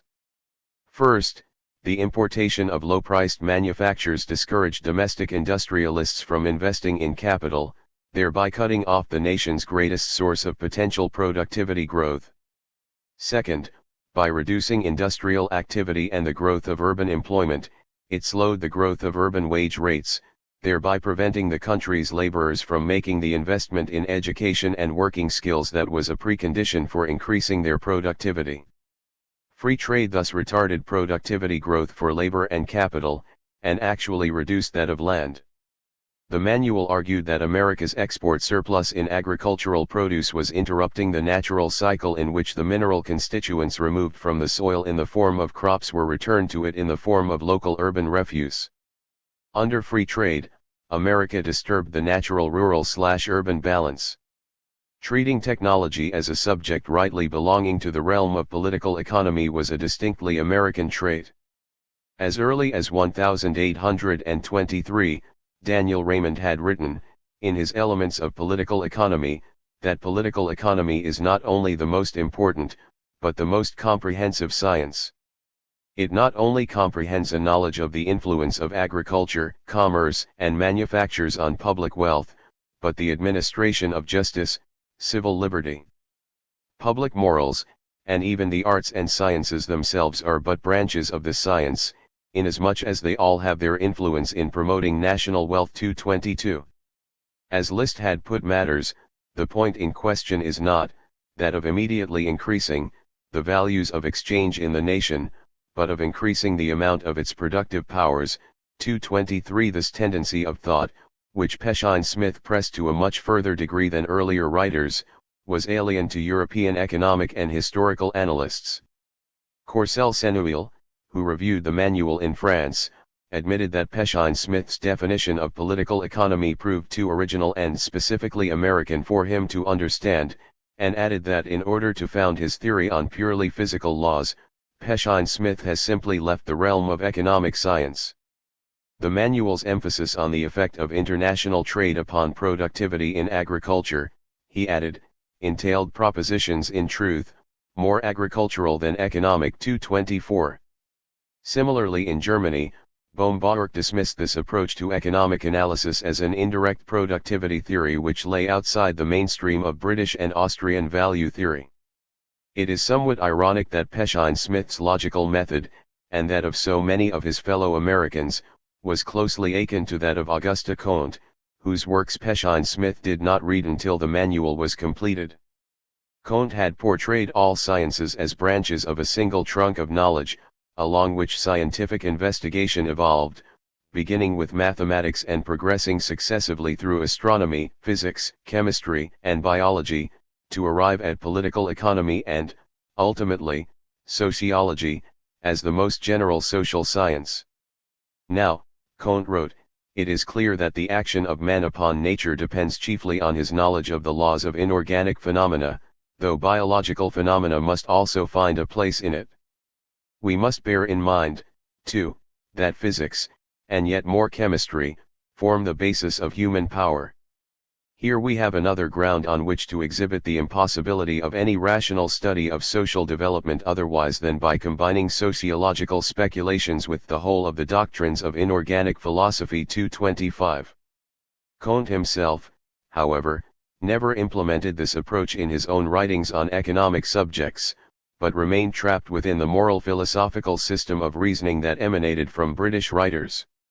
It was left exclusively for American writers to fulfill the task of constructing a theory of economic and historical development on a materialist technological basis. Smith urged Carey to take as given Comte's doctrine of proceeding and shew that all the economists as well as himself have abjured it in practice, by trying to speculate on what according to principles of human nature man would like instead of looking to physical nature to find its power over him and his power in respect to it. It is a question of forces, not of wishes. 226. Upon completion of the manual early in 1853, Peshine Smith had become Deputy State Superintendent of Public Instruction at Albany, a position he occupied for more than 3 years. This period was the most active in the development of his economic thought and in his correspondence with Carey, despite the fact that he continued to maintain his home in Rochester, fulfilling his 6-day working week in 5 days so as to spend weekends at home, a practice which meant a weekly round trip of 460 miles. Smith also remained active in Rochester Literary Society, and, as one of the founders of the Pundit Club in 1854, he delivered the group's first lecture, on the subject of Carey's financial theories, at the home of his soon-to-be famous neighbor, Lewis Henry Morgan. Late in 1856 Smith learned of an opening as reporter of the Court of Appeals at Albany, a position he accepted the following June, anticipating that it would leave him considerably more time in which to write. But the reportership left him with little time outside and little disposition to do anything, and his economic theorizing virtually came to a halt. Meanwhile, Seward's political career seemed to be carrying him towards the presidency. He had been the leader of the Conscience or abolitionist Whigs, so named to distinguish them from the Webster, or Cotton, Whigs. This abolitionist wing became the core of the Republican Party in 1854, which 2 years later held its first national convention, nominating Fremont as its presidential candidate and saving Seward for what it anticipated would be a much stronger showing in the 1860 elections. 4 years hence, Smith wrote to Carey, "I think the people will want a man who has always been right, on the tariff as well as on slavery, the one because of the other." In fact, Smith was an uncompromising opponent of slavery who felt that the anti-slavery issue was the only bandwagon that could carry protectionist doctrines to power. "I look on everybody who is fighting the Southern domination as fighting our battle, that of protectionism, whether he means it or not. If he thinks he is not, I do not care to undeceive him till the fight is won." 227. Like most of Seward's friends and supporters, Smith was bitterly disappointed in 1860 by the former's failure to obtain the Republican presidential nomination. This occurred because, as the acknowledged leader of the Republicans, Seward's firm beliefs had made enemies of many moderates and know-nothings, just as Lincoln's victory at the Chicago nominating convention has been widely attributed to his comparative anonymity at that time. Despite Smith's pain at having to see Seward settle for the post of Secretary of State, upon completion of his reportership he proceeded to join Seward in the State Department. An early aim of the Republican administration was to encourage a more rapid flow of immigration to America, and towards this end, a new Immigration Act had been passed in 1864. One of its most ardent proponents was Henry Carey, who as early as 1862 had proposed Peshine Smith for the post of Commissioner of Immigration, largely in recognition, no doubt, of the manual's theory of population growth and its economic benefits. And, despite the continued pressures on Smith's time as court reporter, his reply to Carey's initial proposal was that "it is no affectation that induces me to say that I fail to recognize in myself any such special qualification for the service of promoting immigration as you attribute to me. I have no desire to take the duty upon myself, on the contrary I would undertake it only as a war service, such as a man is not at liberty to decline, if it shall be thought that I owe it to the country." 228. In 1865, however, apparently with the understanding that he was to become Commissioner of Immigration, Smith joined the State Department, where his legal background was temporarily put to use in advising Seward on matters of international law. His salary of $5,000 per year ranked him as third in the department, after Seward's first Assistant Secretary of State, his son. As matters turned out, by the time Smith's appointment as commissioner was approved by the Senate, on March 21, 1866, it had become apparent that the department's workload of legal cases had grown large enough to require the services of a full-time legal expert with high responsibility. Thus it came about that on the very day that his appointment as Commissioner of Immigration was being approved in the Senate, his name was being proposed in the House of Representatives for the position of Solicitor of the State Department.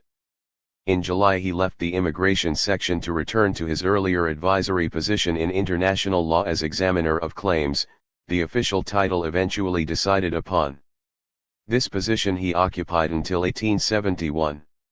Seward remained Secretary of State until the termination of Johnson's administration in 1868. For the next 2 years he traveled around the world and was greeted with particular friendship in Japan. His meeting with the Mikado may have been partially responsible for Japan's request in 1871 for an American advisor to the Mikado in international law. Seward's successor as Secretary of State and fellow upstate New Yorker, Hamilton Fish, recommended Peshine Smith for the position. The Meiji Restoration had taken place in 1867, signaling the resurgence of Japanese nationalism. Until 1871, the British ambassador, Sir Harry Parkes, had successfully countered this trend, but when he returned to England for a vacation in April 1871, Foreign Minister Fukushima seized the opportunity to reorganize the diplomatic corps. It was this reorganization that led to Smith's being invited to Japan later that year, starting a 40-year tradition of having the advisor of the Foreign Office be an American. I dread to sever myself from my family and country, Smith wrote to Kerry, and yet I dread to decline. It is an opportunity for useful and honorable service such as is seldom presented to a mortal. Any of the great powers of Europe would pay largely to put their man in my place. Next July JAPAN revises its treaties with all the Western powers, having reserved that right in existing treaties. But as one of my best friends says, it is a great calling before the importance of which all question of pay, comfort, danger, and all that sort of thing, are insignificant. 229. Following an interview with Japanese representatives Kido and Fukuoka, he accepted the position, becoming the first American to serve the Japanese government in an official capacity. I am quite satisfied with my situation, he wrote after becoming settled in Yedo, the diplomatic suburb of Yokohama, and am encouraged to hope that I am already very useful. Japanese statesmen appear to have sound notions upon the policy of encouraging the protection of native industry, and I think the revised treaties will be most unacceptable to the Christian powers in this particular. We mean to utterly reject commercial trammels unless we get some distinct consideration for submitting to them. I trust also to get rid of the most favored nation clause so that we can retaliate upon those who treat us in a supercilious and unfriendly way, without the necessity of physical warfare. 230. Smith soon went native, and has been credited by Japanese scholars with the founding of shirt-sleeve diplomacy in Japan. He adopted the kimono, wore a double sword, and took a Japanese mistress. 231. After swords were banned as weapons, he affected a small wooden one when he went out. These exploits appear to have put him in good stead with Foreign Minister Fukushima, and in 1874, the Japanese government renewed his 2-year contract for 3 more years. Following this renewal, his wife joined him from Rochester. Especially gratifying to Smith was the egalitarian quality of Japanese society. Finding it devoid of servility and flunkeyism, he wrote happily to Kerry that the nation had never had a slave. 232. There was still a coolie trade between the Western nations and China, however, which he seized an opportunity to end shortly after his arrival. On June 5, 1872, the Peruvian ship Maria Luz was shipwrecked off the coast of Yokohama with a cargo of 230 Chinese coolies. Although the American ambassador to Japan had been instructed to represent the interest of Peru should any conflict arise, Smith advised the Japanese government to detain the coolies. The captain of the Peruvian ship protested officially, and Peru nearly declared war on Japan. The case was submitted for arbitration to the Russian Emperor, Alexander II, who at EMS in May 1875 ruled the seizure lawful. The coolies were returned to China and the trade war was declared illegal and soon disbanded. Smith left JAPAN in 1877, by which time the American system of protectionist economic theory had become generally common thinking among Japanese statesmen, government officials and philosophers. 233. Prior to his departure, at his wife's request, he left $5,000 towards the construction of an Episcopal church. Upon his return to Rochester, he wrote to Kerry in search of a journal receptive to protectionist articles, but found none. He also proposed to write a short manual for use in secondary schools, but again did not follow this up. He died in Rochester in 1882, at the age of 68. With a life and literary output like this, the question arises as to why Peshine Smith remains virtually unrecognized in the annals of economic thought. He is cited neither by Schumpeter nor by Gide and Rist in their histories. Those who do cite him but usually relegate him to a footnote as one of Henry Carey's followers. John Turner, for instance, dismissed Peshine Smith in a single sentence, asserting that he was a devoted disciple of Carey, whose Manual of Political Economy is only an exposition of Carey's thought in small compass. 23.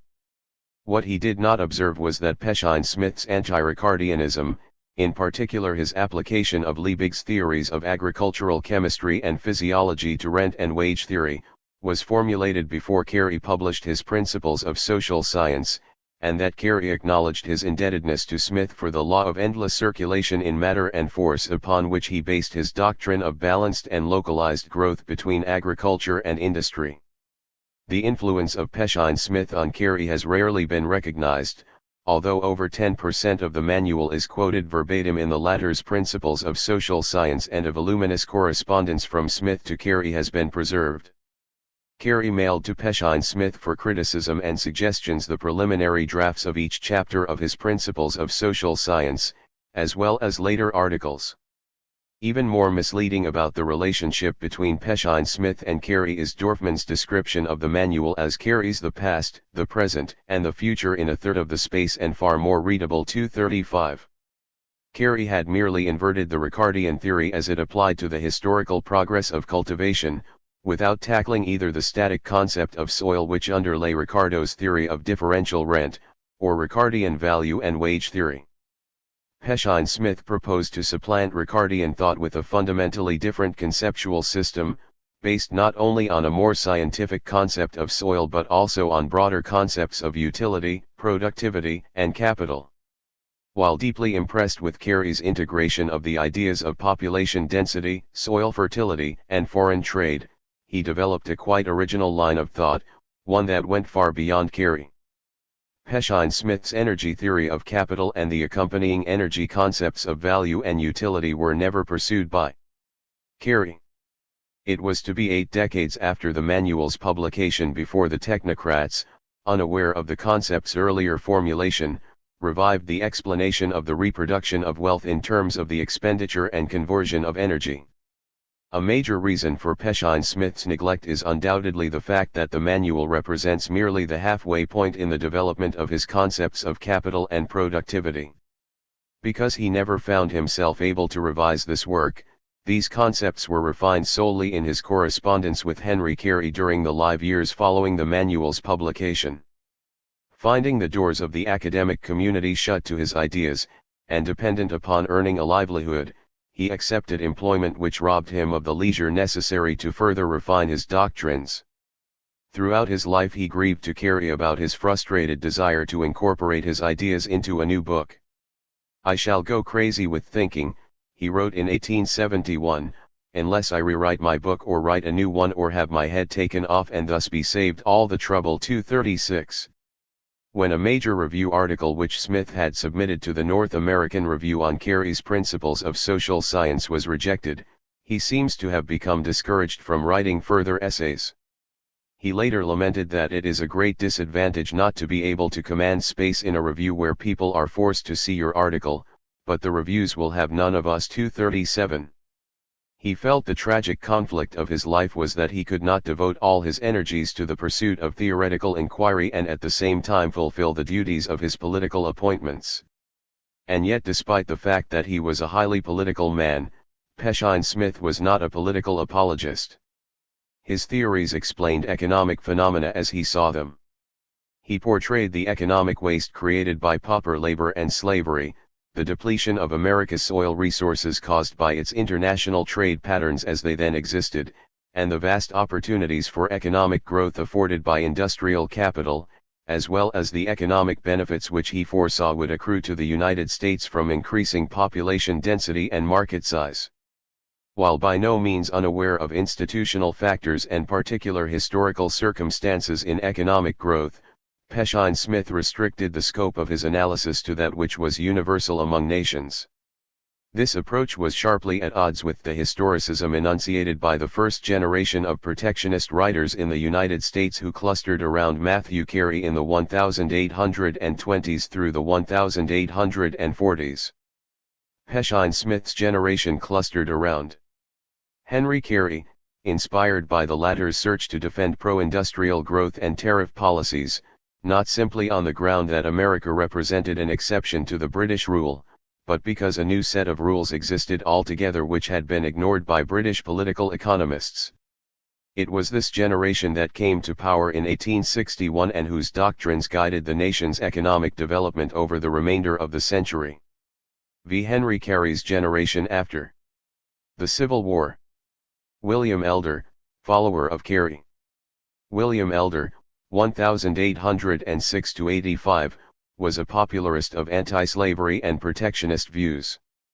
After brief careers in medicine and law and a foray into politics, he decided that his major interest and talent lay in writing on political and economic topics.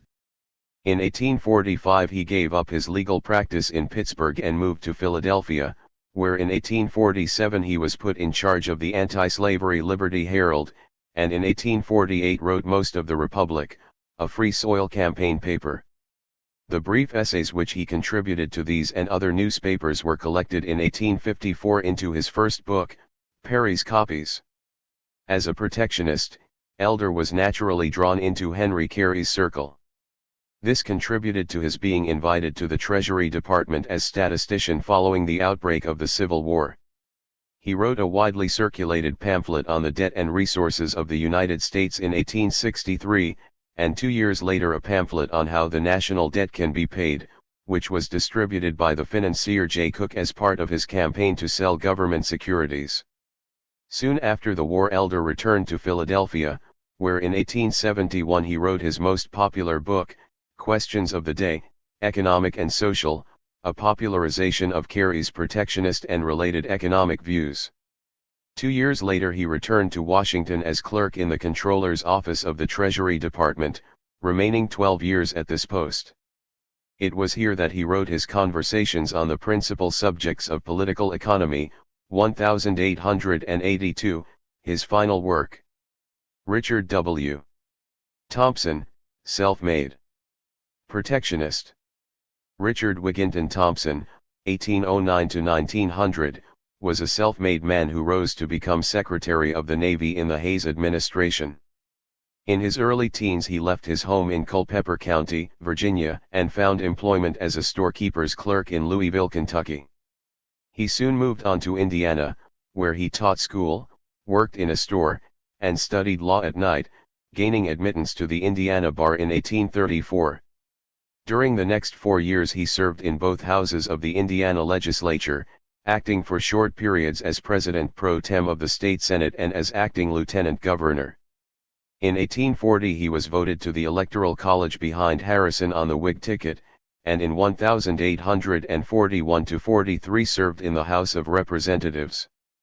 During the Democratic administration of Polk he was elected once again to the Indiana State Senate, and returned to Congress during 1847–49.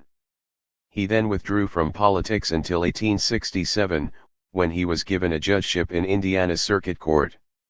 He attended the Republican conventions in 1868, 1876, and 1892, nominating Benjamin Harrison in the latter convention.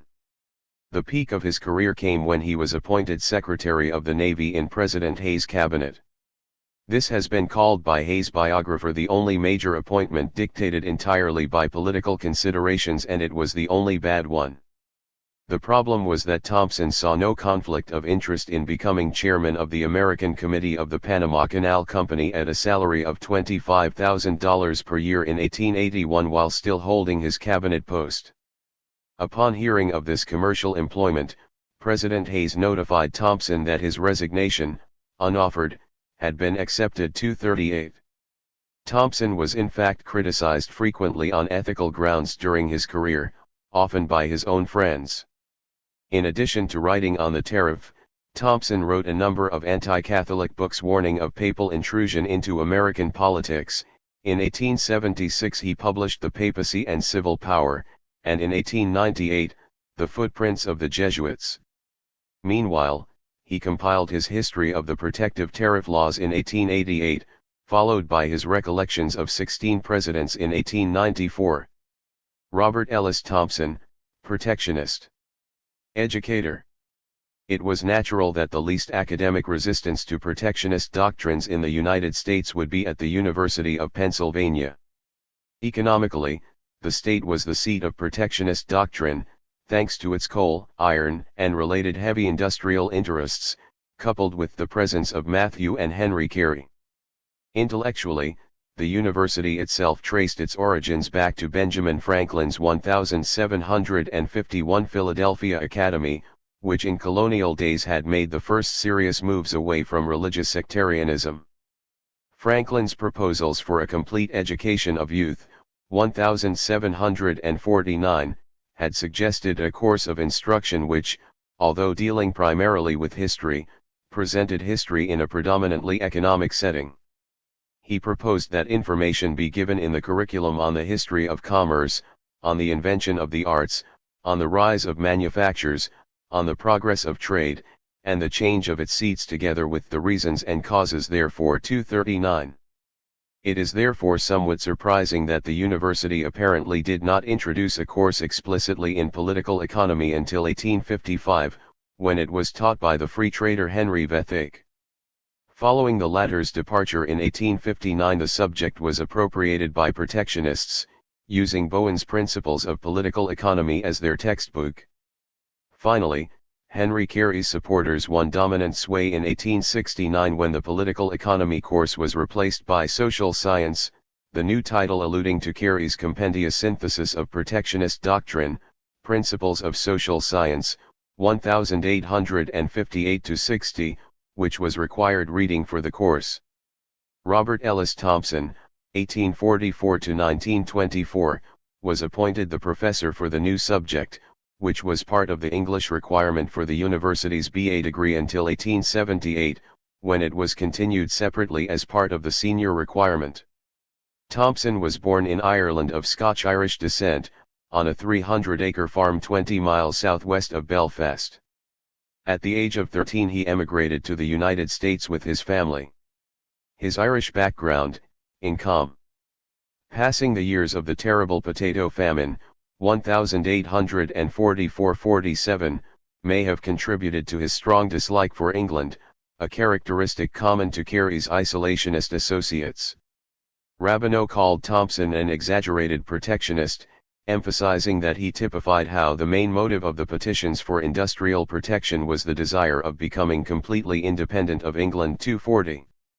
Cliff Leslie described him in 1880 as the chief living expositor of Carey's ideas. 241, and Thompson, having become one of the university's best liked and most popular teachers, did indeed seem to be an ideal teacher of Carey's theories. Thompson graduated from the University of Pennsylvania in 1865 with the highest honors, delivering the Greek salutatory at the commencement exercises. After graduating from the Reformed Presbyterian Seminary 2 years later, he was ordained in 1874. Thompson went on to take his M.A. from the University of Pennsylvania in 1868, delivering the master's oration at the commencement. Choosing to teach rather than to pursue a predominantly religious career, he joined the university faculty as an instructor in mathematics and Latin. The following year, in 1869, he began to teach the social science course, to which he devoted his full teaching schedule from 1871 onwards. From this time on he was also an active writer and editor.